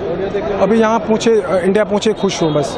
जब आप गए थे तो जाहिर है कि सपने लेकर गए होंगे, अब कहीं ना कहीं उसको लेकर एक मन में कुछ चीजें होंगी, तो क्या कहना चाहेंगे अभी पढ़ाई को लेकर? अभी वो सपने मैंने नहीं खोए हैं, अल्लाह साथ है, वो सपने इंशाल्लाह पूरे हो जाएंगे। बट इंशाल्लाह जब हालात ठीक हो जाएंगे फिर से हम ईरान जाएंगे। जब ये सब हो रहा था तो जाहिर है कि घर से पेरेंट्स आपको कॉल कर रहे होंगे, तो काफी चिंतित रहे होंगे। क्या कुछ ऐसे वक्त में आपने फेस किया? थोड़ा अगर उसके बारे में भी आप। हाँ, थोड़ा लग रहा था, थोड़ा परेशानी घर वालों को हो रही थी, ये तो कॉमन सेंस है। Another student evacuated from Iran, in fact, was visibly relieved to be back home. Take a look at what he said too. बहुत खुश हूँ, खुशी बयान नहीं कर सकता। अपने घर वालों को देखने के लिए खुशी जो है बहुत ज़्यादा है। वहाँ के हालात को देखकर क्या कहना चाहेंगे? वहाँ के हालात बहुत वर्स्ट हैं, वहाँ के लोगों के लिए भी। वहाँ छोटे छोटे बच्चे हैं, सब लोग हैं, हमारी तरह ही लोग हैं सब, वो भी सफ़र कर रहे हैं। वॉर अच्छी चीज़ नहीं है, कहीं भी हो दुनिया में वॉर अच्छी चीज़ नहीं है। बच्चे हैं, इंसानियत ही मारी जाती है, तो ये नहीं होना चाहिए। We should pray for them. Okay, कितनी खुशी हो रही है यहाँ पर वापस आके? बहुत खुशी हो रही है, बहुत अच्छा लग रहा है। अपने घर वालों से मिलेंगे, अभी मेरे फादर मेरा वेट कर रहे हैं। In fact, ladies and gentlemen, just a while back, I spoke to one of the students who has been evacuated. Watch this. I'm joined by Mariam, who has returned from Iran. She was studying in Urmia University of Medical Sciences. I'm also joined by her family. Urmia, मैं आपसे पूछना चाहूँगी, आप exactly कहाँ पे थे Iran में? कैसा सिचुएशन था वहाँ पे जब आपको इवैक्यूएट करना पड़ा, और अब इंडिया आपको आके कैसा लग रहा है? हमें इवैक्यूएट करा ऐसे कि हमें पहले एक दिन पहले मैसेज आया था हमारी एम्बेसी से। हमें बोला था कि आपको नेक्स्ट डे बस आएगी तो आपको रिलोकेट करेंगे आर्मेनिया में। तो हमें फिर बस के थ्रू रिलोकेट किया गया आर्मेनिया में। फिर हमने आर्मेनिया बॉर्डर क्रॉस किया, फिर हमें कैपिटल ले जाया गया आर्मेनिया के। फिर हमें एक दिन उधर स्टे हुआ और उसके बाद हमें आर्मेनिया एयरपोर्ट ले जाया गया फिर नेक्स्ट डे सुबह। और उसके बाद फिर वहाँ से दोहा एयरपोर्ट पे हमें ले जाया गया। फिर दोहा एयरपोर्ट पे प्लेन को रिफ्यूलिंग के लिए वहाँ पे वेट करना पड़ा। एक घंटा लगा होगा उधर, और उसके बाद फिर हमें दिल्ली एयरपोर्ट। अब आप दिल्ली आ चुके हैं, आपको कैसा लग रहा है यहाँ पे अब पहुंच के? क्या आप मैसेज देना चाहेंगे इंडियन गवर्नमेंट को, क्योंकि ये पूरा एक ऑपरेशन था जिसका नाम ऑपरेशन सिंधु रखा गया था। अब आप वापस आ गए हैं, कैसा लग रहा है? मैं और मेरे साथ जितने भी मेरी यूनिवर्सिटी के बच्चे हैं, हम सब बहुत ग्रेटफुल हैं हमारी गवर्नमेंट के, हमारी एम्बेसी के, और हम लोग बहुत खुश हैं, हम लोग बहुत रिलीफ हैं। मैं एक क्वेश्चन आपकी मदर से भी पूछना चाहूंगी। रिपब्लिक टीवी से बात करने के लिए धन्यवाद। आपको कैसा लग रहा है? आपकी बेटी आ गई है, हम समझ सकते हैं कि बहुत ही टेंस सिचुएशन थी वहां पे जब ये कॉन्फ्लिक्ट शुरू हुआ। आपको घबराहट हो रही होगी क्योंकि आपकी बेटी वहां पढ़ाई करती है। अब वो वापस आ गई हैं, तो आपको कैसा लग रहा है? बहुत अच्छा लगा है। वो था कि घबराहट तो थी, लेकिन बात होती थी इसलिए हम वो थे, मतलब घबराहट तो थी। देखिए, अब बहुत खुश हैं कि वहाँ की एम्बेसी ने, इंडिया की एम्बेसी ने इतना अच्छा काम किया, हमारे बच्चों को इतने अच्छे से लेके आए। ये बहुत खुशी की बात है हमारे लिए, बहुत ज्यादा, कि हमारे बच्चे घर वापस आ गए। मरियम, मैं आपसे पूछना चाहूंगी, क्या अभी भी कुछ बच्चे आपके, कुछ फ्रेंड्स वहाँ पे Urmia university of medical sciences के कुछ और भी बच्चे अभी फंसे हुए हैं? आपके अंदाजे से और कितने बच्चे वहाँ हैं जो उनकी अभी भी इवैक्यूएशन की जरूरत पड़ सकती है जिनको? उर्मिया यूनिवर्सिटी में जितने भी इंडियन बच्चे थे उन सबको लाया, वो सब आ गए हैं इंडिया। 110 बच्चे थे, सब आ गए हैं, और वहाँ पे कोई बच्चा नहीं है। और बाकी एरियाज में आपके आसपास जितने भी नेबरहुड में थे वहाँ कितने और बच्चे पढ़ते हैं? तेहरान के बच्चे अभी उधर ही फंसे हैं, वो भी रिलोकेट हो गए हैं, लेकिन उनको भी हमारी एम्बेसी इवैक्यूएट कर लेगी, आई एम श्योर। और बाकी यूनिवर्सिटीज के बच्चे जहाँ जहाँ पे खतरा ज्यादा है उन बच्चों को रिलोकेट किया गया है। अब आप आ गए हैं तो क्या आप एक मैसेज इंडियन गवर्नमेंट को देना चाहेंगे? ऑपरेशन सिंधु के अंडर आपको वापस लेके आए हैं, क्या कुछ कहना चाहेंगी? मैं बहुत थैंकफुल हूँ हमारी गवर्नमेंट के, उन्होंने इतना क्विक हमारे लिए एक्शन किया, हम इतनी जल्दी आए, अच्छे से आए, सेफली आए। बहुत बहुत ग्रेटफुल है हमारी गवर्नमेंट के, हमारे एम्बेसी के। थैंक यू मरियम, हमसे बात करने के लिए। आपकी मदर भी जिन्होंने हमें बताया कि क्या सिचुएशन थी और उनको कैसा लग रहा था। Thank you so much. As tensions in West Asia continue to rise, there comes another unprecedented escalation with Iran hitting Israeli hospital. Here are the visuals on your screen that you can see, and it's not just any hospital, it's the Soroka hospital in Beersheba, one of the biggest hospital in southern Israel.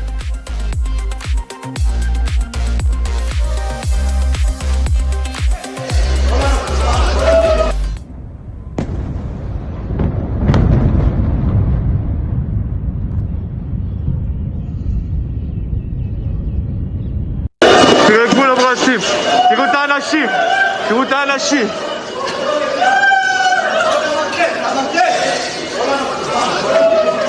תראו,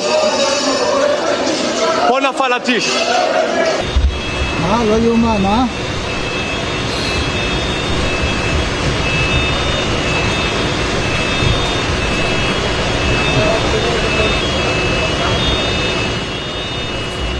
And speaking of unprecedented escalation, the Israeli Defense Forces IDF has shared a video of the nuclear reactor in the Iraq, claiming that it was being used by Iran to create a nuclear bomb. Ladies and gentlemen, as you can see on the screen, here's a video of IDF, and IDF has claimed that the inactive reactor has been neutralized earlier today. In fact, shortly afterwards, the International Atomic Energy Agency also issued a confirmation of the Israeli hit.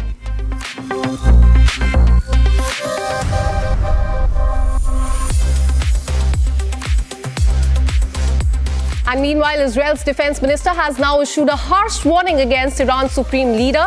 He said that Ayatollah Ali Khamenei shouldn't continue to exist. His comment come after major Iranian missile strike on Israel's Soroka hospital in Beersheba. Speaking in Tel Aviv, he accused the Iran supreme leader of personally ordering attacks on the civilian targets and making the destruction of Israel his own mission.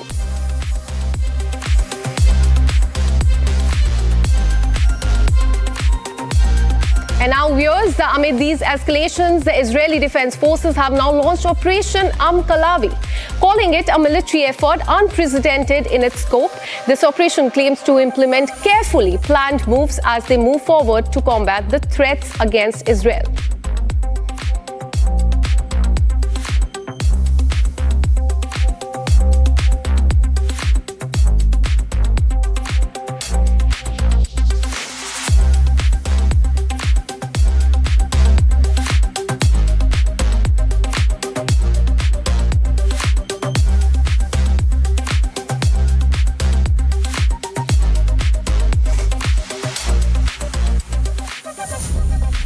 And hot off the plate and straight to your screens, this is the hot trends. Have a look.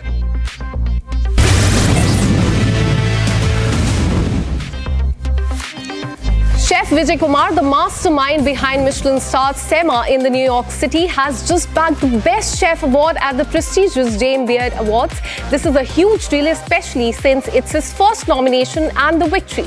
Kumar's emotional speech is going viral on social media, and it's easy to see why.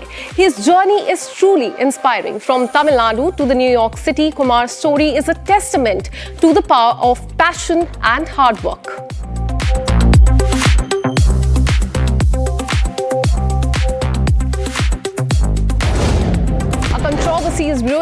Maharashtra politics, Minister Bharat Gogavale is facing the heat from opposition parties over allegations of using occult rituals to win the elections and secure cabinet spots. A viral video showing him engaged in rituals has sparked a heated debate online, with many questioning the relevance of such practices in modern politics. The incident has also raised eyebrows about the minister's judgment and the priorities. Have a look.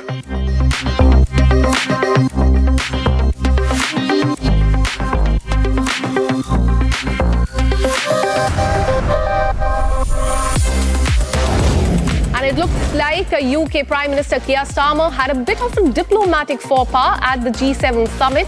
Instead of shaking hands with the South Korean president, he accidentally greeted the interpreter. The moment was caught on camera and it's been making waves on social media.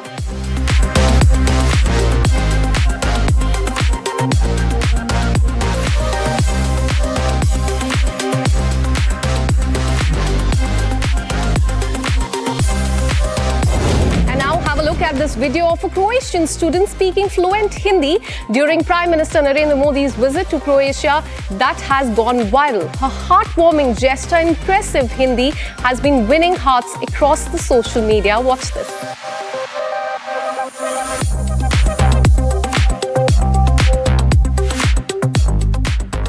जी, मेरा नाम कार्ला है और हम सारी आ गए यहाँ प्रधानमंत्री मोदी जी का स्वागत करने को, और हम बहुत खुश हैं। ये बहुत बड़ी बात है, सिर्फ हमारे लोगों के लिए नहीं लेकिन पूरे देश के लिए। और जी, हम बस इंतज़ार कर रही है, अभी हम देखेंगे क्या। And in a heartwarming moment, Prime Minister Narendra Modi was welcomed with the Gayatri Mantra and Vedic chants of the locals dressed in Indian attire. This was the first ever visit by an Indian Prime Minister. Now sharing a video of the welcome on X, PM Modi wrote, "The bonds of culture are strong and vibrant. Happy to see Indian culture has so much respect in Croatia." Watch this.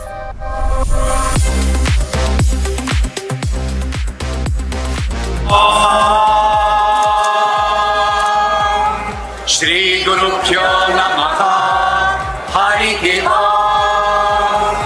Om Bhur Bhuvassuvaha Tat Saviturvarenyam Bhargo Devasya Dhimahi Dhiyo Yo Nah Prachodayat Om Tat Chayo. A huge explosion lit up the Texas skies when SpaceX Starship rocket prototype went up in flames during a static fire test at the testing center. The incident, which occurred on Wednesday night, sent debris flying across the facility and forced an indefinite suspension of the launch preparations. Fortunately, no injuries were reported, and SpaceX confirmed that there were in fact no hazard to the surrounding communities as well.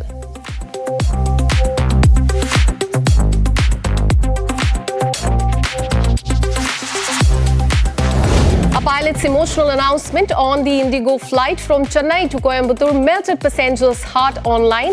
Before takeoff, Krishnan announced that his grandparents and his mother were on the flight, with his grandfather flying for the first time. Krishnan jokingly mentioned that he had often sat in the backseat of his grandfather's TVS 50, but now it was his turn to give him a ride. His mother was seen wiping away tears, and the moment was undoubtedly special for everyone on board. Watch this.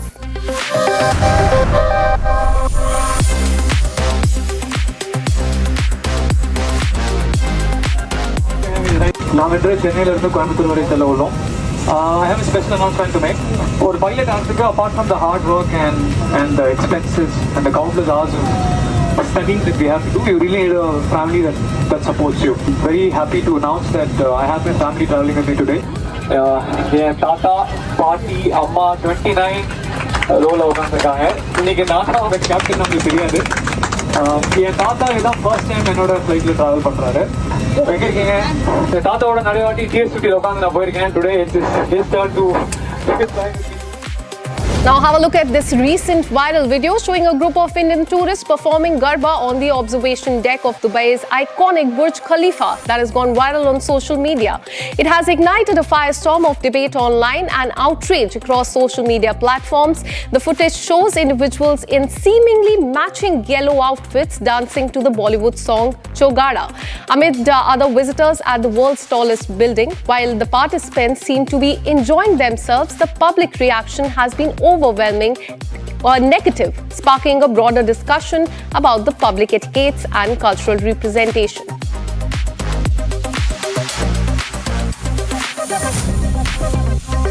A powerful volcano has erupted in Indonesia, sending ash cloud 11 kilometers high. This has caused the cancellation and diversion of several international flights, including an Air India plane that was bound for Bali on Wednesday.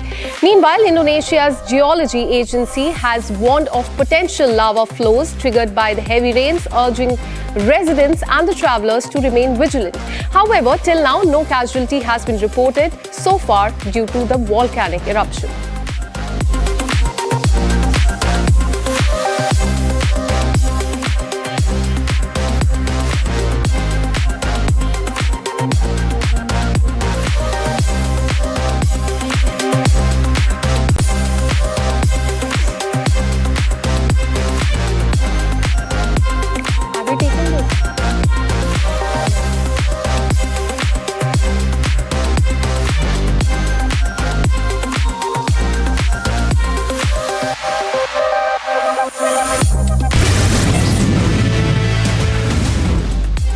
And this is all we could pack for you in Trending today. Coming up next is the debate with Arnab Goswami. Good night.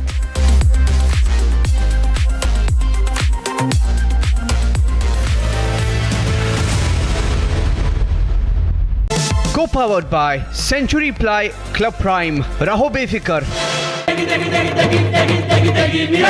MDH की देगी मिर्च, देगी मिर्च का तड़का, अंग अंग फड़का। MDH की देगी मिर्च। पैसा लगाना है तो सेंचुरी प्लाई क्लब प्राइम पे लगाओ। डूबेगा नहीं, जलेगा भी नहीं, कोई खा नहीं जाएगा, धोखा नहीं देगा, ऊपर नीचे भी नहीं होगा, सेफ रहेगा, सिक्योर्ड, मिनिमम 30 साल का रिटर्न देगा। अब इससे बेटर इन्वेस्टमेंट है तो बताओ। Century Ply Club Prime. Raho befikar. Hi, this is Chef Ranveer Brar. Guarantee you brilliance on behalf of IAHM. MDH की हल्दी मिर्ची धनिया करे कमाल, ये रंग दे, ये खुशबू दे, ये तीखा, ये कम पड़े, क्या निराला MDH मसाला। תראו אנשים, תראו את האנשים, תראו את האנשים.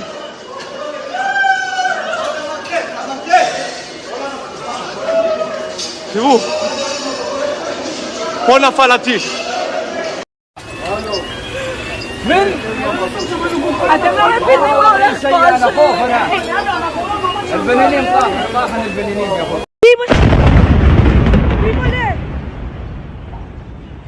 הלך סורוקה, בראש שלי אמא שלי הלך סורוקה. נפתלי. איפה היית? איפה היית? שמע פעם הבאה. מה? שמע לי פעם הבאה. מה אשמע לך? תבוא לתרד. מה? איפה הלכת לי?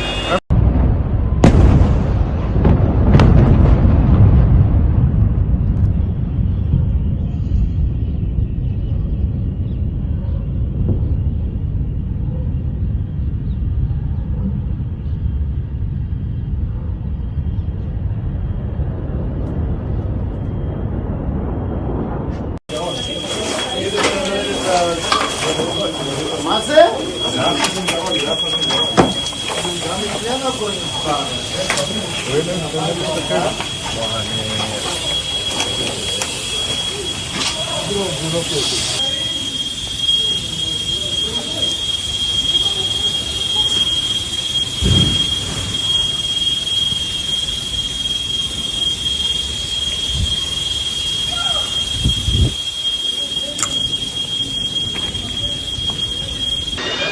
תראו מה קרה לי לבית חולים.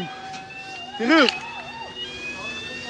פה עמדתי, תראי כל הדלת עפה עליי, אליי. פה כל היום אנחנו יושבים, פה. תראי כל הבית חולים.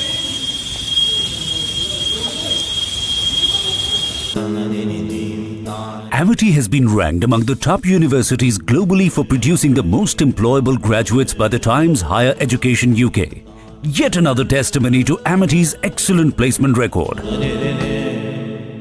पैसा लगाना है तो सेंचुरी प्लाई क्लब प्राइम पे लगाओ, डूबेगा नहीं, जलेगा भी नहीं, कोई खा नहीं जाएगा, धोखा नहीं देगा, ऊपर नीचे भी नहीं होगा, सेफ रहेगा, सिक्योर्ड में मिनिमम 30 साल का रिटर्न देगा। अब इससे बेटर इन्वेस्टमेंट है तो बताओ। सेंचुरी प्लाई क्लब प्राइम, रहो बेफिक्र। MDH की देगी मीरज, देगी मिर्च का तड़का, अंग अंग फड़का। MDH की देगी Miraj.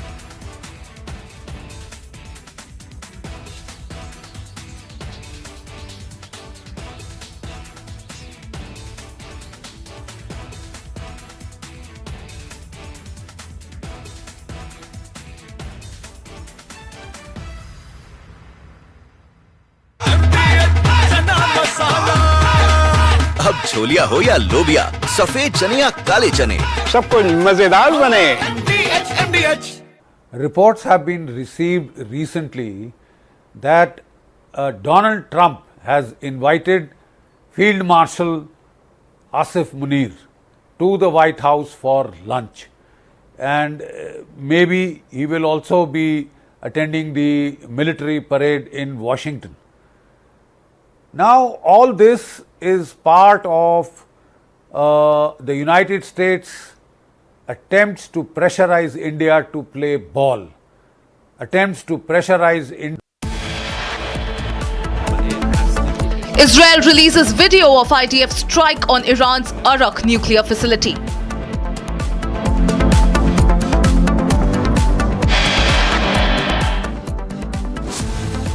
Israeli Prime Minister Benjamin Netanyahu visits Soroka Medical Center after the deadly Iranian missile strike this morning.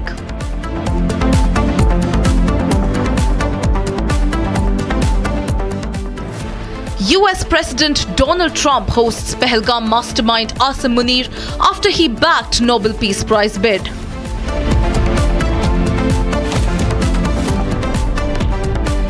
AI-388 Delhi, Vietnam turned back mid-air due to expired emergency slide and gas canister meant for its deployment.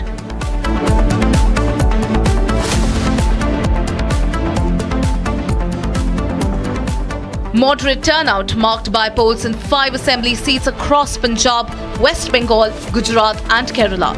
Results on June 23rd. Co-powered by Century Ply Club Prime, रहो बेफिक्र। पैसा लगाना है तो century ply club prime पे लगाओ, डूबेगा नहीं, जलेगा भी नहीं, कोई खा नहीं जाएगा, धोखा नहीं देगा, ऊपर नीचे भी नहीं होगा, सेफ रहेगा, सिक्योर्ड में मिनिमम 30 साल का रिटर्न देगा। अब इससे बेटर इन्वेस्टमेंट है तो बताओ।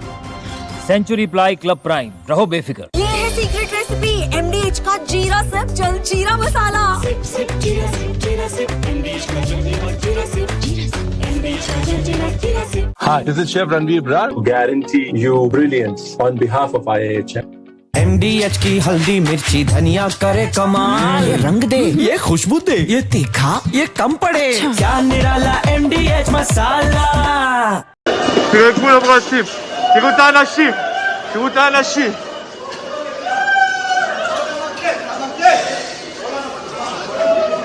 תראו,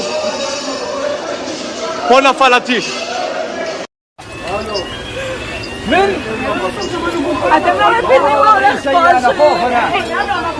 البنانين طاحن البنانين يا اخو.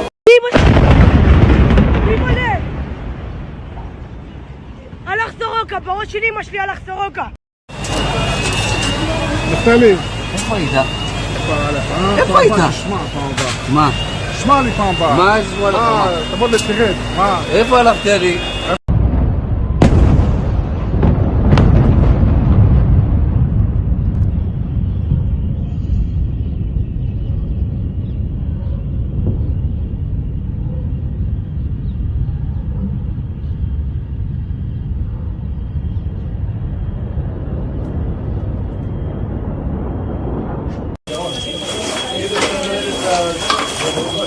מה זה?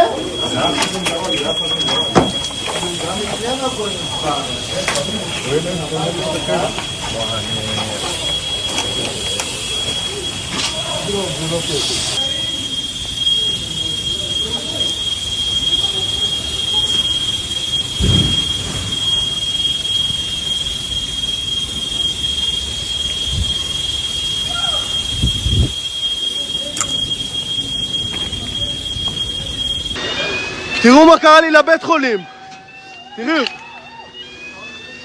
פה עמדתי, תראי, כל הדלת עפה עליי, אליי. פה כל היום אנחנו יושבים, פה. תראי כל הבית חולים. Reports have been received recently that Donald Trump has invited Field Marshal Asif Munir to the White House for lunch, and maybe he will also be attending the military parade in Washington. Now all this is part of the United States attempts to pressurize India to play ball, attempts to pressurize India not to get too close to Russia, China, and to not purchase any Russian military equipment and buy instead the American F-35 stealth fighters. The simple fact is that the United States is not offering us transfer of technology. It will not share the source codes, which we found a problem with the Rafales. We could not mount our indigenous beyond visual range Astra missiles and BrahMos cruise missiles on the Rafale because they did not share the source codes, and therefore we suffered. We paid a heavy price for these aircraft, and yet we could not use them to the optimum because of that unwillingness to share source code. So the same problem, and in a more magnified form, will come with the American F-35s. The American F-35s come with a huge price tag, number one. Number two, the maintenance costs are terribly high because stealth paint gets eroded. It has to be repainted, recoated. Most of the time these will be in hangar. And the other fact is that India will have limited control over these planes because America would want to know where they are being based, where they are being sighted. It will want oversight. Where they are being used, America will have vetoes. So it would be very strange if we can't use them against Pakistan. What the hell are we buying the planes for then? India has to make a very considered decision, and the decision India has made is we can't kill our own homegrown AMCA. We will damn well go in for it. And as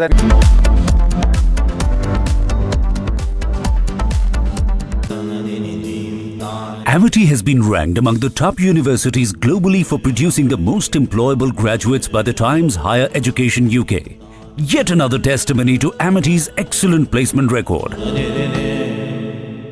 We are about to reach our destination. We have covered 400 kilometers in just 5 hours. Go all the way. You must be.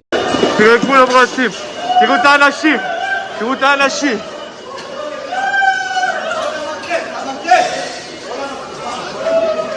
תראו, פה נפל הטיל. אתם לא מבינים מה הולך פה. البنانين طاحن البنانين يا اخو.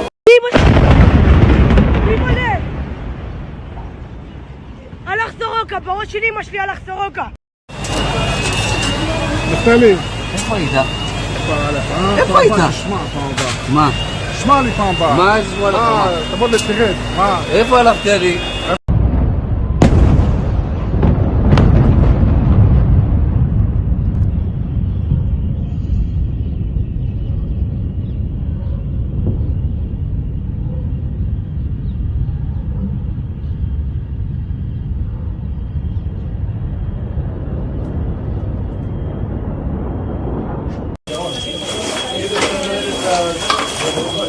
מה זה?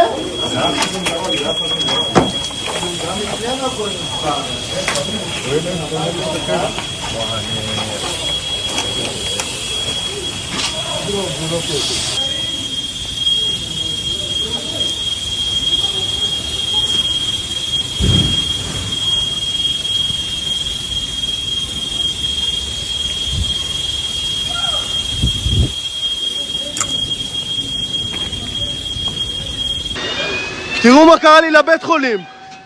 תראו. פה עמדתי, תראי כל הדלת עפה עליי, אילי. פה כל היום אנחנו יושבים, פה.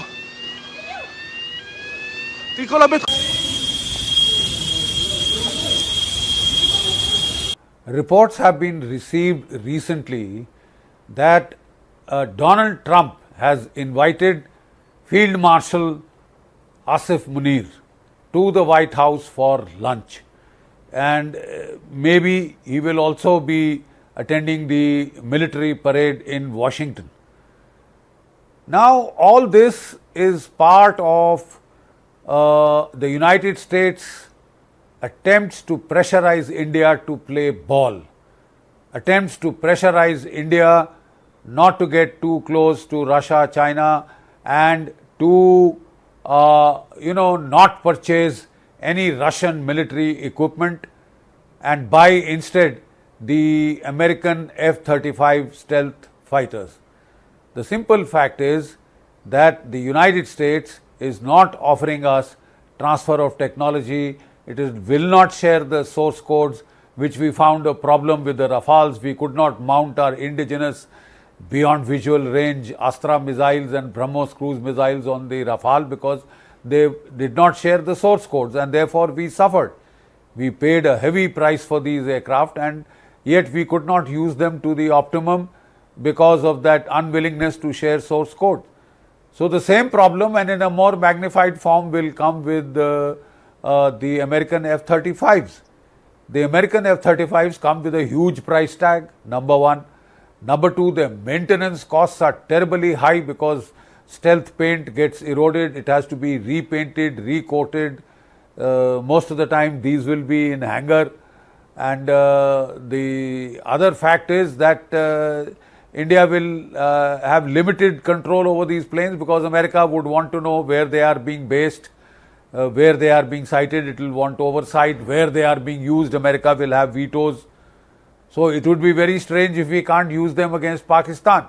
What the hell are we buying the planes for then? India has to make a very considered decision, and the decision India has made is we can't kill our own homegrown AMCA. We will damn well go in for it, and as an interim measure, if we are forced, we may have to accept 1 or 2 squadrons of fighters. There the Su-57 offers a much better deal. They are prepared to share technology, they are prepared for local manufacture, they are prepared to transfer technology, share source codes. So, I mean, they are giving us all that we want, and yet just because they are Russian and that would make the Americans unhappy, we can't mortgage our national interests in that manner. We can't be bullied in that manner also. I think America has to make allowance for India, has to act in its national interest and not just in the national interest of the United States.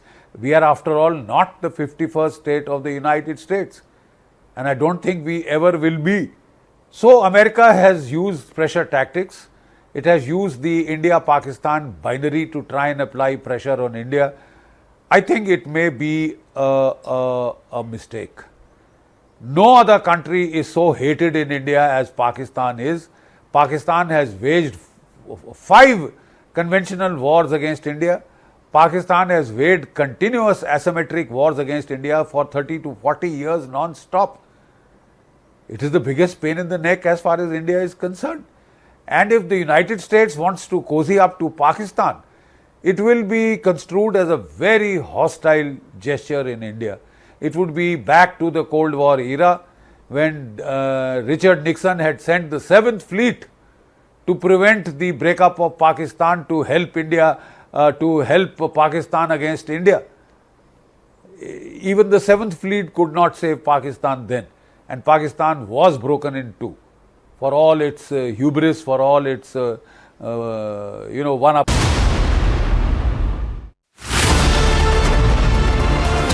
We don't just get you the headlines, we report on them. We get information from the highest level of sources. We get you news from the men in uniform, from those on the front. At Republic School of Journalism, you will learn how real reporting is done on the ground and in real time. The RSG Diploma course begins on June 30th. If you want to lead the story, start here.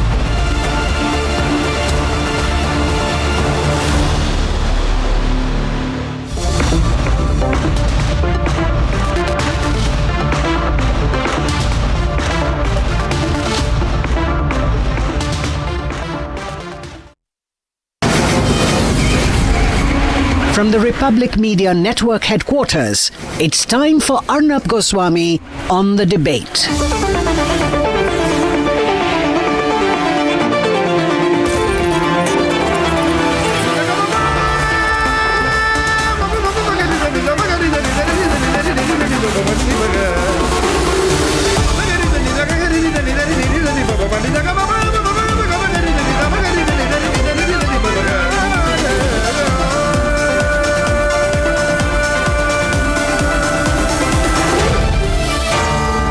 Arnab Goswami on The Debate. On the show tonight, trying to stay, very hard to stay relevant, Trump is pushing the US into West Asia's crisis. And Donald Trump shares lunch with the Pahalgam butcher, a US president backing the terror attack mastermind.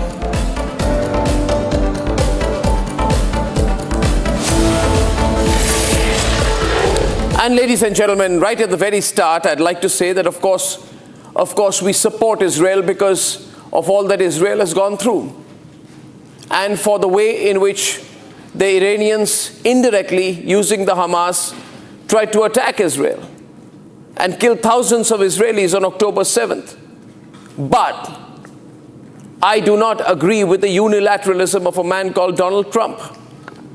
The world is in a dangerous position today because of Donald Trump and American unilateralism.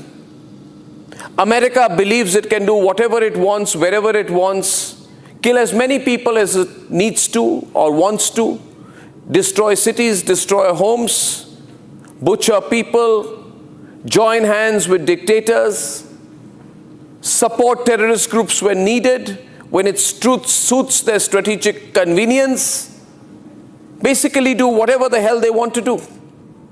And we have to be extremely careful about allowing a man like Donald Trump to get away with everything.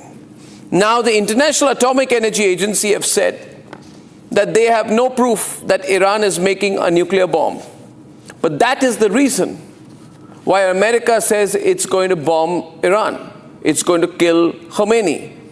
The Director General of the IAEA has said that we did not have any proof of a systematic effort to move into a nuclear weapon. Now, does that matter? I think it does. Because if you want to destroy a country, if you want to invade a country, if you want to carry out regime change, you need a better justification than that. And history proves that in 2003, when they invaded Iraq, President Bush claimed at that point of time from the US that Saddam was continuing to stockpile and manufacture weapons of mass destruction, and that Iraq was part of an international axis of evil along with Iran and North Korea. Later, the US report released in 2004 revealed that Saddam Hussein had destroyed his last weapons of mass destruction more than a decade ago, which means that 461,000 people died in Iraq from war-related causes, which were nothing but a lie, an absolute falsehood. Now, viewers, we'll have to be very, very careful. America does what it wants, and America is not India's constant friend at all. We remember when they tried to send a fleet in 1971 to stop us from liberating Bangladesh. We'll never forget that. When in December 1971, during the India-Pakistan war, they sent the 7th Fleet, led by the USS Enterprise, into the Bay of Bengal to threaten us. Now you have a man called Donald Trump in charge. Very unpredictable, very difficult to trust, impossible to believe. And by the way, who is America to do regime change whenever they want, at whichever point of time? Donald Trump's background is as a property broker. The world is not his personal property. He carried out, ladies and gentlemen, his country carried out regime change in Bangladesh. They threw out Sheikh Hasina. And today, Muhammad Yunus has taken over. The man who was felicitated by the Biden government, given the Presidential Medal of Honor in the United States, and today has destroyed Bangladesh in just a few months. So we have to be very careful about America's attempts to force regime change in different parts of the world. When different governments, different leaders do not do their bidding, that's when America says, let's change the regime. And what hypocrites they are. The same Donald Trump who said that North Korea better not make any threats to the United States, they will be met with fire and fury like the world has never seen. Later, he not only met Kim Jong-un, but even said that he had developed a very special bond with the North Korean dictator. The point I'm trying to say is, Donald Trump is a walking, talking crisis of an individual, and he will lead the world into a bigger crisis if he is not checked. Countries will have problems, battles will happen, disagreements will happen, but right now, if there is one problem the world has, that problem has a name, and that is Donald Trump.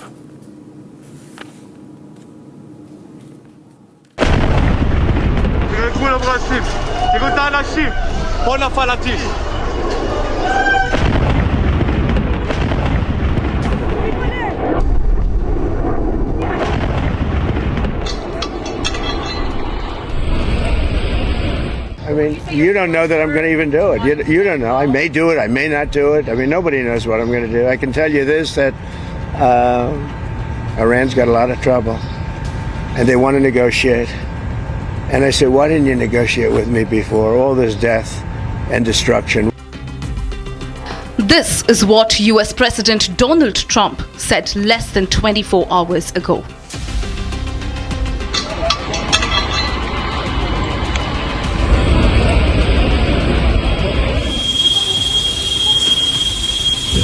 Then Israel woke up to these visuals this morning.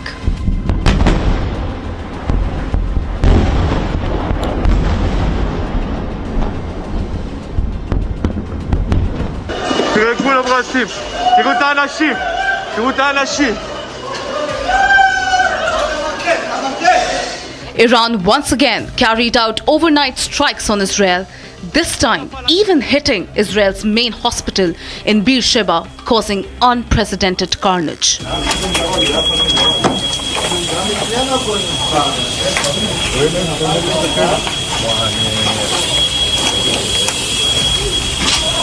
This is the Soroka Hospital in southern Israel. You could see behind me that building of the hospital was hit by a missile from Iran early Thursday morning. The top of the building is basically blown off, and you could still see smoke smoldering from the side of it hours later. Today they struck Iran's major nuclear facility, the Arak heavy water nuclear reactor, dealing a major blow to Tehran's plutonium enrichment program. We're targeting military sites. We're targeting nuclear sites. We're targeting missile sites. They're targeting a hospital. They're the arch terrorists of the world. They want to have nuclear terrorism, which will put the entire world under nuclear blackmail, and they would use these weapons.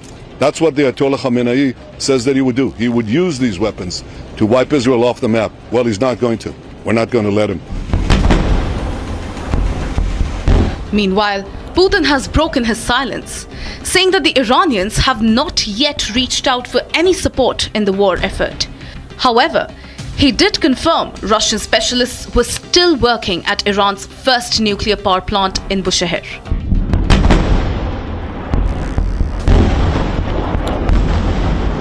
Господин Тальбе, если позволите, я надеюсь, что это будет самым правильным ответом на ваш вопрос. Я даже обсуждать такой возможности не желаю. In another major development, Chinese President Xi Jinping held a telephonic conversation with Russian President Putin over war in West Asia and the possible US involvement, with both the sides calling for mediation efforts. Amidst escalating tensions, US is sending mixed signals. On one hand, Trump dispatched his top diplomat from Turkey and special envoy to Syria to Beirut in Lebanon to meet the president. US Navy has dispatched USS Gerald R. Ford, US's biggest and world's most modern aircraft carrier, to Europe, bringing in a third carrier closer to the Middle East. In 2023, the Ford carrier was deployed in Eastern and Mediterranean to project strength against Hamas. US allies are desperately trying to bring Trump back to the negotiating table. Les échanges que nous avons pu avoir avec les autorités iraniennes, leur message a été relativement clair. Il y a une volonté de reprendre les discussions, y compris avec les États-Unis, à condition qu'un cessez-le-feu puisse intervenir. The big question remains: is Iran-Israel confrontation going to explode into a regional conflict?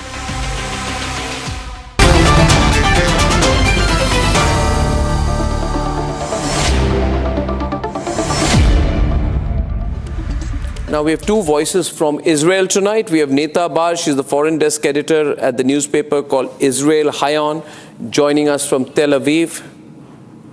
Neta, thank you very much for joining us, Neta. And that's Ariala Rosenthal, Director of International Relations at the Ashdod Municipality, live from Ashdod in Israel. Well, nice to have you with us, Ariala. We have Tatiana with us. We all know her very well-known face, senior journalist from Moscow. Thank you so much, Tatiana. Matt Klink is pro-Trump. He's a Republican strategist, live from the United States. Thank you, Matt. We have Democratic leader Ajay Jain Bhutoria. He's anti-Trump. He's joining us. He's former advisor to President Biden, joining us from California. We have Professor Asif Ramiz Daudi. He's a Middle East expert and faculty member of the King Abdul Aziz University, and he's joining us from Patna. Thank you, Professor Asif. I hope you can hear me. And we have Syed Babar Ashraf Kechauchvi, who is totally pro-Iran and pro-Ayatollah Khamenei, and he's the Secretary General of the All India Mohammadi Mission. So we have different points of view. Yeah, we had a statement, Tatiana, and I want to start with you. The statement is from the International Atomic Energy Agency, which says that there is absolutely no proof that Iran is systematically making an effort to move into a nuclear weapon. This is a very important statement by its Director General Grossi. What implication do you think it will have at this time of the conflict?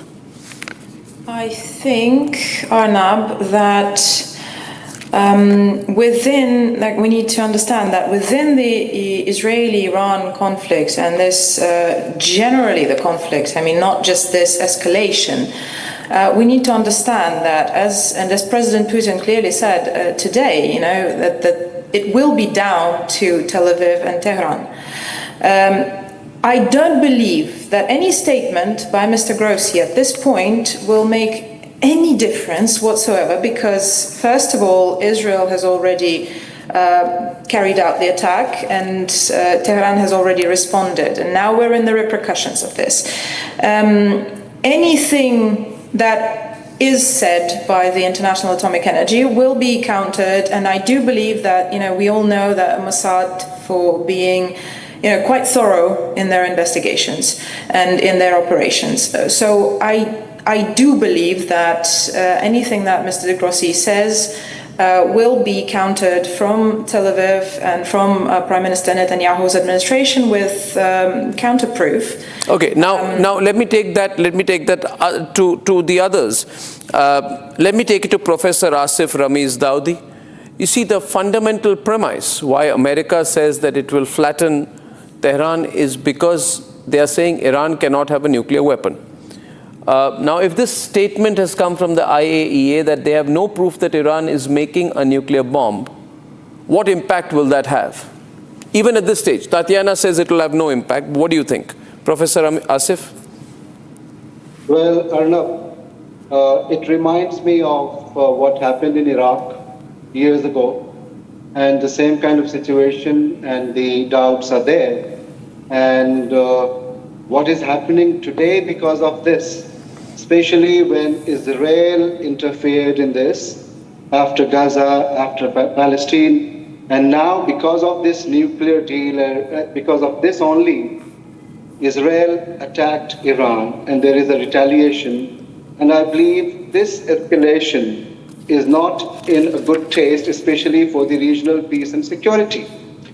And now, because they are going to do something for this reason that's there in the question that you asked, I'm not sure if this is going to happen, if they are going to find something there or not, but there is a proper way of doing things and right timing for this. When you started your debate, Arnab, you started with the attack on 7th October, which I personally condemn, and I think it should not have happened. And there is a connection because you started this debate from there. So I want to link it from there to this part. Like here, after that attack, when tens of thousands of Palestinians, especially in Gaza, women, children, and many innocent people were also killed. So when there were attacks on hospitals, and today in your report, when I was watching the reports and statement of the Prime Minister, Mr. Benjamin Netanyahu, saying that Iran attacked the hospitals while they are not attacking this. Okay, I'm not going to go into this, what is right or what is wrong, because there are many narratives going around and the world is watching, and I have no direct proof of this. But what I'm saying, if they have the feeling that the hospitals should not be attacked, then this should also be applied when they attack the Palestinian people in Gaza. If you have the clips of those attacks when lots of thousands of Palestinians were killed. See, it's beyond that. I feel to some extent, yeah. But Professor Asif, we can't build up the entire history right now. I want Neta Bar to respond, Ariala to respond from Israel, but we can't go through now 20 years of history. We are on a precipice. Either we reconcile, and if Iran is not working on a nuclear bomb, then let people come in, verify, check, or neutralize if required. To deny, but at the same time to carry out hostilities are two double-faced actions, if I may say so. Nita, do you feel there is any possibility of a resolution? A. B. If I say to you, Nita, that I would trust Netanyahu over Trump. Nobody can trust Trump. I mean, he likes keeping the world guessing. Netanyahu is more steady and more predictable. But my concern is it in Netanyahu's hands now anymore? Well, what I have to say is this. I don't want to make this about the type of leadership Donald Trump is putting forward in the world. I can say that personally, I do not like his decision. I did not like his decision to invite the Pakistani military chief to Washington. I think it's strange and unfitting. I did not like the fact that he took credit for mediating between Pakistan and India, which he probably didn't. But I have to say that this thing is more of an sort of an Israeli thing, because for us, it's an existential threat.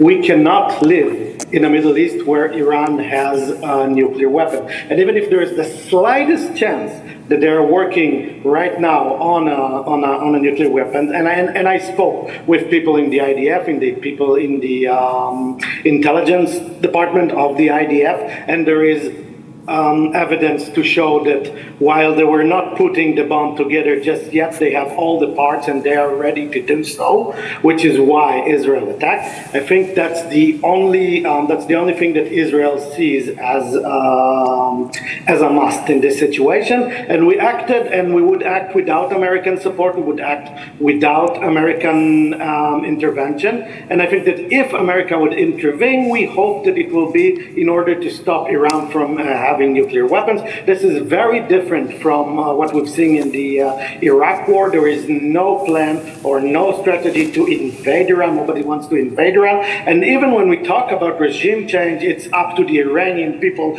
to rise up and change their regime. Nobody's going to do it for them, and I hope they will do so, because it's a corrupt and cruel and religious regime which should not exist.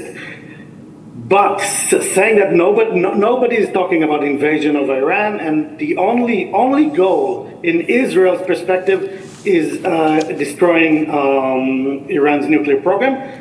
And if Iran will come with a reasonable plan to show that it has no nuclear weapon, or to show that it has dismantled all nuclear facilities, then I think Israel will be willing to accept it and stop the attack. But we haven't seen anything like it.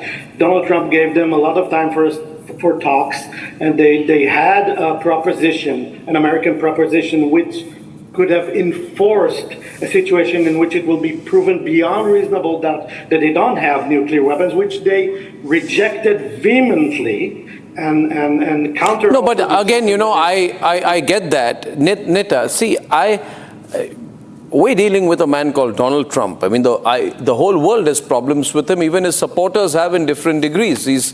And when he is making it look like a game of digital chess. He's not looking serious. Matt, what do you think? I have Matt with us. I have Ajay Jain with us in California.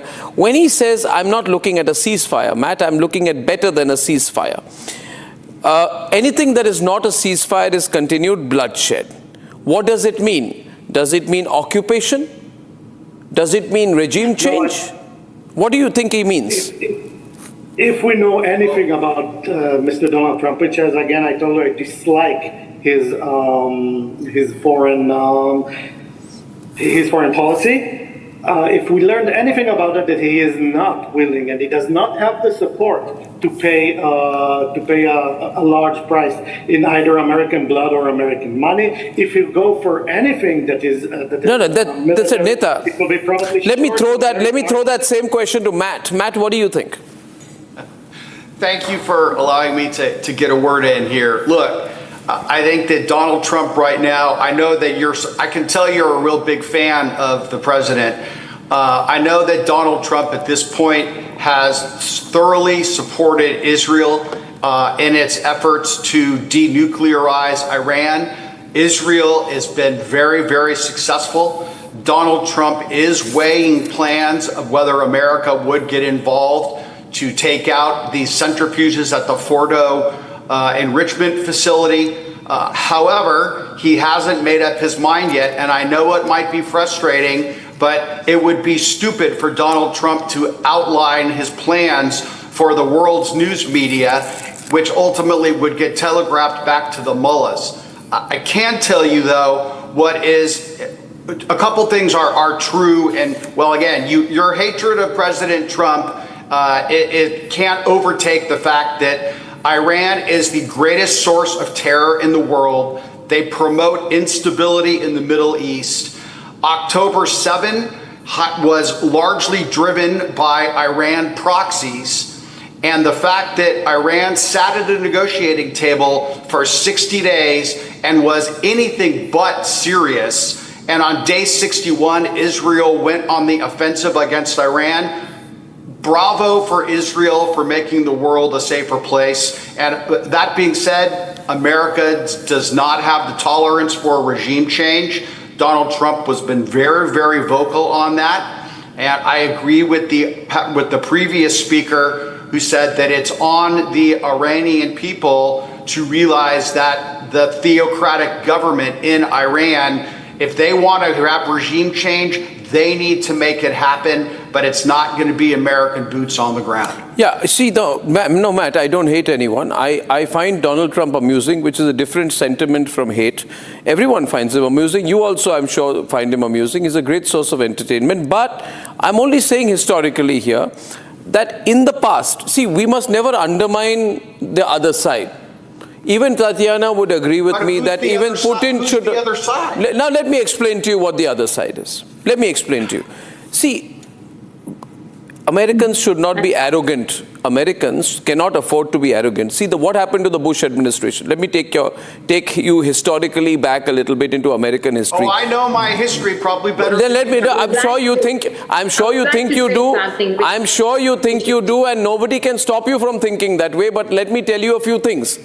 You see, the Bush administration had described the Iraq invasion as a cakewalk, expecting a very quick triumph within 24 hours. Okay? Now, Trump's rhetoric suggests a similar confidence, okay, with talks of quote-unquote swift deployment.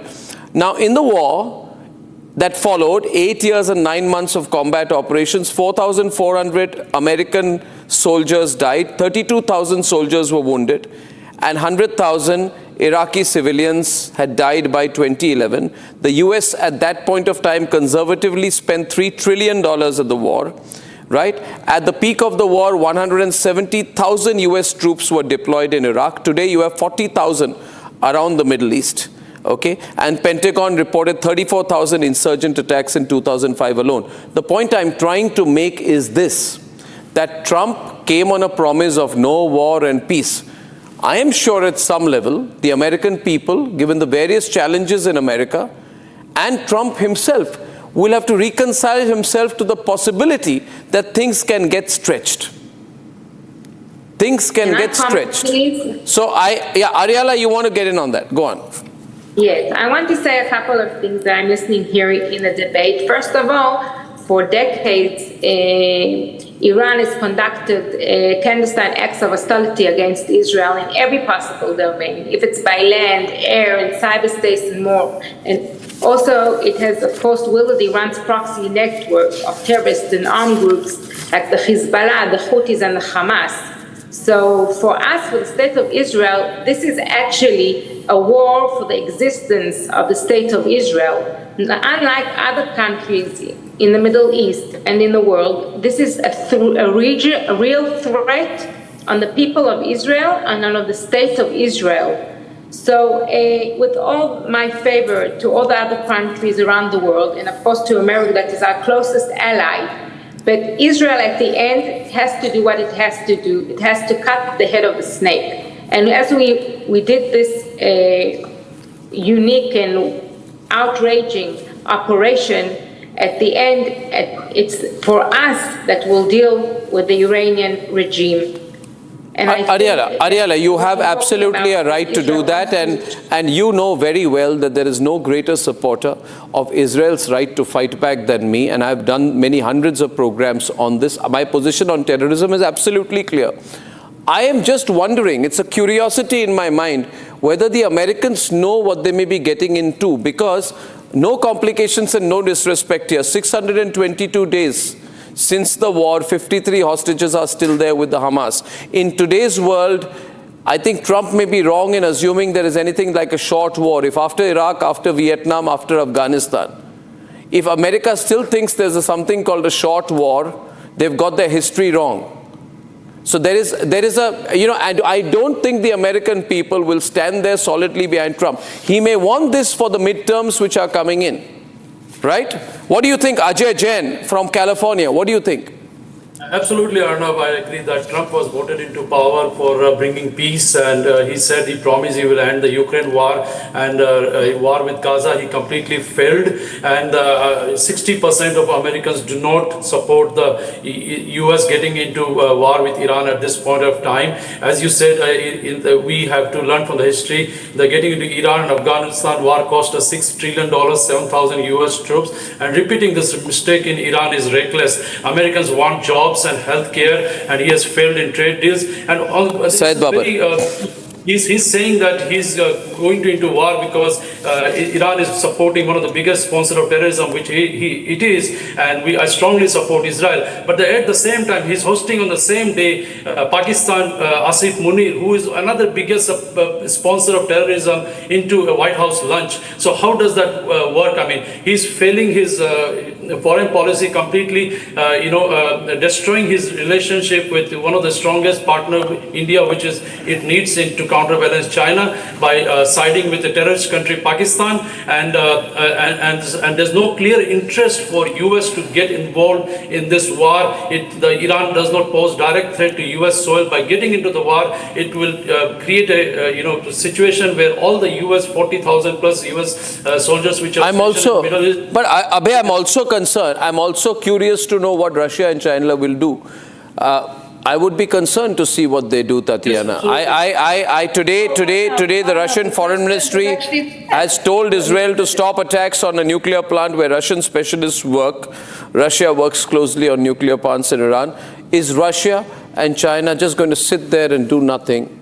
Absolutely nothing, right? As this escalates. Tatiana, what do you think? Yes. The president has already said that he's in contact with both Tehran and Tel Aviv. He's in contact with Prime Minister Netanyahu, and I believe, especially judging from the massive rallies against Netanyahu back when he was just elected, with the laws that he tried to pass and passed actually, that Israeli people know that it's quite a close connection. So I do believe there is information that is being exchanged there. But let's please come back slightly to reality about Donald Trump engaging in a war on Iranian soil. Again, this conflict is and will be down to Tehran and Tel Aviv. In the past decade, the US, even in Ukraine, which you rightly mentioned, it doesn't act directly, it acts through proxies. It will never go into actual war on Iranian soil. I don't believe that's we've heard Donald Trump make all sorts of statements. And you know that he is brilliant in his manipulation of social media. Sometimes it gains him favor, sometimes it gains him just a lot of media attention, but he does that. He's been doing that since his first term, and we all know that. So but Tatiana, when the Russian President Vladimir Putin offered to mediate, you know how rudely Trump responded. He said, thank you, but you mind your own business. Essentially, he said that. Let's talk about Ukraine first. So here is a person who's unilateral in nature. I believe in multilateralism. I'm sure Russia believes in multilateralism, but he doesn't. I completely disagree with you, Arnab, in saying that he is unilateral in nature. I believe that the Democratic Party is much more unilateral than Donald Trump. Donald Trump is just much more abrupt and direct about what he is trying